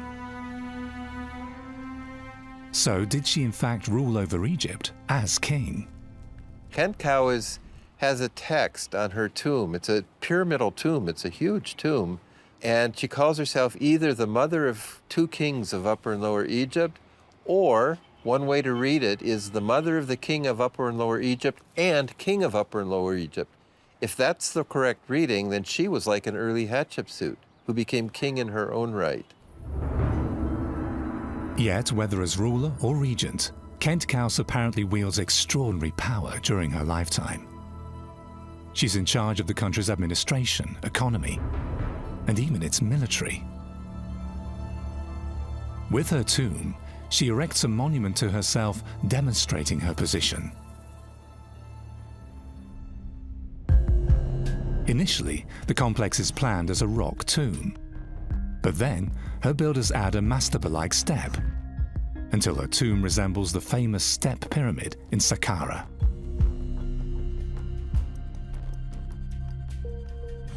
And as with other royal tombs, a ship is buried next to the pyramid. It's supposed to take Kent Kaus on her journey to the afterlife.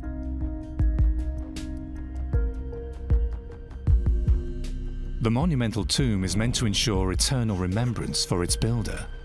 Priests who live in houses right next to the tomb are to keep her memory alive. Even as a royal mother, Kent Kaus enjoys a prominent position. The mothers of divine heirs to the throne are considered to guarantee peace and stability, not least because they can take over the regency for their minor sons if need be. Queens are closely associated with the sky goddess Hathor.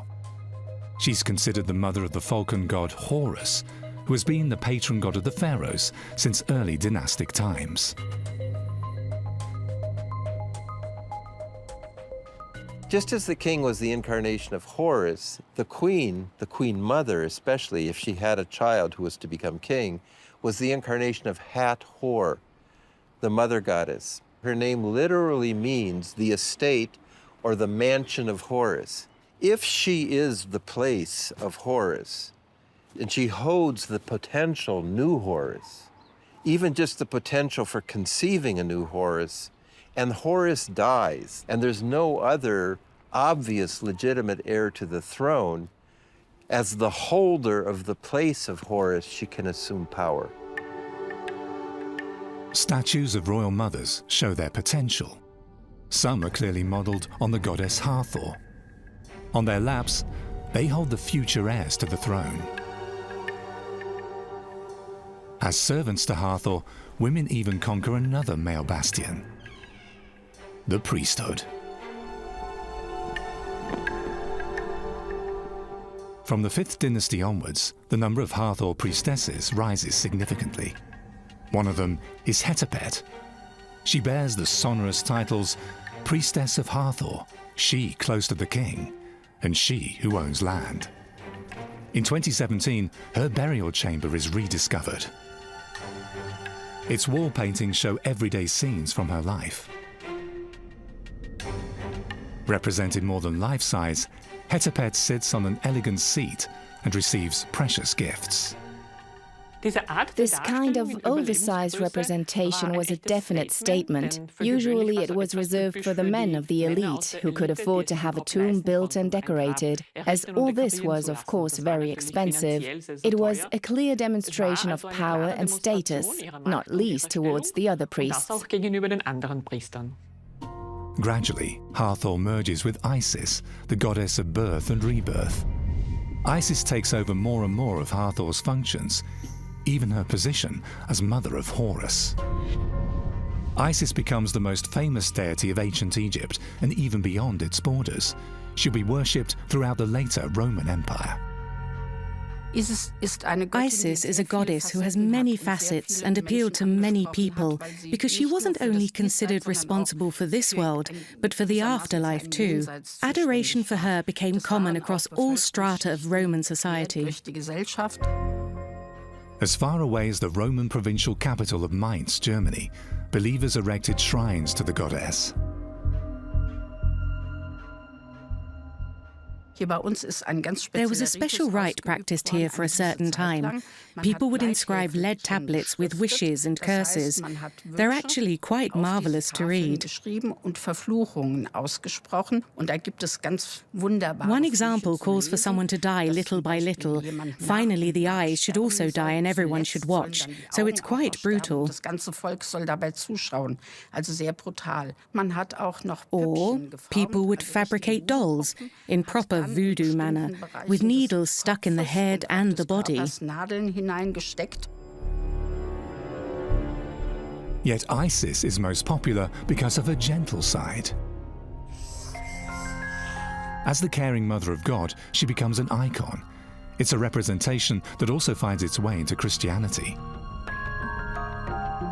Like with Mary, the mother of God, holding the baby Jesus in her arms. Along with Isis, one of the most important goddesses is Ma'at. As goddess of justice and order, she's the spiritual guide for every pharaoh. Other deities are responsible for what's considered masculine fields, such as the goddess of war, Sekhmet, or Seshat, the goddess of writing and bookkeeping. As early as the Old Kingdom, women rise in the state hierarchy. As the king's mother or as priestesses, they belong to the influential elite. Yet, there are even more ways for women to advance.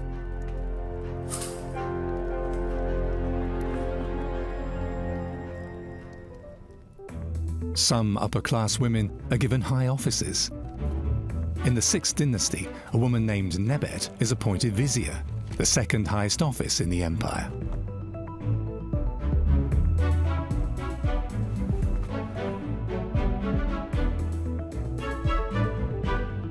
About the same time, the first known female physician in history appears, Pesachet. One of her titles is Chief of the Female Physicians. She probably teaches at the medical school in Sais, where women are trained primarily in gynecology.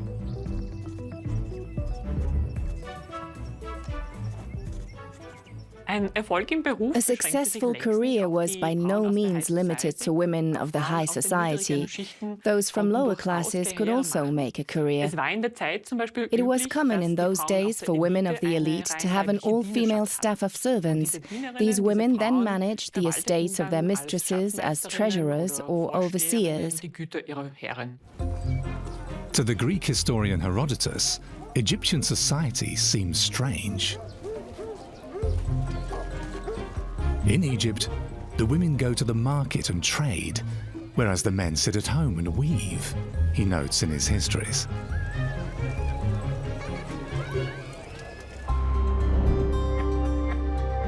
Paintings prove that women did indeed have their own stalls in the markets. Nevertheless, in ancient Egypt, trade is predominantly a male affair.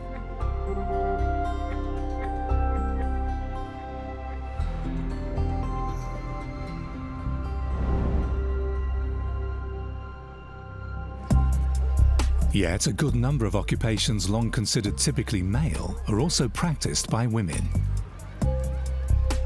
They brew beer or even run their own ships, more than 4,200 years ago.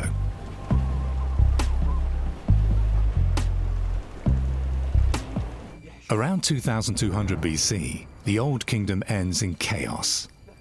At least, that's what Herodotus relates almost 2,000 years later, so our information is not first-hand.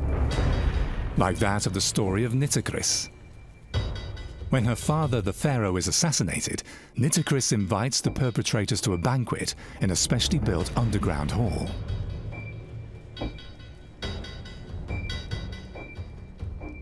She has water from a river piped into the hall and drowns the murderers. To escape punishment, Nitocris commits suicide, throwing herself into a fire.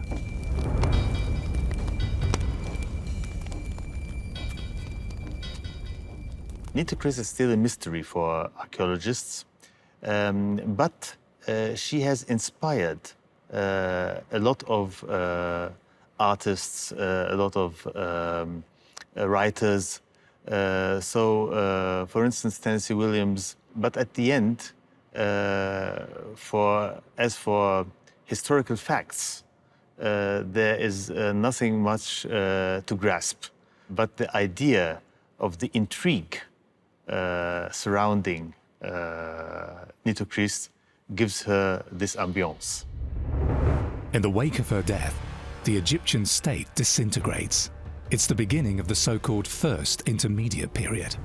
New centers of power emerge. Heracleopolis in the north, and in the south, there is Thebes. From here, King Mentuhotep II succeeds in conquering the north and thus reunifies the Egyptian empire. The first intermediate period is followed by the Middle Kingdom, a new period of prosperity for Egypt. It's the time of Nofrisobek, the first female autocrat on the Egyptian throne on record. For 3 years, 10 months and 24 days, she reigns alone as queen. Internal and external relations are stable under her leadership. Even Nubia in the south is firmly in Egyptian hands. The reasons for Nofrisobek's succession to the throne were not too glamorous. As a matter of fact, she was a stopgap. In the absence of male heirs, one simply resorted to a female family member, a practice that we know from European ruling families as well. Nofrisobek differed from her predecessors such as Kenkaus or Merenith because she legitimized herself by her own right, not as regent for a minor son. The royal titles she bore testifies to this. She is also mentioned in the king lists of Karnak and Saqqara, and as that had not been the case before, she became a model for later queens like Hatshepsut or Tausret. Alas, Nofrisobek fails to secure the succession. Leaving no male heir, a dispute over her throne ensues. Direct succession ensures peace and stability in the empire. Thus, the pressure to produce offspring is high, even in the lower classes, since children guarantee that the parents will be remembered. That's why childbearing is the most important task of women in Egypt, too. This may sound patriarchal, yet unlike in many other cultures, the birth of a girl is considered a blessing. The birth of a girl was always a source of joy and in no way to be seen negatively. If you look at Egyptian history as a whole, numerous princesses play a special role next to princes. And thanks to this, we see, albeit rarely, female pharaohs in ancient Egypt. With the onset of labour, the expectant mother is taken to what is called a postpartum bower. It's set up on the roof or in the garden of the house. When giving birth, the mother uses a birthing chair or bricks to support her during delivery.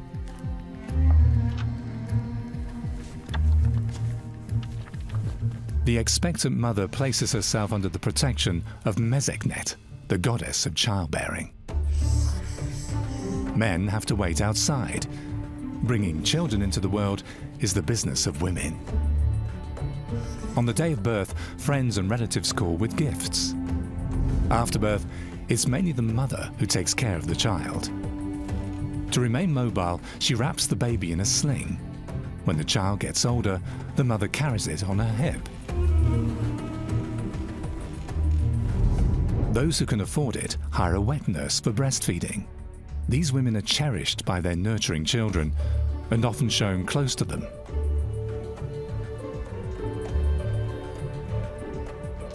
In addition to the child's bodily welfare, the mother takes care of its upbringing and schooling and may represent her children in legal matters. From a legal point of view, women had equal rights even since the Old Kingdom. A woman could dispose of a property and bequeath it to her children. She could also exclude certain children from inheritance, and she had equal rights before the court. In this will from the Middle Kingdom, a woman named Neshonzu settles her estate. She bequeaths her land to her son if he will take care of her burial, an arrangement that sounds surprisingly modern. So were there equal rights for women in ancient Egypt? Of course, we can't talk about equal rights in today's sense. The distribution of roles was simply still too classical. As mistress of the house, a woman primarily took care of the children and household matters or activities that could be performed in the household. Women in high administrative positions were rather an exception. However, these exceptions distinguish Egypt from ancient Rome or Greece. As Nofru does not give birth to an heir, her death triggers the second intermediate period, which lasts almost 250 years. A period of political instability in which the empire once again breaks up into several small dominions. Around 1648 BC, the Hyksos, a people from the Near East, succeed in establishing their own dynasty in northern Egypt. For the first time, parts of Egypt are under foreign rule. With the conquest of the north by the Hyksos, the concept of rule enters a real crisis. One of the pharaoh's most important tasks is to defeat his enemies. Alas, he is still a child. His mother must keep order in his place. Queen Imhotep I takes charge, of the military as well.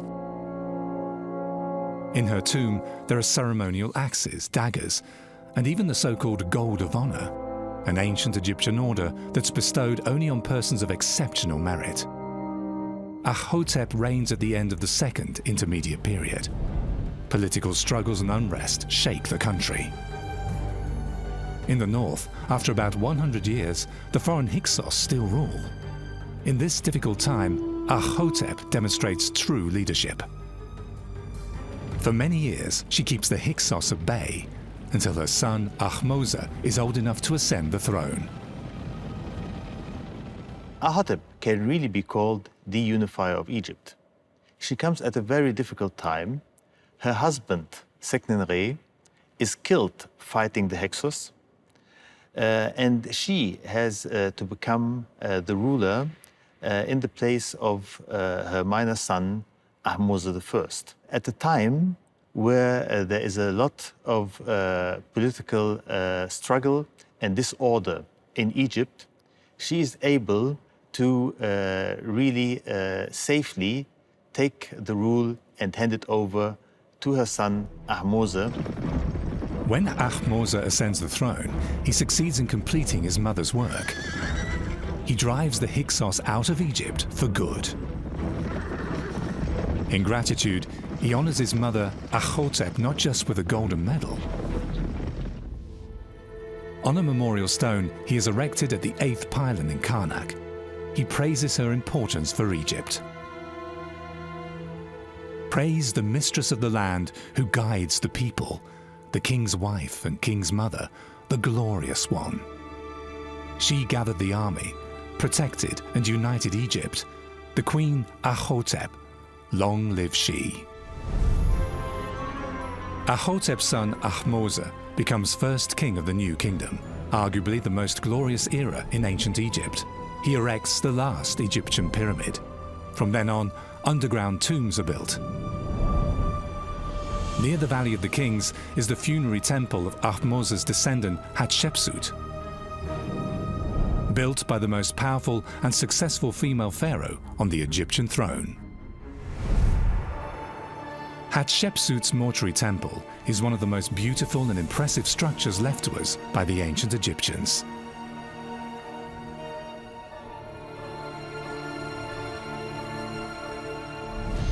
Hatshepsut's rise begins when she marries her half-brother, Thutmose II. After his early death, things seem to run their natural course. Since Thutmose III, the heir to the throne, is still too young to rule, Hatshepsut takes over the regency. But then she goes one step further. She officially proclaims herself queen and rules alongside Thutmose III, thus limiting the power of the young pharaoh. Hatshepsut leaves nothing to chance to substantiate her claim to rule. She decides to take an unusual step. Although she continues to use female epithets like Daughter of Ra or Lady of the Two Lands, she lets herself be portrayed more and more as a man, even with a royal ceremonial beard.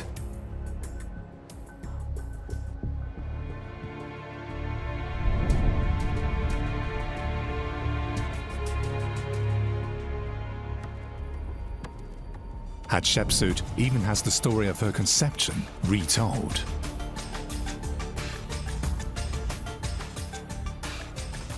On a relief in her mortuary temple, her version is carved in stone. According to it, the sun god Amun united with her mother to conceive her.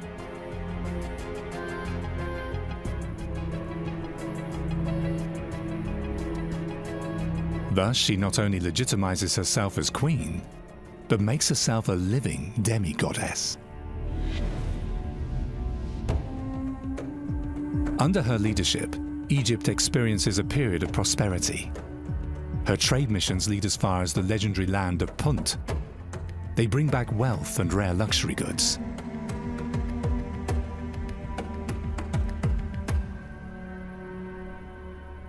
It's been said luxury is the father or mother of invention. This trade, was a part of how the pyramids built Egypt. By extending these routes way down into Punt for frankincense and myrrh, like Hatshepsut did. This was all part. It helped them. It incentivized them to build great ships. All of this, increased Egypt's infrastructure in terms of its. Now they had seagoing vessels, not just Nile transport barges. Trade is crucial for Egypt's wealth and power. By opening up new markets, Hatshepsut boosts the country's economy, the base of a stable empire. After reigning for about 21 years, Hatshepsut dies and is solemnly buried in the Valley of the Kings.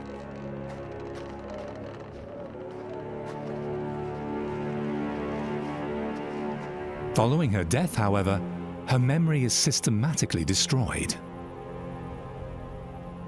Hatshepsut's stepson, Thutmose III, was long regarded as the one behind the annihilation of her pictorial representations.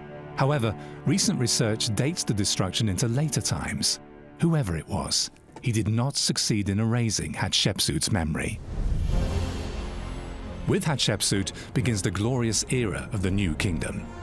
Her successor, Thutmose III, becomes a great warlord. Under him, Egypt reaches the greatest expansion of its history. Amenhotep III, however, is remembered primarily as a builder. He has numerous sanctuaries built. The Memnon Colossi near the temple of Hatshepsut are part of his mortuary temple. Yet beside him stands a powerful woman, his great royal wife, Tiya. Their special connection is shown in this colossal statue. Both are depicted as the same size. The message is clear. This woman is not a subordinate.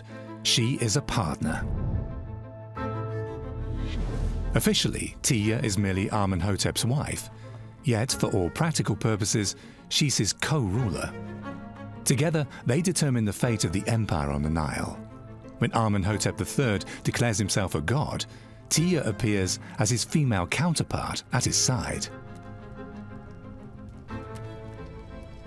Tiya is one of the important queens of the New Kingdom. This can be derived from the frequency of her appearance in effigies, from large statues down to the smallest jewelry.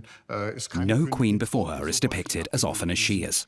And she's given a temple dedicated expressly to her, which is another honor bestowed on no queen before her. Her officials have large tombs built in her neighborhood, and they obviously have the resources to do that, resources that were supplied by the queen. She also appears in the diplomatic correspondence of the time. Foreign rulers writing to the royal court at Amarna call the queen as a witness to certain events, so she must have had adequate knowledge about the political actualities of her time. Tiya and Amenhotep have at least 6 children together, including Akhenaten, who goes down in Egyptian history as the heretic king. His wife Nefertiti becomes even more famous. Her immaculate bust turns her into an icon.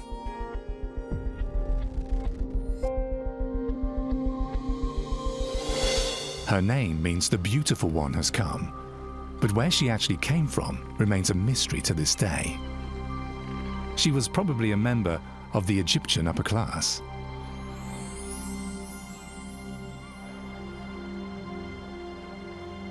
After his accession to power, Akhenaten fundamentally restructures the Egyptian empire. he disempowers the influential priests of the imperial god Amun. The new sole god is Aten, the sun disk.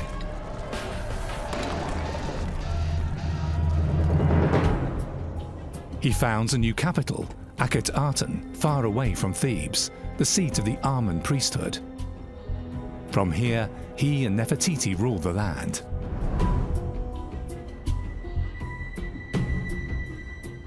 Like her predecessor, Queen Tiye, Nefertiti regularly appears together with her husband. Akhenaten and Nefertiti appear almost as inseparable. What's more, like Queen Tiye, Nefertiti is shown in scenes that are unusual for queens, such as the slaying of enemies. While the king slays male enemies, Nefertiti is shown slaying female enemies.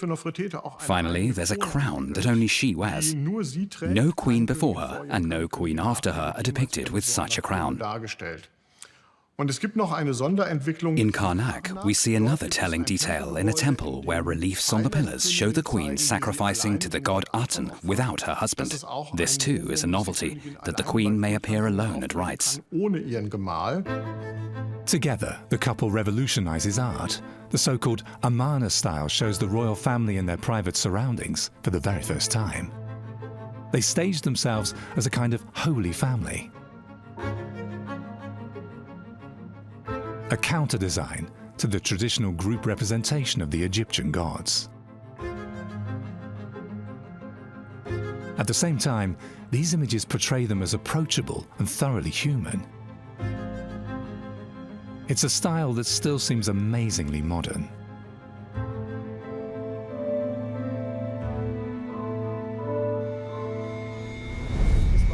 Nefertiti's end is as mysterious as her origin. She was long believed to have died in Akhenaten's 12th or 14th year of reign, or even to have been disowned by her husband. But then in 2012, archaeologists discover a crucial clue. In a quarry, they find an inscription from Akhenaten's 16th year of reign. It addresses Nefertiti as the great royal wife. Thus it's clear that she was alive at least until shortly before Akhenaten's death. However, this doesn't explain Nefertiti's mysterious disappearance from history and has led to much speculation.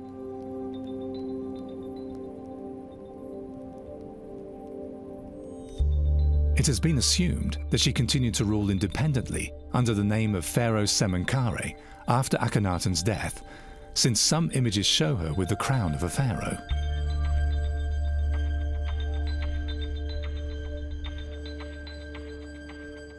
About her end, nothing is known. Yet, her legendary bust, one of the most famous treasures of ancient Egypt, has made Nefertiti immortal and an icon of beauty.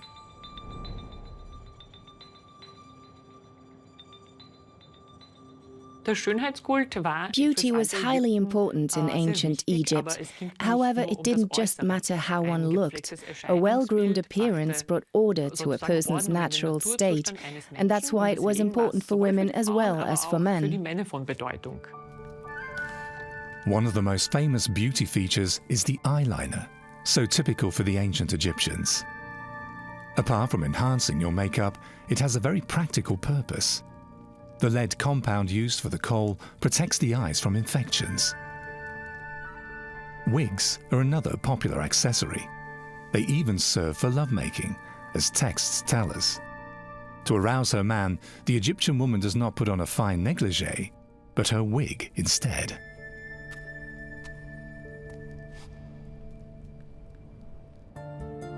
The importance of beauty is also shown by numerous funerary goods related to beauty care, such as ointment vessels, perfume bottles, combs, or precious mirrors.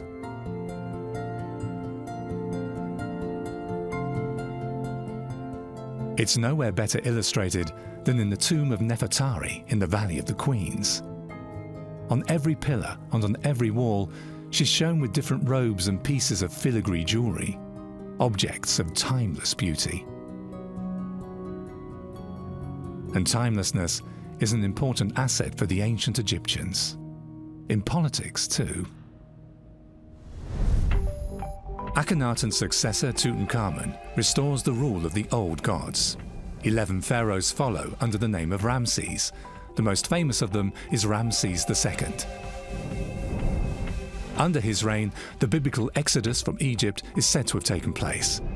His numerous temples and colossal statues make him famous.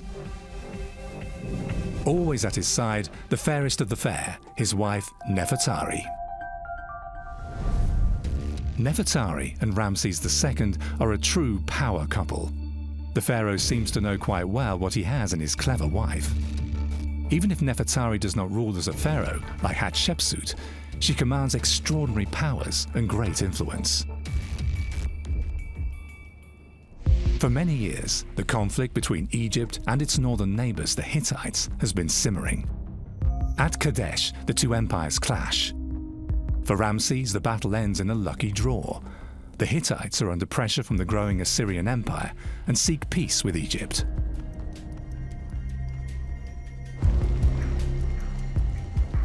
After tough negotiations, Ramses II and the Hittite king Hattusili III conclude the first peace treaty in history, not least thanks to the skillful diplomacy of Nefertari.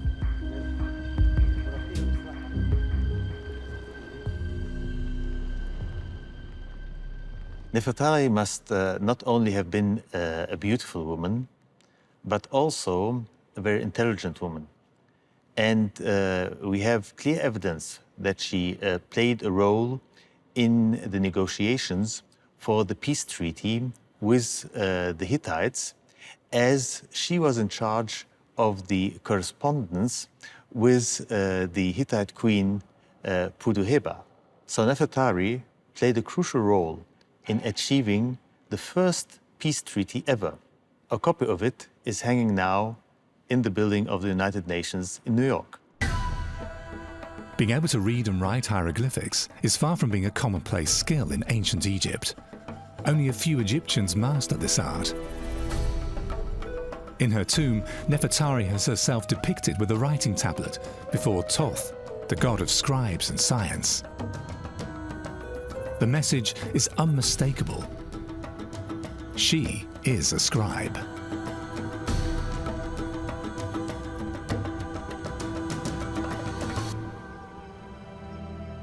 Shortly before her death, Ramses honors his wife with a last gift. He has 2 temples built at Abu Simbel in the south of the empire. One of them is dedicated to the goddess Hathor and to his beloved Nefertari. And her statues at the temple are not just as tall as those of Ramses, they're even a few inches taller. Ramses II must have adored Nefertari because he built for her a magnificent temple beside his own great temple in Abu Simbel. It seems that she died shortly after this temple was inaugurated, and this must have been a big blow for Ramses II. Although he must have had dozens of women in his harem, Nefertari seems to have been the love of his life and his support. Just a few years later, another woman ascends the throne, Tausret. At this time, Egypt is plagued by the raiding sea peoples. Then Ramses III succeeds in winning a decisive victory, recorded for posterity in his mortuary temple at Medinet Habu. Yet under his successors, Egypt experiences a severe economic crisis. With Ramses XI, the new kingdom descends into chaos and revolt. The third intermediate period begins. Egypt breaks up into 2 dominions. Apart from the high priests of Amun in the south, a Libyan dynasty asserts itself in the north. There too, women increasingly take over important posts. One of them is Neshons. In the 19th century, locals discover an extraordinary necropolis near the temple of Hatshepsut. Instead of a single tomb, they find a veritable depository of mummies, the so-called royal cachette of Daya el-Bahari. More than 40 sarcophagi are stored here to protect them from tomb raiders. The mummies of Hatshepsut, Thutmose III, and Ramses II were brought here, and the mummy of a Neshons. Who is this unknown, buried among royals? As Stele reveals, Neshons bore titles usually reserved for men. Viceroy of Kush, Overseer of the Foreigners, and Priestess of Khnum. This would have made her one of the most powerful women of her time. Not surprisingly, her funerary goods are of high quality. Canopic jars of calcite, a finely scripted Book of the Dead, and glazed eusheptes. That she could afford them is confirmed by a decree that was placed in her grave, a kind of ancient Egyptian receipt.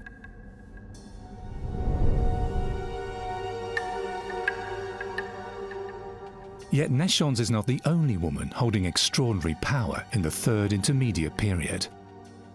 With the transition to the Late Period, a group of priestesses rises to royal dignitaries, the spouses of Amun.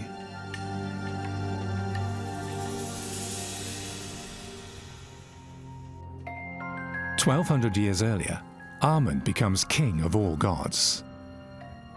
The center of his cult is the temple complex at Karnak, which continues to grow over the centuries. Karnak develops into the most important cult site and the leading economic center of Egypt. Karnak was like the Vatican of ancient Egypt. It's the sacred center. The high priest of Amun eventually, after the New Kingdom and into the late period, becomes almost equal to Pharaoh, and then actually equal to Pharaoh, and is eventually shown at a bigger scale than Pharaoh himself. So you have this, interesting development where the gods become more powerful and the Pharaoh less so. Yet the prosperous religious center of Karnak is no longer under the control of a man. In the tomb of Pabasa, the chief financial administrator at Karnak, paintings and inscriptions show that a woman was in charge here during the late period. As a spouse of Amun, she's supreme servant of the king of the gods, and thus mistress of the riches of Karnak. The spouses of Amun are priestesses. They're considered wives of the highest god. Their task is to take care of the earthly needs of Amun. According to ancient Egyptian belief, he regularly descends from heaven to the temple. If he finds everything to his satisfaction, he will protect the land. Notably, during the 25th dynasty, under the rule of the Nubian kings, the spouses of Amun played a crucial role. They were mostly daughters of these kings and would rise to eminence, especially in the Theban Empire. As wives of Amun, they were of crucial importance, not just in religious matters, but also politically. Their power was indeed amazing and can be equated with that of modern religious leaders. Their influence in religion as well as in politics cannot be overestimated. In the late period, Amun's wives are at the zenith of their power. They perform ritual acts previously reserved for the pharaoh, such as the driving of the 4 calves. They appear in line with Horus and Isis, and thus at eye level with the gods. In the late period, after a succession of Libyan, Nubian, and Assyrian rulers, Egyptians reclaim the pharaoh's throne. Yet the so-called Egyptian restoration remains an episode. In 525 BC, the Persians become overlords of the empire. After the Battle of Issos in 333 BC, Egypt falls to Alexander the Great. The late period ends. Now the Greek Ptolemies rule the empire on the Nile. A time for power-conscious women like Arsinoe II. She rules alongside her brother husband Ptolemy II and bears the title King of Upper and Lower Egypt. During her reign, the Lighthouse of Alexandria is completed, one of the 7 wonders of the ancient world. Yet no ruler will become as famous as Cleopatra VII. Her fate is inextricably linked with the fall of ancient Egypt. Cleopatra is perhaps the most publicized of all pharaohs. To this day, numerous myths persist about her. Yet what's behind the image of the man-devouring femme fatale with a penchant for powerful men?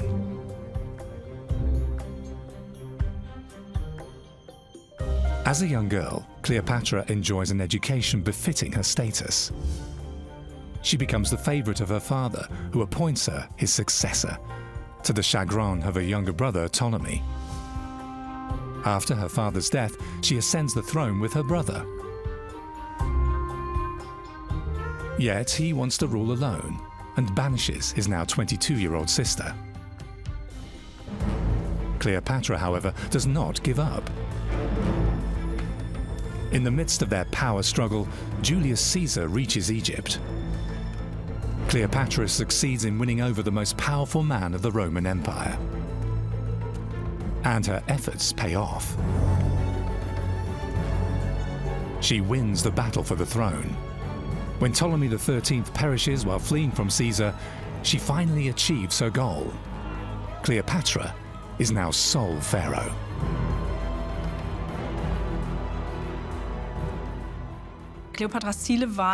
Cleopatra's goals were clearly set.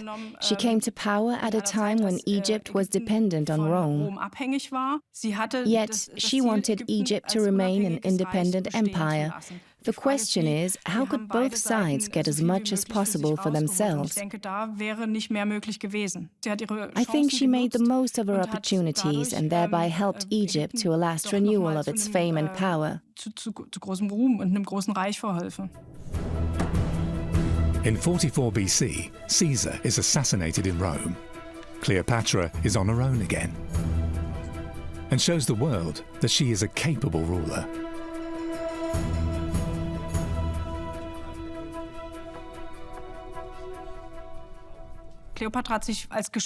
Cleopatra proved a skilled politician. After Caesar's death, she had to reorient herself. She had to weigh who might benefit her most and how she could keep her position. And so she maneuvers very skillfully. She observes who would turn out to be the stronger party, that of Caesar's supporters or that of Caesar's murderers, who were at war with each other. And in the beginning, it was not at all foreseeable who would win. Once again, Cleopatra goes all in. She opts for an alliance with Mark Antony, but her luck has run out.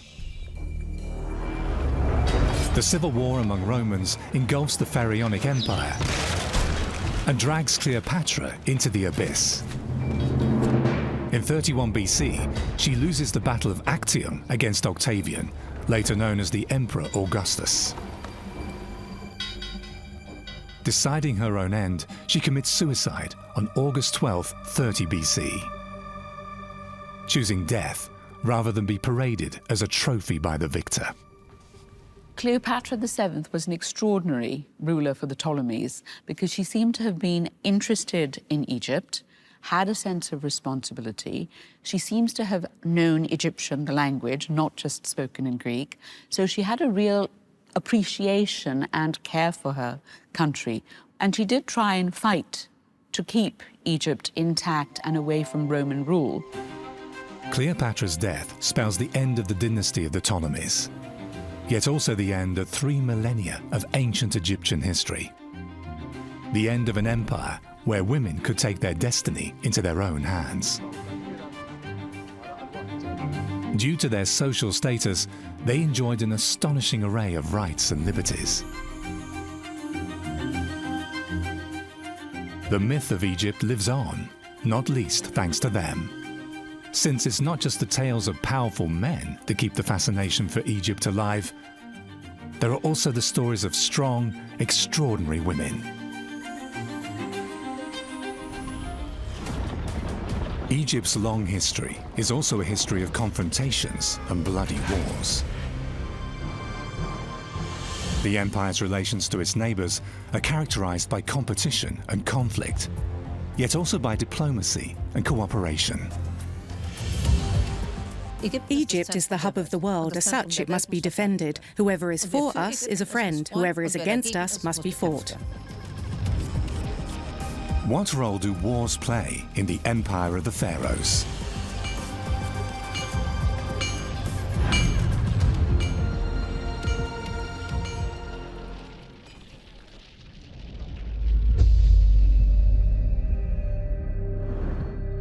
In 1923, archaeologists make a unique discovery not far from Luxor, in the inhospitable mountains of Deir el-Bahari. They find hundreds of bones scattered on the floor of a widely ramified tunnel system. Archaeologist Salima Ikram has long been studying the puzzling find. Who were these people? What had caused their death? And what's behind the way they were buried?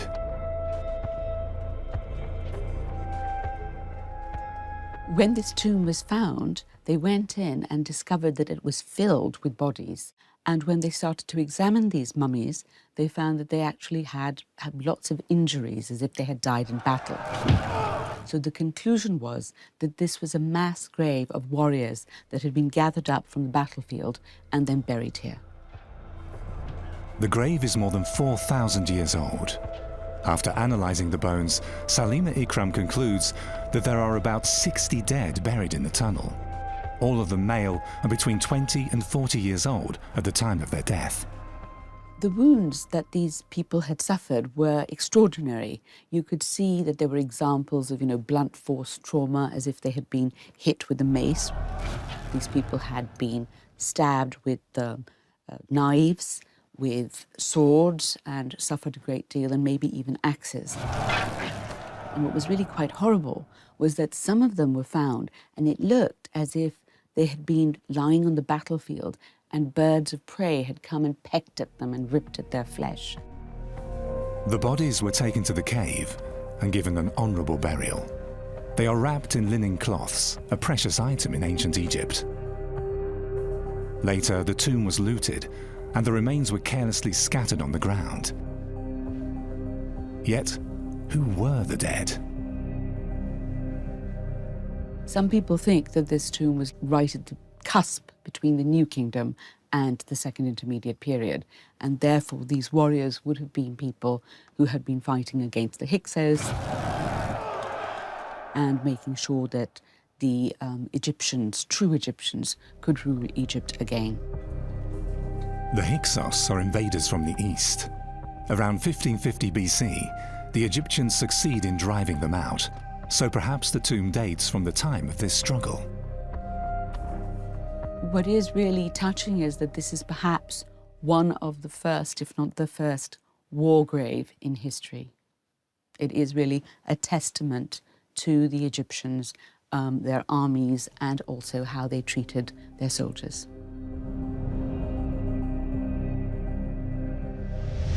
There's war even at the dawn of Egyptian history, under the reign of King Narmer. He wants to conquer the Nile Delta in the north. In the Egyptians' view of the world, the north is at the bottom, since this is where the Nile flows into the sea. For us, an unusual perspective. Back then, Egypt is divided into two territories. Narmer rules over Upper Egypt. His goal is to subdue the principalities of the Delta in the north, not least because of the important trade routes leading from there to Palestine and Syria. Narmer raises a small army, probably only a few hundred men, and attacks Lower Egypt. Relics such as the so-called Hunter's Palette give a detailed picture of what the warriors looked like in Narmer's time and what weapons they used. The overall image is quite different from our perception of ancient Egypt. In modern times, Egypt is often portrayed as inherently peaceful. But if we take a closer look at texts, pictorial evidence, and archaeological finds, we have to acknowledge that war and violence played a significant role in ancient Egypt. In battle, soldiers fight with clubs, daggers and spears, or their bare hands. Bound prisoners are led away. The fallen enemies are left to the vultures. Close combat weapons show the evolution of Egyptian warcraft. During the early period, the mace is the weapon of choice, until it's replaced by various types of battle axes during the Old and the Middle Kingdom. During the New Kingdom, swords become ever more present. The most famous variant is the sickle-like kepesh. Yet for a long time, the most effective weapon is the bow. Narmer groups several archers into units and thus concentrates their fighting power. He's considered one of the first commanders to create an organized army.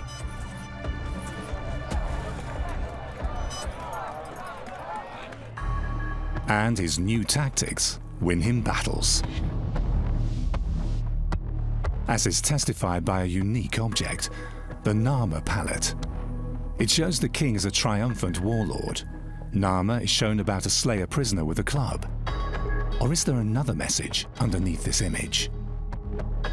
On the Narmer palette, King Narmer is represented holding the mace from the middle of the shaft. In this position, he would not be able to give a deadly blow to his foe. And we may not forget that the prisoner in front of him was a compatriot. So this was a gesture that should threaten, and it was not intended for the kill. It's a demonstration of power that goes down in Egyptian history as the ritualistic slaying of the enemies. Over time, variations emerge.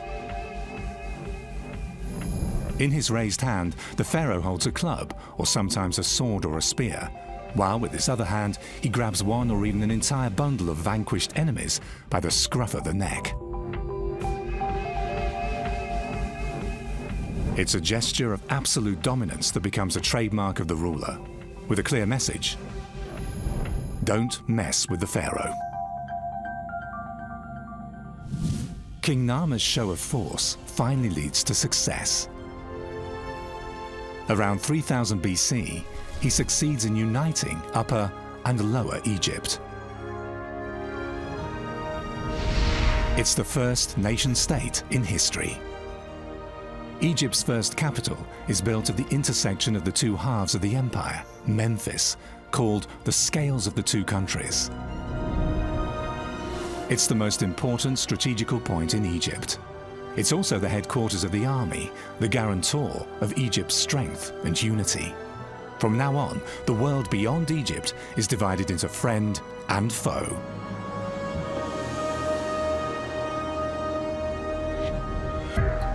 Narmer's politics are successful. Over the next 3,000 years, the empire endures. Unification is followed by recovery. During the Old Kingdom, Egypt experiences a period of economic power, and culture flourishes. Its most visible expression, the mighty pyramids of Giza. The most famous pyramid is built by Pharaoh Khufu, also known as Cheops. Yet he's not just a great builder. Khufu also sends expeditions to neighboring areas. His men are to procure rare pigments, which the pharaoh intends to use for the decoration of his new buildings. Local scouts help find the way through the endless Libyan desert. For this important task, Khufu uses his best men, his soldiers. For the Egyptians, the army was not used only for warfare. In fact, it is like modern Egypt, where you will have armies building roads, digging canals, making bridges, going on expeditions. So for ancient Egypt, the army might go to get gold, or it might go to get stone, or it might go to explore for geological things or where people are. So all of these expeditions were also things that the army did, in addition to providing useful services. The Egyptians developed sophisticated logistics to provision such expeditions. However, camels that can go for weeks without water do not yet exist in Egypt. Instead, donkey caravans are sent ahead. They deposit water supplies every 70 kilometers. Thus, an expedition will have water without being slowed down by the heavily loaded donkeys. The remains of these water depots can still be found in Egypt today. One of the destinations of the Khufu expeditions is the Dakhla oasis in the Libyan desert, more than 350 kilometers from the Nile. It serves as a base camp for surveys into the surrounding countryside.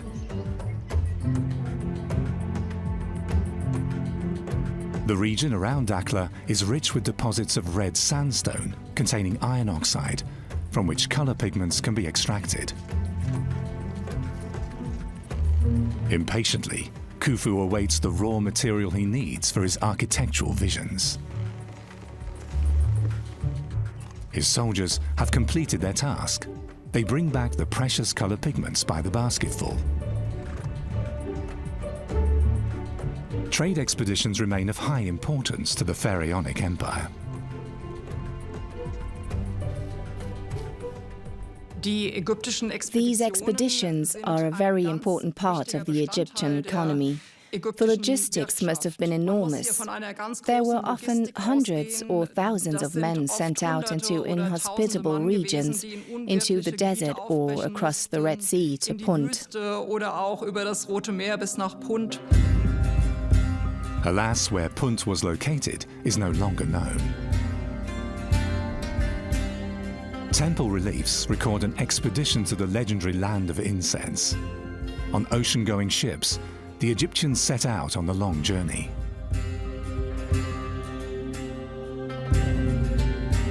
Their merchants load live animals onto the ships, and even myrrh bushes in pots. The precious cargo is protected by soldiers.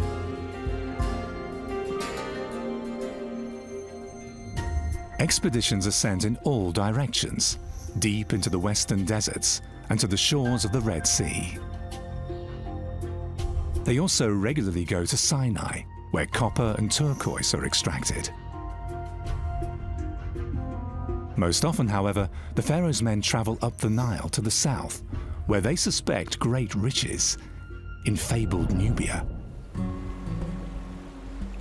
Near the southern border of the empire, close to the city of Aswan, lies the island of Elephantine.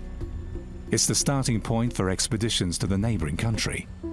However, relations between Egypt and Nubia are checkered. Yet Egyptians regularly head south in search of rare goods. Their curiosity about the mysterious land from which the Nile flows to them is boundless, and Nubians are highly esteemed as trading partners.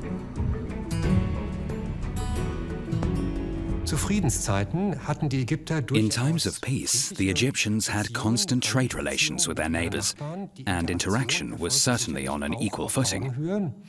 The Egyptians were particularly interested in luxury products and exotic objects from neighboring societies, and they even imitated them. Nubia is important to the Egyptians because it's a hub for transshipping goods from all over Africa. From here, rare oils, ivory, ebony, and strange animals reach the Egyptian homeland. But above all, gold, the element of the gods. Egypt itself has no large gold deposits. Nubia, on the other hand, has rich mines. It's also called the gold land of the pharaohs.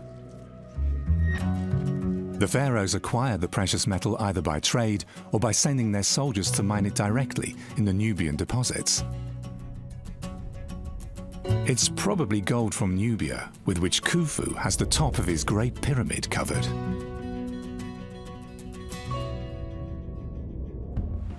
"500 years after the founding of the Egyptian Empire, the Kerma culture emerges in Nubia. It develops into a major military power. The Nubian warriors eventually become a threat to Egypt. The king as a warrior was basically keeping the foreigners at bay and keeping Egypt's boundaries safe. And the foreigners are representative of chaos. They're not Egyptian, and they want Egypt That is a chaotic thing to do, and therefore they have to be controlled. The Nubians are one of the three arch-enemies threatening the Egyptian Empire.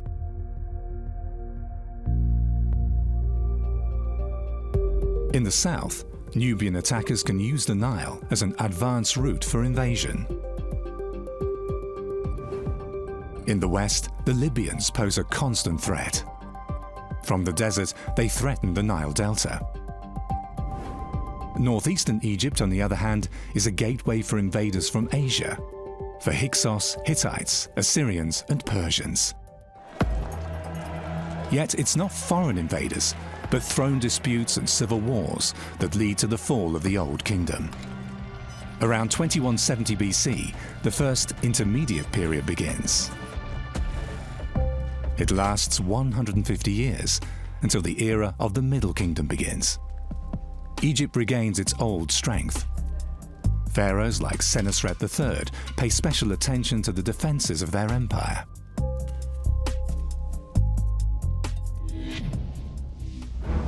Along the border with Nubia, their new strategy becomes apparent. Giant fortresses signal to any stranger, from here on, not one step further. With the construction of each new fortress, the Egyptian empire pushes further south. In the end, it's a chain of 17 massive bulwarks. They're meant to keep the southern neighbors at bay and secure access to the Nubian gold mines.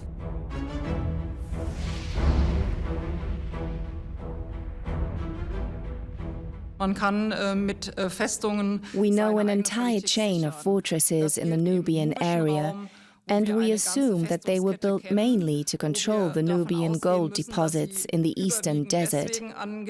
At the same time, these fortresses were a suitable base for armies intended to advance further south.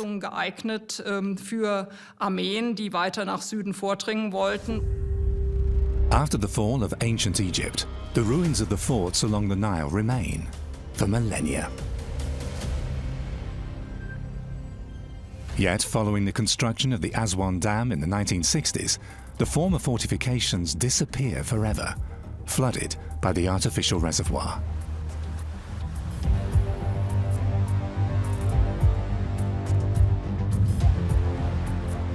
But not before they're examined in detail by archaeologists.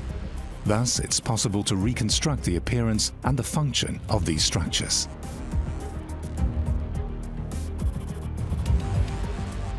All Egyptian fortresses are built along the same lines.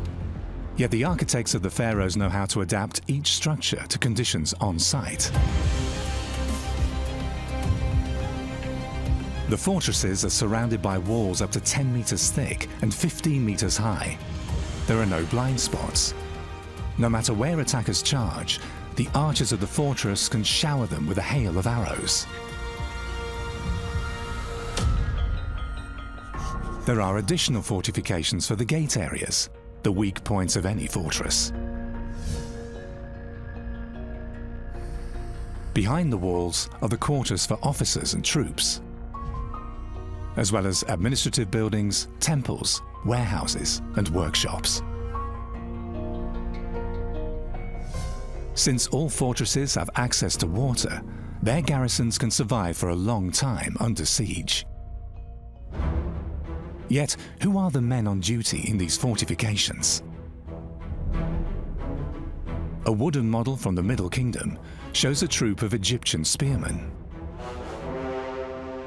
The pharaoh's army mainly relies on professional soldiers, yet there's a considerable number of conscripts too.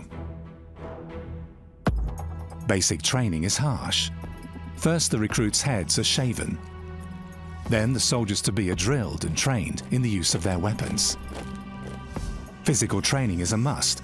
Wrestling is supposed to teach the recruits to stand their ground. Those who don't follow the rules risk a beating.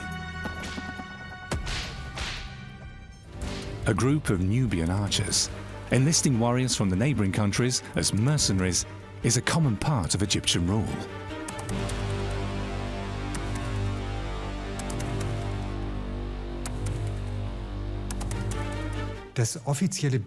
Officially, foreigners were viewed with condescension. To Egyptians, especially those at the royal court, Egypt was the center of the world. In practice, however, things were quite different. Recent research shows that ancient Egyptian society was highly diverse, and a good many foreigners even made careers. This also applies to the army. Yet it's doubtful whether service in a fortress will boost promotion. As soldiers report on papyri, daily life is monotonous. At least there's no lack of food. Off-duty, board games are a favorite pastime. There's no room for toilets in the barracks. The men have to make do with sand-filled bowls. So many soldiers must be counting the days until they're allowed to go home.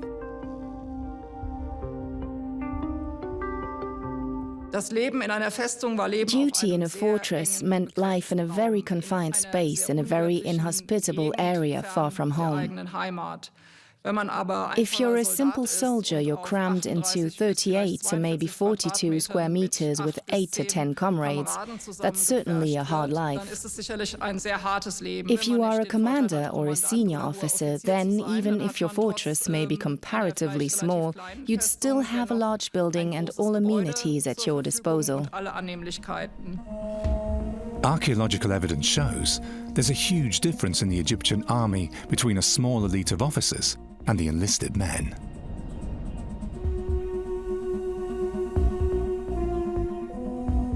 Written sources, nearly 4,000 years old, tell us what daily life was like in the fortresses. The Semna dispatches. They're accounts of Egyptian patrols in Nubia. From their fort, the soldiers move into the surrounding countryside of the Semna Gorge for reconnaissance, checking everyone they come across.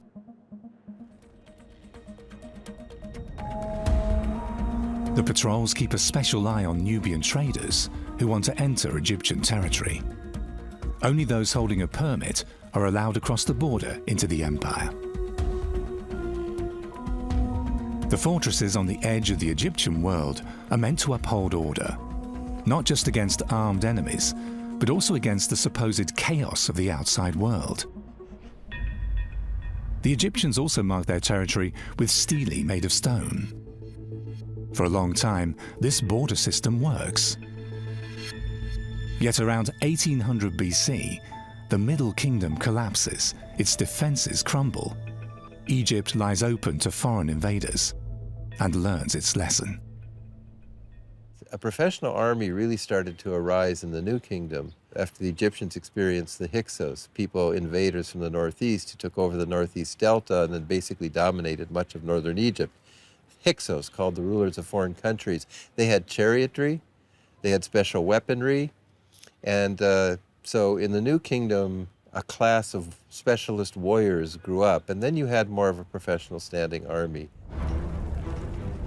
The professionalization of the army is backed up by a massive build-up in weaponry. The era of the legendary warrior pharaohs begins. Enter Thutmose III of the 18th dynasty. You had pharaohs like Thutmose III, the Napoleon of ancient Egypt, creating the empire to its greatest extent. They did so because they were able to learn that military technology. Thutmose relies heavily on the wonder weapon of his time, the chariot. The Egyptians adapted it from the Hyksos. Yet, even if they didn't invent it, they excel at continuously improving its characteristics.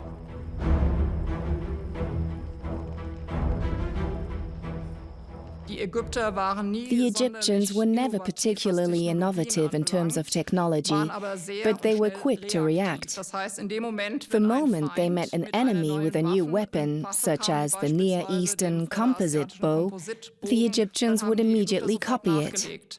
The same goes for chariots.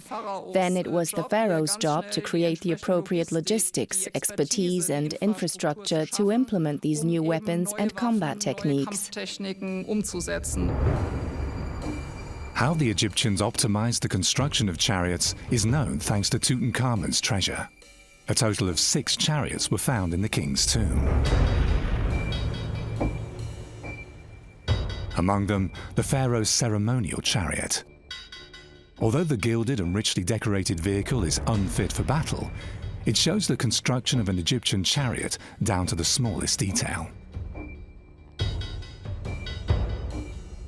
The frame is made of curved timbers. Its large track width carries the chariot safely through turns.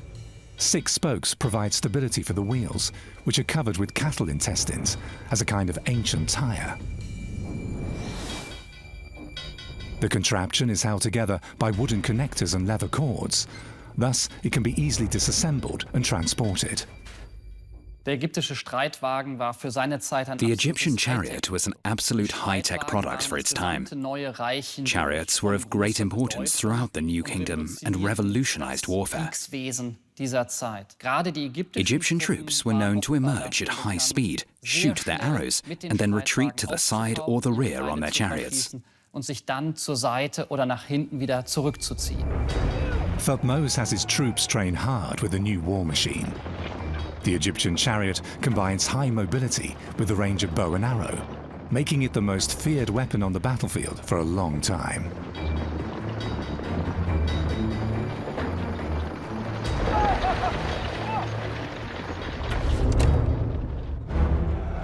For the pharaoh, his newly established chariot corps becomes an instrument of imperial power politics. In 1457 BC, he's determined to make the most of his new weapon. The Egyptian Empire has extended its borders far to the east, but the princes of the Levant want to shake off foreign rule and rally against Egypt. Thutmose moves against the center of the revolt, the mountain fortress of Megiddo. A huge army rolls 250 kilometers to the east, 12,000 warriors and their retinues. It takes them a good 2 weeks to march through scorching deserts and rugged valleys. Then they reach their destination. Megiddo, a fortified city on a hill, and a place of utmost importance.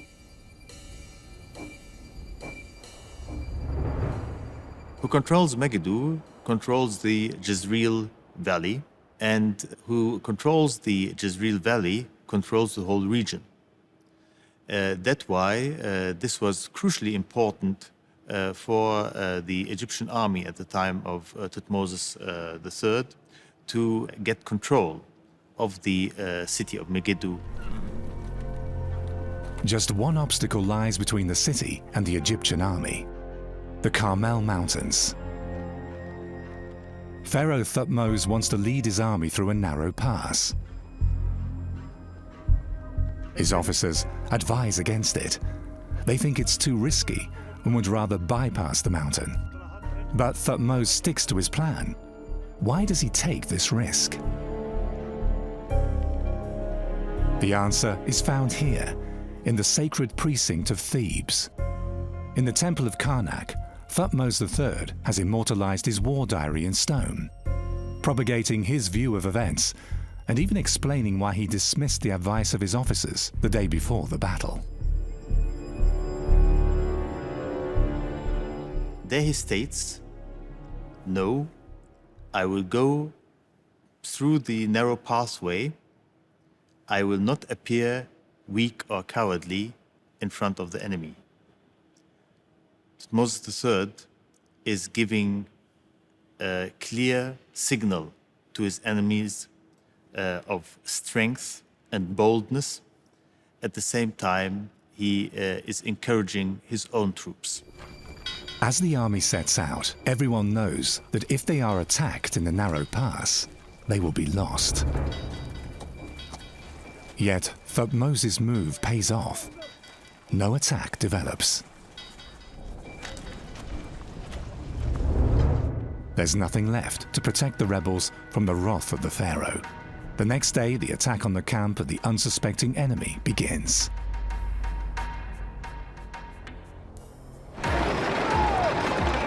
At the head of his chariots, Thutmose charges against them. He strikes quickly and hard. 1,000 chariots are said to have been in the inventory of the Egyptian army. The rebels are put to flight, but they're not yet defeated. Since, during the first attack, only 83 enemies are killed. So the war diary records. The rebels entrench themselves in Megiddo. A month-long siege begins.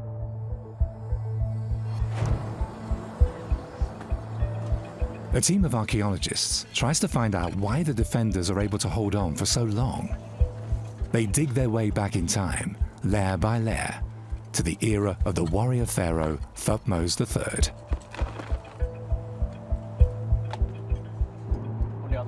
With each new discovery, excavator Israel Finkelstein can reconstruct the appearance of the former city ever more precisely. Even the smallest shards of clay help to solve the riddle of Megiddo. So here we are lower. There was a palace in a certain part of the city. We know where the gate was. We know where the temple was. So the two most important components of a city like this, their location is well known. And then we know that there was no major fortification surrounding the site, but houses built connected to each other and forming some sort of a belt of houses which gave protection to the people inside. So the city was well fortified. Thanks to a tunnel system, even supplies could be maintained. 70 meters deep, it leads through the rocks under the city to the fresh water springs of Megiddo. Yet after 7 months, Thutmose succeeds in conquering the city. Whether Megiddo is taken by storm or falls as the result of treason remains an open question. The rebels must expect the worst. Back then, there's no Geneva Convention. In times of war, the Egyptians were not squeamish in treating their prisoners. At best, they were deported to Egypt to do forced labor. Yet Thutmose has other plans for the rebels. Thutmose III uses a new policy towards his enemies that will continue to be used afterwards in ancient Egypt. He makes the enemies promise not to attack or to rebel against Egypt again, and he forces them to pay taxes and tributes to Egypt. So the pharaoh spares the lives of the subjugated. Relentlessness in war and moderation in peace. With this two-sided strategy, the Napoleon of Egypt restores order. A balanced policy of war and peace ensures the stability of the Egyptian empire. Yet 200 years after the victory of Megiddo, another pharaoh must again set out to the east to fight off the enemy. Ramses II, easily Egypt's most famous ruler. In 1274 BC, he assembles the largest force yet seen in Egypt and prepares for battle at Kadesh. Ramses spares no effort to increase the striking power of his army, as is evident at Pi Ramessa. The city founded by Ramses is a center for arms production, with a focus on chariot troops. In the city, there was a great number of military facilities, as our excavations have shown. There are stables for the horses of the chariots, but also a kind of drill yard for charioteers, as well as workshops, which are certainly related to the production of things needed by the military.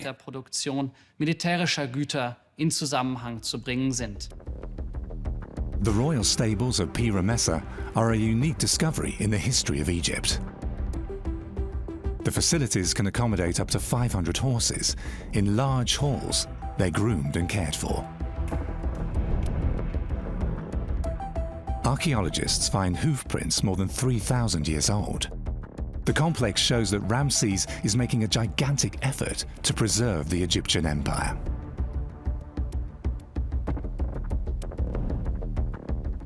Pyramessa replaced Memphis as the capital for about 200 years. We know for sure that Ramses II ruled from here for much of his reign. The eminence of the military in the new city is shown by a detail on this temple stele. The pharaoh rewards a soldier for his faithful service. He awards him the so-called Gold of Honor. It's from Pyramessa that Ramses II marched to the Battle of Kadesh. Unlike Thutmose III, Ramses is not dealing with an alliance of rebellious petty princes. He's up against one of the great powers of antiquity, the empire of the Hittites. They dominate large parts of Asia Minor from their capital, Hattusha. From here, they rule over numerous vassal states. Now the Hittites want to expand their empire to the west at the expense of Egypt. The Hittites too use chariots, yet unlike the Egyptian version, their chariot is manned by 3 men. In addition to the driver and the archer, there's a fighter for close combat. Thus equipped, the army of the Hittites intends to challenge Egypt's rule over the Levant. Ramses sets out with his entire force to meet the threat. In the Egyptian Museum in Cairo, a fragment of a relief shows foot soldiers and chariots. It was found in the burial chamber of a general serving under Ramses II. In the new kingdom, Egypt will reach its largest extent, the borders in the area of Syro-Palestina and beyond. You can see here a fortress and troops marching towards the northeast. Also, troops marching towards Kadesh would have started marching from this place. The army is shown crossing a body of water where crocodiles lurk. It's possibly the easternmost branch of the Nile, beyond which the fertile land ends. It's here that Ramses plans to fight the invaders. Some Egyptologists described it as the world's first world war, where they each had about 20,000 people, and the Egyptians had all the different tribes, the Libyans, the Nubians, and so on, allied with them. The Allies reinforced the Egyptian infantry, which is equipped with shields and new weapons, such as the sickle sword. 4,000 foot soldiers, supplemented by chariot troops, are organized as a coherent combat unit. The Egyptian army consists of 4 such units, each bearing the name of a deity. Each unit marches separately toward Kadesh. It's what the Hittites have been waiting for. With their chariots, they pounce on the flanks of the unit named after the god Ra. The Egyptians, completely surprised, are put to flight. Then the Hittites charge toward the camp of the Amun unit, commanded by Ramses himself. A fierce battle begins. Then the Egyptians face total defeat.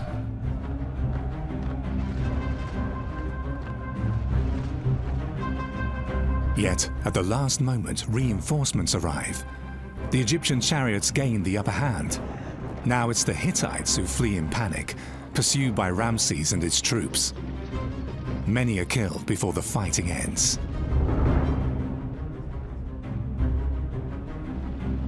The Egyptian army has been able to hold its own on the battlefield. Yet its high losses rule out the conquest of Kadesh. Ramses has clearly failed to achieve what he set out to do. Yet defeat, or even a draw, is no option for a son of the gods.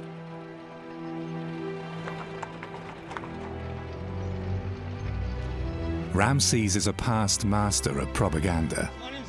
After his return to Egypt, he has himself celebrated as the undisputed victor, depicting the near disaster on the battlefield as a triumph.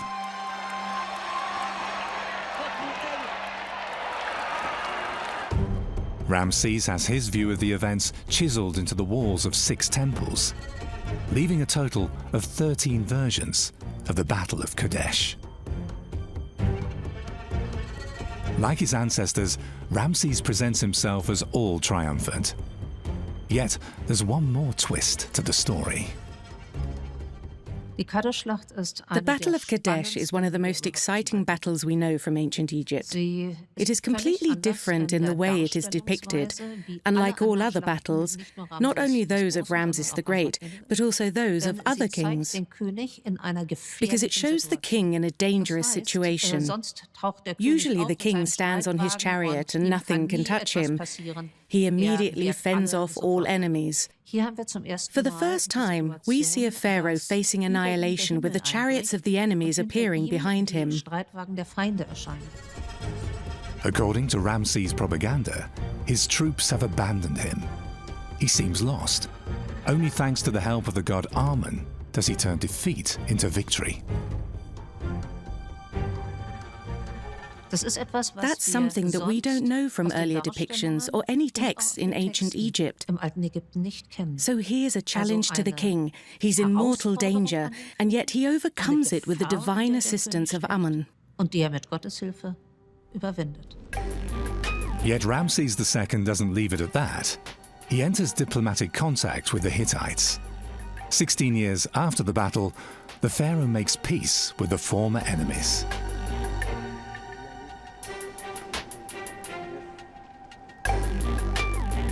Envoys from Hattusha bring a document to Egypt, the first surviving peace treaty in history.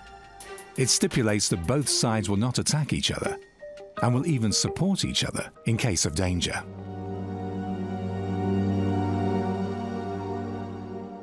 You know, the peace treaty with the Hittites does show you that the Egyptian pharaoh could be practical. Supposedly he's an incarnation of the sun god, he's all-powerful, there's nobody more powerful than him. But when it became necessary, he made a treaty. He made a compromise with his Hittite adversaries. So yes, I mean, all this Egyptian ideology had to deal with reality on an international scale at this point. The United Nations still refers to mankind's first known peace treaty. A replica of the document hangs at the entrance to the UN Security Council in New York, reminding the leaders of the world to maintain peace between their nations. As Ramses does after the Battle of Kadesh. He will keep peace for the rest of his reign, 61 years after all. He concentrates on grandiose building projects instead. Yet with the reign of Ramses II, the empire is approaching its zenith. Some 100 years after Ramses II, Ramses III goes down in Egypt's history as the last great pharaoh. The new ruler wants to link himself to the glory of his predecessor. Alas, times have changed. Egypt is on the defensive. In the south, the Nubians are pushing northward against the Nile fortresses. In the west, Libyan nomad warriors attack the border. The greatest danger, however, comes from the sea. Around 1180 BC, the so-called Sea Peoples appear in the eastern Mediterranean as if out of nowhere. With their mighty fleets, they land on the coasts and ravage one city after another. They even destroy the Hittite Empire. To this day, the origin of the Sea Peoples is one of the greatest mysteries of antiquity. The Sea Peoples were a terrible danger that attacked not just Egypt, but large parts of the Mediterranean. And we are not entirely sure as to who they were, but it seems that they were really an agglomeration, a group of different peoples, whether they were from Sardinia or here or there or everywhere. But they were seafarers, they were adept at naval warfare, and they were terrorizing the Mediterranean world. Ramses III must mobilize all his forces if he wants to spare Egypt the fate of the Hittite Empire. To fight the Sea Peoples, he relies not only on his army, but also on Egypt's fleet.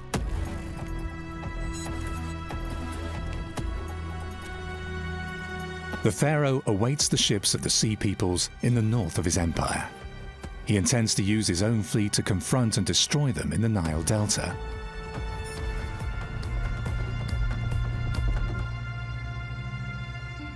For the Egyptian army, navigation has been of the utmost importance since its beginnings.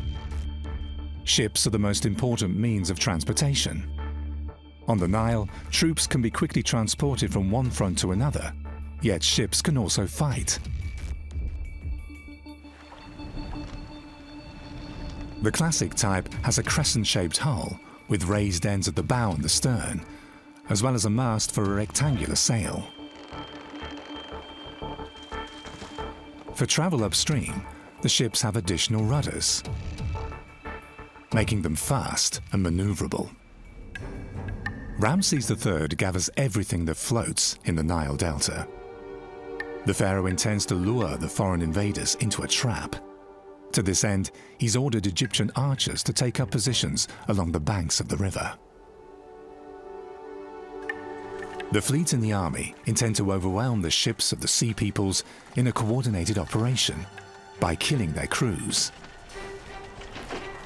It's the greatest mobilization in Egypt's history. The empire is in danger as never before. It's threatened with complete destruction. As a monument to the battle, Ramses III has a huge temple built, Medinet Habu, near Thebes. The war against the sea peoples is immortalized on the northern wall of the temple, with obvious references to a predecessor. Ramses III undoubtedly uses the giant battle paintings of Ramses II as a model, but he implements them differently. Because it's about a sea battle, other than the Battle of Kadesh or similar events, what's striking is that he too uses the outer wall of the temple for the narrative. On the banks of the Nile, the army's archers move into position. The warriors of the sea peoples do not seem to have long-range weapons. The task of the Egyptian fleet is to deprive the invaders' ships of their maneuverability and push them landwards.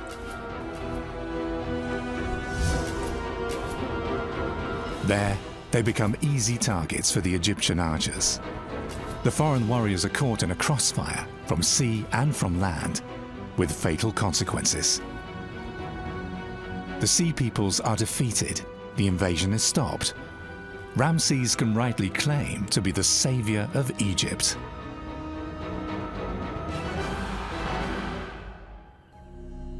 The outer wall of Medinet Habu is reserved for the official version of Ramses' battle and his victory over the foreign invaders. Yet inside the temple, there are other reliefs of the battle which seem to have been intended for the pharaoh's inner circle.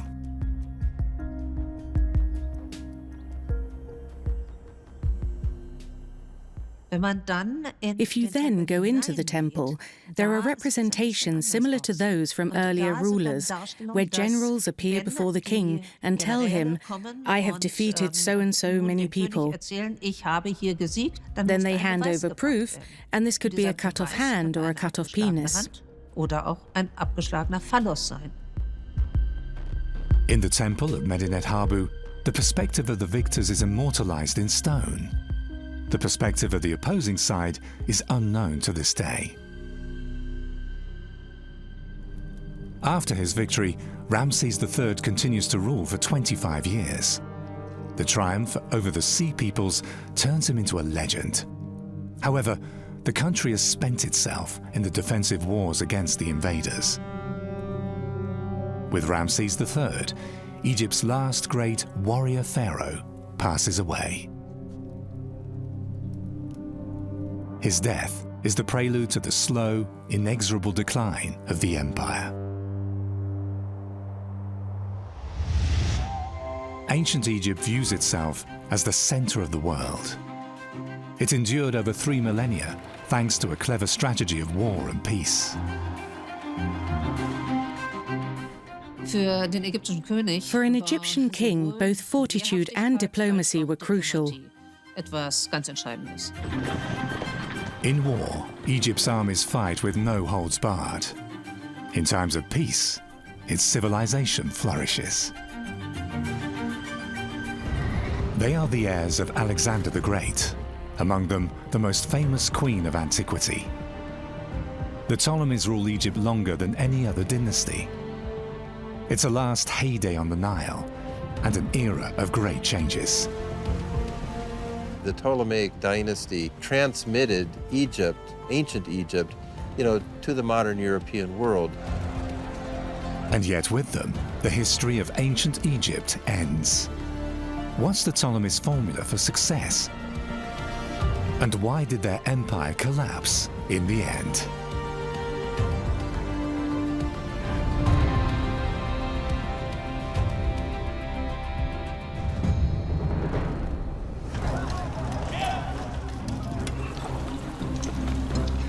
In 333 BC, the young ruler of Macedonia, Alexander III, challenges the Persian king Darius. The opponents meet at Issos. The Macedonians are clearly outnumbered. Victory seems impossible. With a daring cavalry charge, Alexander turns the tables on the Persians. He puts their king to flight and defeats his army. If he pursues him now, he has a chance to destroy the enemy once and for all. Yet Alexander decides against it. He wants to move south, to the legendary empire of the pharaohs. Ancient Egypt has existed for more than 2,700 years, with its magnificent buildings, its mysterious religions, and its immeasurable riches. However, the great days of Egypt have long passed. In the 6th century BC, the Persians made Egypt one of their provinces. Like all subject peoples, the Egyptians must pay tribute to the great king, as is shown on the relief in his capital, Persepolis. After his victory over Darius, Alexander wants to end Persian rule in Egypt and win the throne of the pharaohs for himself. The Macedonian king leaves nothing to chance. Alexander was brilliant. He knew that you didn't just take over a country by force. And he decided, for whatever reason, that he liked Egypt a lot, and he figured out a way to win the hearts and minds of the ancient Egyptians. Alexander's first journey takes him to the capital, Memphis. There, he sacrifices a live bull to the god Apis in the local sanctuary. Alexander thus deliberately sets himself apart from the Persian rulers, who it is said had killed the Apis bull in Memphis. An ancient author claims that following this outrage, the Persians were hated throughout Egypt. The problem is that these texts were written in retrospect, so the victors are portrayed in a most positive light. Especially Alexander the Great, who ended Persian rule over Egypt, is shown as a shining hero, so it's a bit difficult to evaluate the Persian period appropriately. The Persians don't merely rule, they also bring innovations into the land on the Nile, such as the camel. Until then, donkeys were the main means of transportation. The undemanding animals make it possible to open up entirely new routes through the desert. The Persians also improved the infrastructure of the country. They dig a canal connecting the Nile with the Red Sea. It allows fast and easy travel between Persia and Egypt.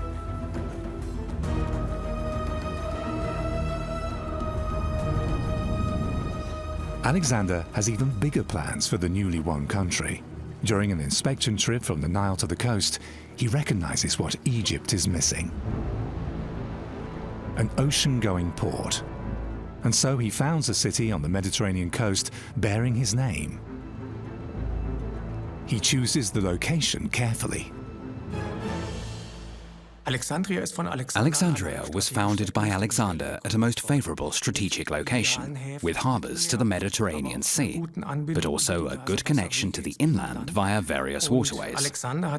And he certainly also founded the city with a view to create a hinge between rich Egypt and the rest of the Mediterranean basin. And Alexandria fulfilled this function just wonderfully in the period that followed.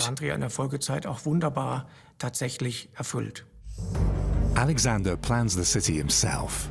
The port is crucial. A causeway to the island of Pharos creates two protected basins, one for the navy, one for the merchant fleet. A canal is built to connect the city on the Mediterranean Sea with the Nile Delta. Soon after founding Alexandria, Alexander sets his sights on a new goal. It's a decision that remains a source of speculation to this day. From Alexandria, he sets out on a journey with his closest companions. The men cover almost 600 kilometers.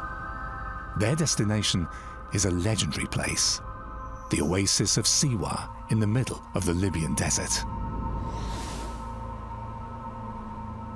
The oasis lies far from trade and travel routes, on the edge of the then known world. In spite of that, Siwa is famous. It's one of the three most prestigious oracle sites of the ancient world.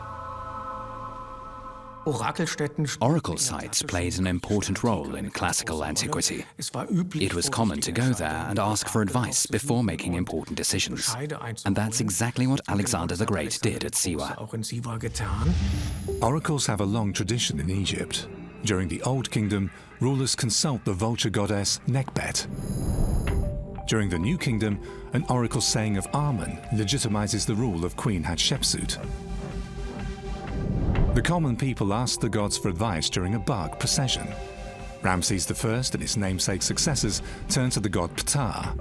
The Ptolemies adopt the tradition and turn to the legendary Imhotep.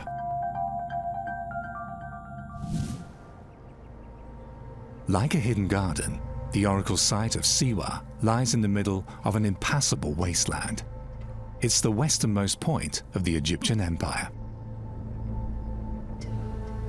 On the Siwa Plateau stands a temple built by the pharaohs in the 6th century BC. Yet archaeological finds suggest that the site is much older.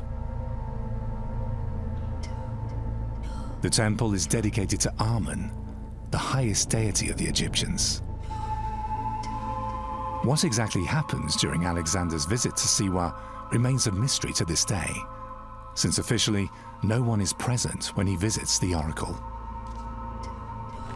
One source relates that Alexander asked the god Amen if he was his father.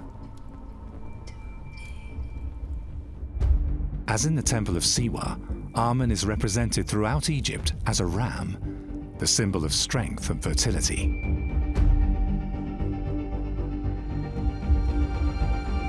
The Greeks later adopt the ram's horns of Amen as an attribute of their supreme god Zeus. And so, Zeus Ammon emerges, the oracle god with ram's horns. Yet, why is Alexander II depicted on coins with the ram's horns? When he leaves the oracle, a priest is already waiting for him, greeting him as son, saying that Amen had instructed him to use this form of address. Alexander is supposed to have said that he had heard what he had wanted to hear. On his trip to Siwa, the Egyptian priests thus attested to the Macedonians' divine lineage. At least, that's how the sources relate it. So how much political calculation was behind Alexander's trip to the oracle? His going to the oracle of Amen might have been a whim, but it probably was a whim rooted in political strategy and intelligence. So when he went there and he was hailed as a god king, I'm sure he probably knew that that was going to happen. And this was, in fact, the easiest and the most straightforward way of becoming king in Egypt and making the Egyptians have a sense of loyalty towards him. In Siwa, Alexander achieves two goals.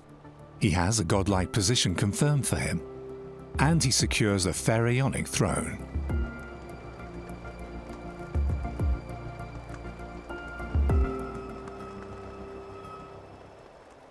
Presumably, Alexander also wants to gain control over new trade routes, since with the introduction of the camel, Siwa may have become an important stop on the way through the desert.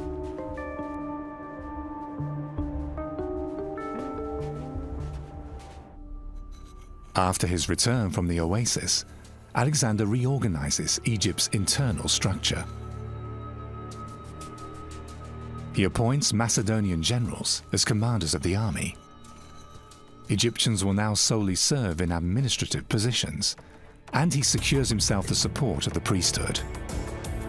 The new pharaoh sees to it that the religious elites regain their offices and privileges, just as before the Persian period. This is also evident in the old temple complexes. Some are lavishly restored thanks to the financial support of Alexander. In return, he's depicted as an Egyptian pharaoh on several temple reliefs. In March 331 BC, Alexander leaves Egypt after less than 4 months. However, his short stay will change the country forever. Yet Alexander too is no longer the same. As a divine ruler, he conquers half the world. Until he dies in Babylon, just 32 years old. The pharaoh from Macedonia never saw Egypt again.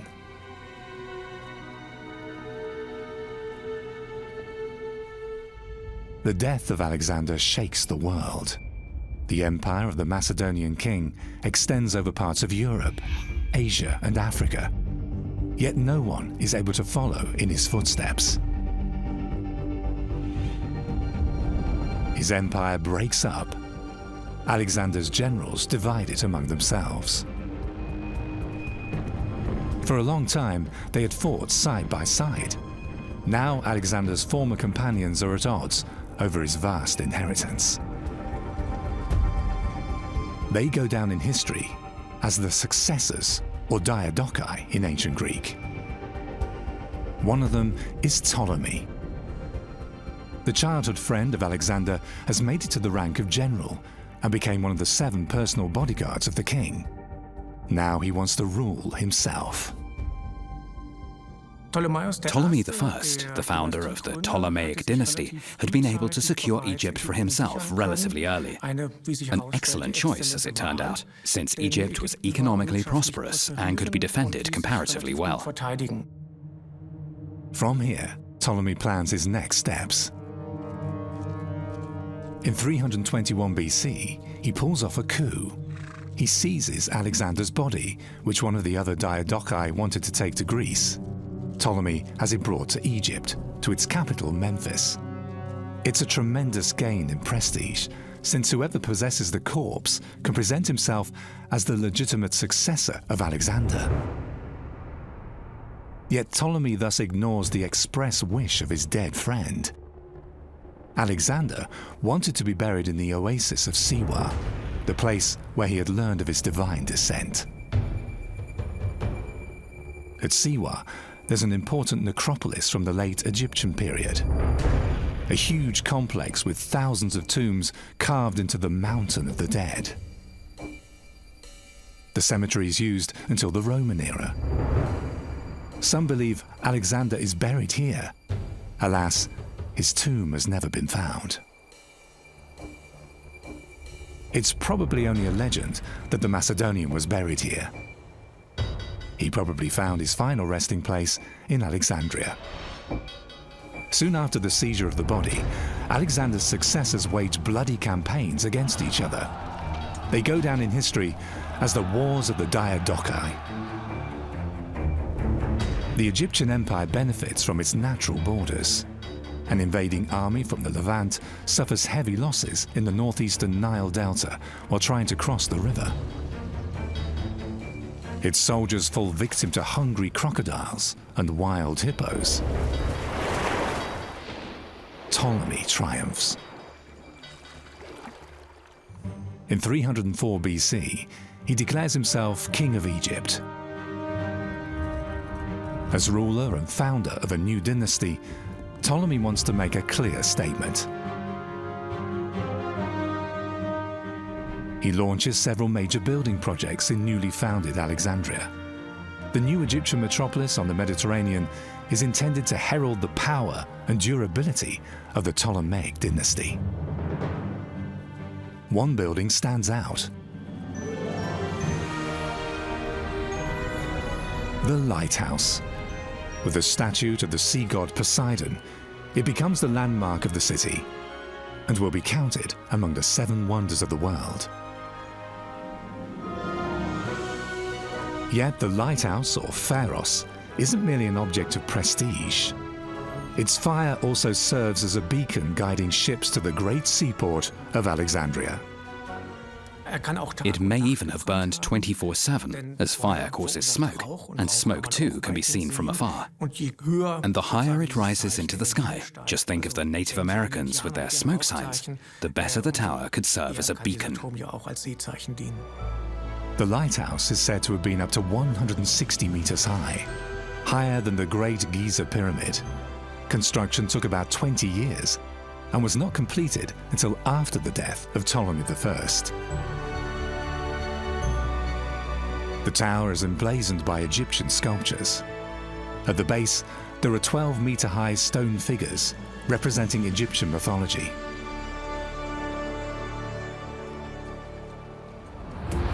Where there was once a lighthouse, now rises a 15th century fortress.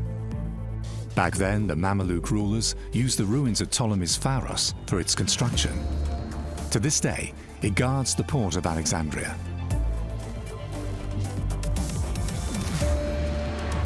Almost all traces of the ancient city have disappeared. Layer after layer, Alexandria has been built over. It's now Egypt's second largest city, urban, cosmopolitan, with a colourfully mixed population. A legacy of antiquity. Alexandria was also very cosmopolitan. You had Egyptians, you had Greeks, you had people from all over the Near East, Libya, and all throughout the Mediterranean and African world, converging in this place. So it was a place for traders, for politicians, for people of learning, and also lots and lots of religions. So it was a real cocktail, and it was a sort of a powerhouse for ideas of all sorts. Alexandria becomes a melting pot. It's the port of call for ships from all over the eastern Mediterranean looking to trade with wealthy Egypt.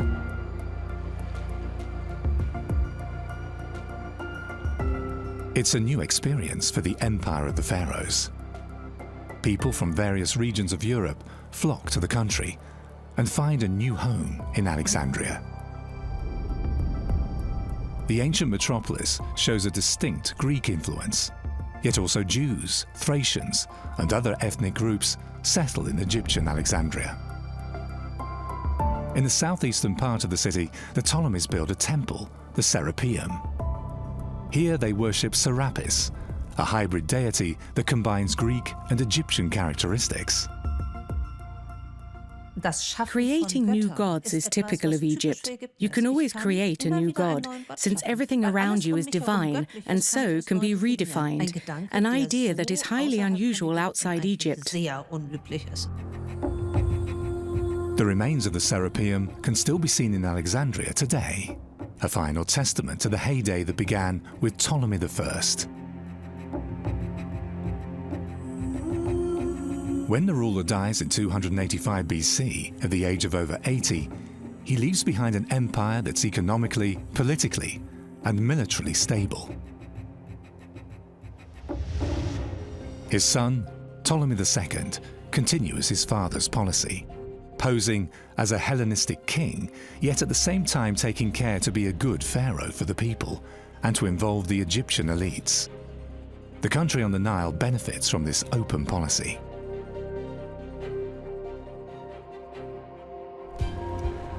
In 278 BC, the new ruler marries. His bride bears the name of Arsinoe. What's special, Arsinoe is a sister of Ptolemy. As Philadelphos, the sister-loving one, the ruler can refer to both Greek and Egyptian models. The Ptolemies justified sibling marriage by two traditions. The Greek tradition, as the god Zeus has married his sister Hera, and that in ancient Egypt there were cases of sibling marriage in the pharaonic royal family. For the Ptolemies, this will be their trademark. They use this as a way of keeping the power. From now on, they stage themselves as a divine couple. A contemporary poet jests, "He thrust a sting into an unholy hole," lines for which he pays with his life. Arsinoe is one of the Egyptian queens who is deified even during her lifetime. She's highly influential at court and heavily involved in Egyptian politics. Arsinoe establishes the tradition of strong Ptolemaic women. Her images have immortalized a special trait of the dynasty. The Ptolemies are characterized by the fact that they all have very large eyes. This may have been a stylistic feature to emphasize the eyes as an image of the soul. But there are also interpretations that suggest that the Ptolemies actually had a genetic defect, which may have intensified from generation to generation, similar to the Habsburg lip. The medical term for the pathological protrusion of the eyeballs is exophthalmos.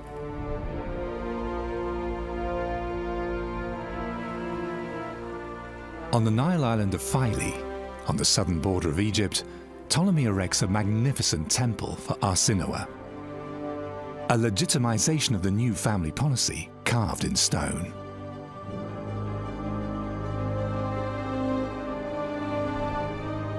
On reliefs of the temple, Arsinoe is depicted as Isis. In Egyptian mythology, the goddess marries her brother, Osiris. A clear message from the new ruler to his people. As a warlord, Ptolemy II fulfills all expectations. The fleet protects the coasts of the empire. The Egyptian Macedonian army wages its campaigns far beyond the borders, against the Seleucid Empire and other rivals. Under the Ptolemies, an overseas empire emerges with numerous bases in the eastern Mediterranean, in the Levant, on Cyprus, in Asia Minor. Long-distance trade brings new prosperity. And the Ptolemies renewed the strategic traffic route connecting the Red Sea with the Nile Delta, a forerunner of the Suez Canal.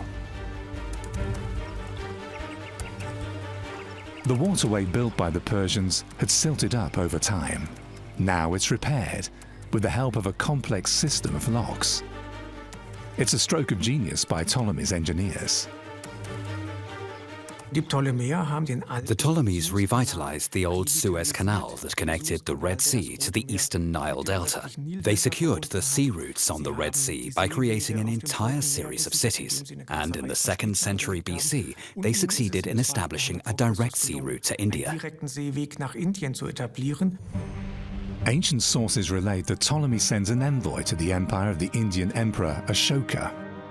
Contacts with the subcontinent had existed since the time of Alexander.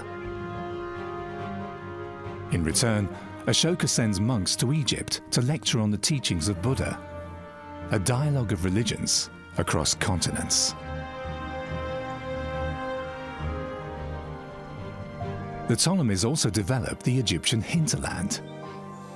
The Fayum Basin south of the Nile Delta is considered the vegetable garden of Egypt, after the pharaohs had had the swamps drained.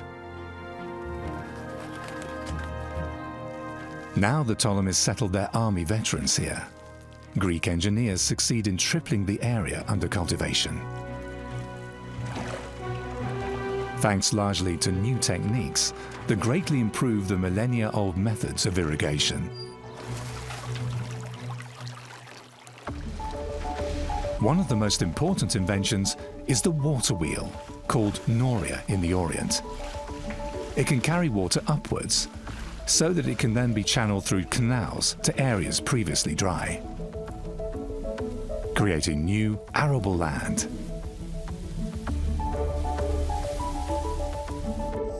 The oldest known water-powered balers date from the Ptolemaic era.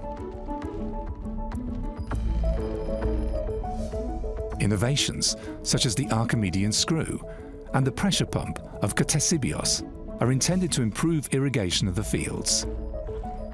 Yet apart from technical inventions, the Ptolemies also bring a new food culture to Egypt. One of the traditional crops is emmer, an ancient specimen of grain Egyptians used to make bread and beer.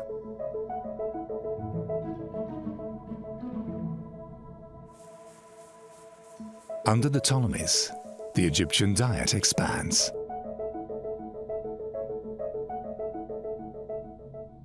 Greeks and Macedonians had their specific ways of life. They cooked with olive oil, they liked to drink wine, and to eat products made from wheat and barley. Products that were not grown on a large scale in Egypt before. Now the new settlers from Greece and Macedonia bring ever more of these products to Egypt. About 40 new settlements emerge in the Fayum basin. The largest is Karanis. The desert has reclaimed vast areas of it. Yet 2,000 years ago, there were flourishing gardens here and vibrant life.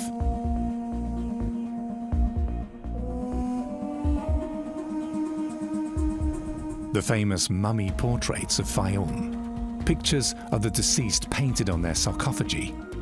They date from Roman times, yet the deceased were descendants of Macedonian settlers.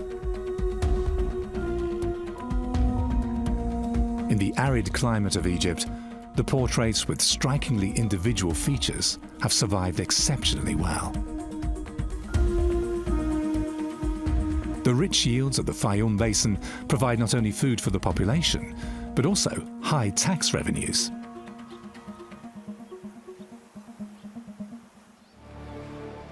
It's thanks to this abundant income that gigantic building projects such as those in Alexandria become possible in the first place. The wealth of the Ptolemies is legendary. The dynasty is supported by a Greek-Egyptian upper class that gets well paid for its loyalty. Among the few archaeological traces from antiquity that can be found in Alexandria today are the catacombs of Kom al-Shukafa. In Roman times, they served as the final resting place of wealthy citizens. To this day, the catacombs bear witness to the crossover between Egyptian and Greco-Roman culture. Alexandria was hugely important as a melting point. I mean, you literally see the melding together in some of the necropolis, some of the tombs. You know, Anubis wearing, Roman armor. I mean, it is literally a melding of the ancient Greek and the ancient Egyptian traditions. In Alexandria, something new is emerging from different ancient cultures. The knowledge of the world is to be gathered in the legendary library. As a consequence, Alexandria replaces Athens as the intellectual hub of its time. Although the library was celebrated in antiquity, it's still unclear how it was destroyed. Perhaps by a severe seaquake that shakes the Mediterranean Sea in 365 AD, when a devastating tsunami hits the coast of Egypt. The palace district of Alexandria, where the library is located, is destroyed by the tidal wave. So it's likely that the ruins of the library are now at the bottom of the sea. An unexpected boon for archaeology. Since the 1990s, divers have been searching the waters off the coast for the sunken remains of the city. Over the years, they've recovered numerous finds from around Alexandria. Alas, there is no trace of the library.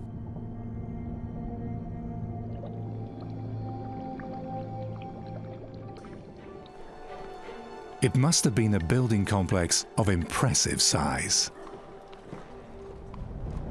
Before its destruction, the library gathers as many as 700,000 scrolls under its roof. All works are written down on papyrus, most of them in Greek, some in Hebrew or in Egyptian. The writings cover the known fields of knowledge of the time: mathematics, medicine, philosophy, and the natural sciences, with an emphasis on astronomy. Science is a passion of Ptolemy II. Alexandria's scribes produced the world's first library catalogue to keep track of the vast material, which is supposed to grow continuously, even by resorting to tricks. The Ptolemies were quite obsessed by their magnificent library, and in fact they were very clever about getting books. Of course, they sent people out to buy them, but if any ship came into the harbour, they had it thoroughly searched, and they took away all the scrolls, and they had them copied, and then they gave the copies back to the people and kept the originals, so they always had the first edition. In Alexandria, Jewish scholars translate the Torah into Greek for the first time, laying the foundation for the Old Testament.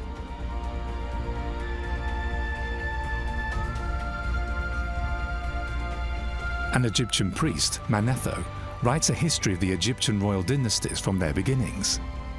It has remained the reference point for any chronicler of ancient Egypt to this day.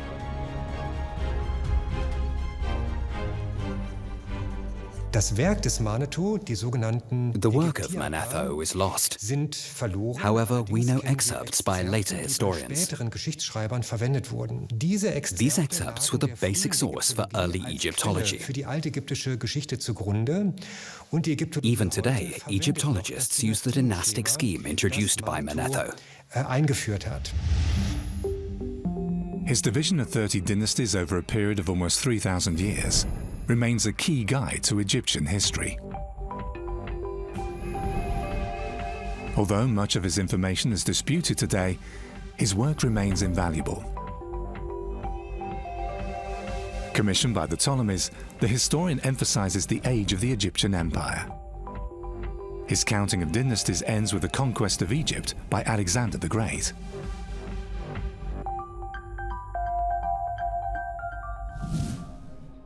Yet Alexandria is not just about books and theoretical knowledge. Attached to the library is the Museum. Here, the scholars of the time conduct research. For instance, the physician Herophilos, who is considered the father of anatomy. He's said to have performed the first scientific autopsies on human bodies in Alexandria in the 3rd century BC. For the first time, the circumference of the Earth is calculated correctly by Eratosthenes, establishing geography as a scientific discipline. Euclid writes the most important book on mathematics in Alexandria and proves the theorem of Pythagoras. The mechanism of the water clock is refined here. As for research, Alexandria keeps its pioneering status for centuries. In the 2nd century AD, the scholar Claudius Ptolemy conceives the geocentric view of the universe. Alexandria may be a multi-ethnic city, yet there are limits to cultural exchange. Alexandria is one of the big centres of Hellenism, a think pool in the truest sense of the word, where things are rethought. So actually something very exciting. However, this Hellenistic tradition of thought didn't incorporate the Egyptian tradition of thinking. The coexistence of cultural and intellectual traditions is shown by a world-famous find from the Ptolemaic era, the multilingual stone of Rosetta. In 1799, a soldier in the army of Napoleon in Egypt happens to make a chance find. Some 20 years later, it provides the crucial clue for deciphering hieroglyphics. The trilingual inscription makes it possible to decipher the hieroglyphs, which, like the letters of the alphabet, stand for sounds. The first hieroglyphs that can be deciphered add up to a name: Ptolemy.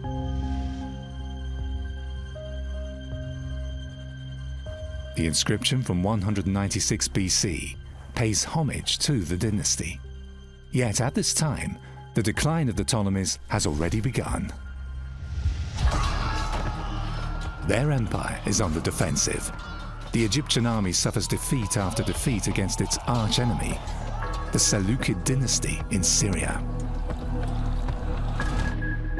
Yet Egypt succeeds in preserving its sovereignty. However, with increasing pressure from all around, the Ptolemies gradually lose their overseas possessions. That they're still able to assert themselves as a major power is due to a new player on the political stage: Rome. During the 3rd century BC, Rome ascends to the first rank of Mediterranean powers, eliminating rival after rival. After losing 2 wars, Carthage's role as an eminent power ends in 201 BC. Rome is now the leading political power in the Western Mediterranean and turns its gaze to the east. The seemingly unstoppable rise of Rome yields an unexpected advantage for Egypt and the hard-pressed dynasty of the Ptolemies.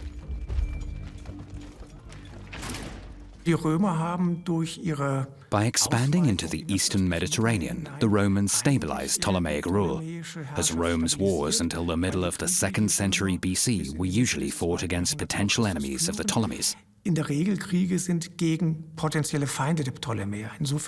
way, the Romans played into the hands of the Ptolemies. Ptolemy VIII rules Egypt from the mid-2nd century BC. Alas, he has an image problem. As is tradition with the Ptolemies, the VIII likes to flaunt the wealth of his dynasty.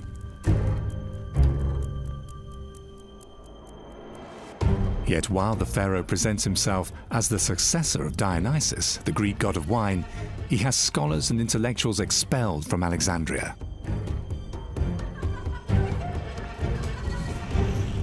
They take revenge in their own way. They revile Ptolemy VIII not just as a pleasure-seeking drunkard, but also as a tyrant and a cruel ruler who cares little for the welfare of his subjects. Many Ptolemies acquired positive, well-sounding bynames. Ptolemy VIII called himself Euergetes, the benefactor. However, this was turned into the opposite by the Alexandrians, who called him Kakagetes, the malefactor, or simply Physcon, the fat one. The 8th Ptolemy becomes infamous for a cruel family drama. He marries his sister, rapes his niece, marries her, banishes his sister, then is himself driven out of Alexandria by his ex and takes brutal revenge.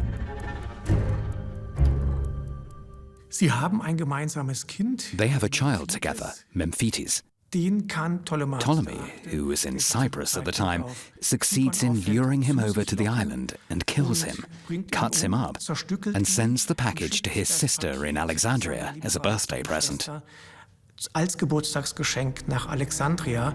Horror stories like this are of little help in stabilizing the rule of the Ptolemies. Therefore, good relations with Rome are all the more important. The influence of the Romans in Egypt is steadily growing. However, the Senate is still reluctant to annex Egypt. The wealth of the country on the Nile could lead to internal strife in Rome and destabilize political order. Relations with Alexandria, however, remain close. In 134 BC, Ptolemy VIII receives a Roman delegation in his capital. It becomes a true clash of civilizations. While Ptolemy proudly presents the splendor and luxury of his empire, the ascetic military leaders of Rome see it merely as a sign of decadence and moral decay. Egypt's future seems uncertain. All the more so since the Nile floods repeatedly fail to materialize. According to Egyptian belief, it's a sign that the pharaoh doesn't find favor with the gods. There are some promising approaches that try to link climate phenomena with economic developments, but also with domestic political developments in Ptolemaic Egypt. Since the Ptolemies, like all Egyptian kings before them, were held responsible for the proper rise of the Nile, this could very quickly create domestic problems for any ruler. To climate researchers, Greenland is an important place. Here they can take samples from the kilometre-thick ice sheet. The ice cores are a kind of climate archive. They document long-term developments, but also natural disasters to the year. In 2020, researchers make a surprising discovery in a layer of ash. They find out that in 43 BC, during the final phase of the Ptolemaic Empire, there was a huge volcanic eruption on an island off Alaska. The enormous cloud of ash causes global climate change. In East Africa, the summer monsoon shifts south. As a result, the Nile River carries too little water. There are crop failures and famines, a well-known phenomenon in the history of Egypt. The unification of the empire takes place in 3000 BC during a period of drought. The end of the Old Kingdom also coincides with the drought period. A drought accompanies the third intermediate period, as well as the invasion of the Persians in the 6th century. For Egypt's rulers, each of these crises is fatal. So the people faced a problem which the pharaoh could not solve. In such cases, the system did no longer function properly, and distrust of the ruling house set in. A distrust that triggers revolts. These are crises that she, too, has to deal with. Cleopatra. The Ptolemaic dynasty ends with her. Yet, unlike her immediate predecessors, she tries everything to avert the downfall of the Egyptian empire. Cleopatra VII was an extraordinary ruler for the Ptolemies because she seemed to have been interested in Egypt, had a sense of responsibility, was one of the few Ptolemies in the later part of the dynasty to have actually travelled through the country. She seems to have known Egyptian, the language, not just spoken in Greek. So she had a real appreciation and care for her country, which was not the norm for the Ptolemies. Cleopatra's reputation remains shrouded in legend to this day. Was she really a classical beauty, as this bust of her suggests? We don't know what Cleopatra looked like. There are written sources and there are visual ones. I would argue that none really reflect reality. What probably comes closest to her appearance are the coins. According to that, her appearance was striking but not particularly attractive. In her profiles on most of the coins, an expressive nose and a determined face stands out. Ancient sources emphasize Cleopatra's intelligence, her grace, and her resourcefulness. For example, she's said to have smuggled herself into Caesar's palace, hidden in the carpet.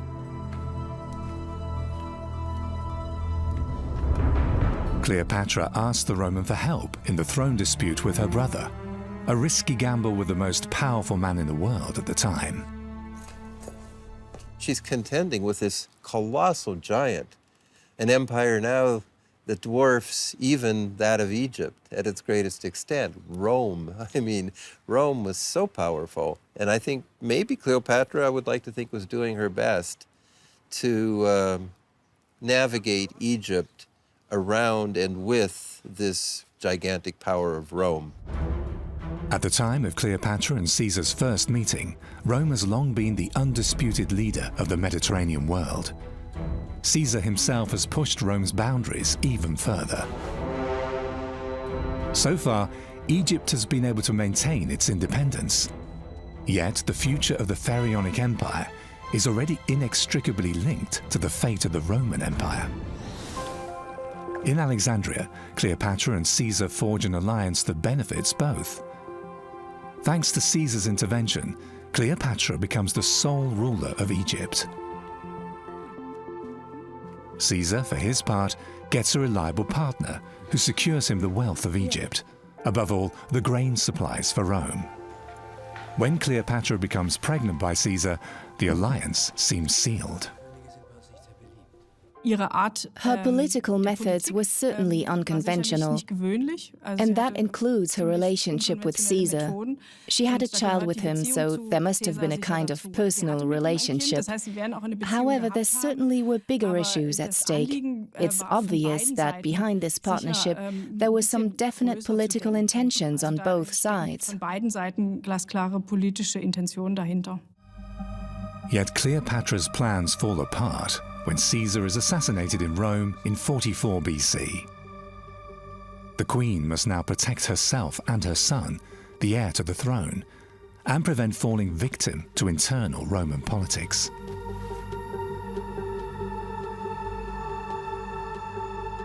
At the Temple of Dendera, there's a huge relief on its southern outer wall. It shows Cleopatra as the pharaoh with her son Ptolemy XV, also known as Caesarion. As her designated successor, he wears the double crown of Egypt, while Cleopatra sacrifices to the gods.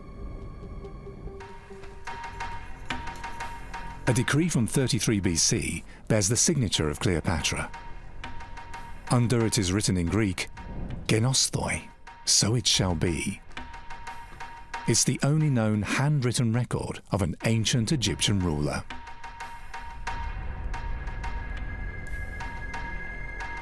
Cleopatra is determined to secure her power, and thus the continuation of the Egyptian empire. The realm of the eternal gods and godlike pharaohs, with a proud past of 3,000 years.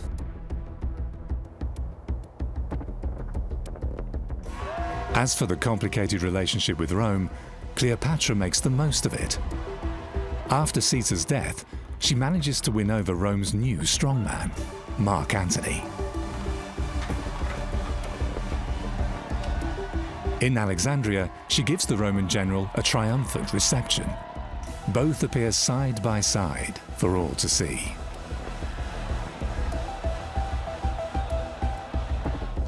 Antony even has coins struck carrying their double portrait. In Rome, Cleopatra is labelled the whore of the Nile, which is quite to the liking of one man, Octavian, Caesar's adopted son. He was once an ally of Mark Antony, now they're deadly rivals. Octavian declares war on Egypt. In 31 BC, the forces clash. In the naval battle of Actium, the Egyptian fleet suffers a catastrophic defeat.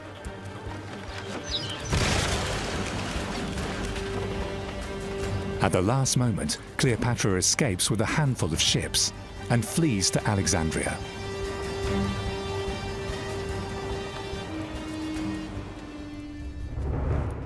The pharaohess knows that all is lost.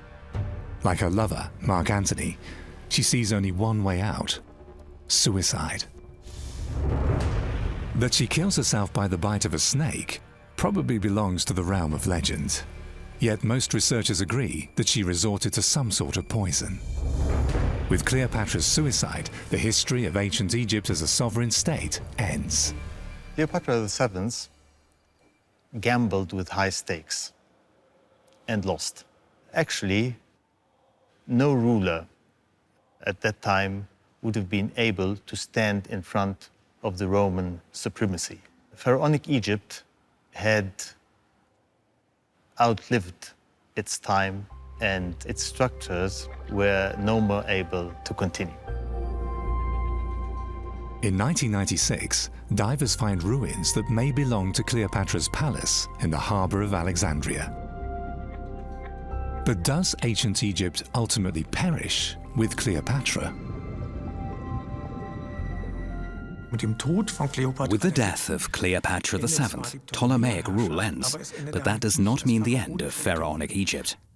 Since the Roman emperors, who subsequently integrated Egypt into the Roman Empire, also have themselves portrayed as pharaohs in Egypt, and they continue the building projects the Ptolemies had initiated. He's the first to step into Cleopatra's shoes. Octavian, the first Roman emperor and pharaoh, later called Augustus the Exalted. He makes Egypt his personal province. Due to its abundant grain resources, the land on the Nile is an important backstop to his power.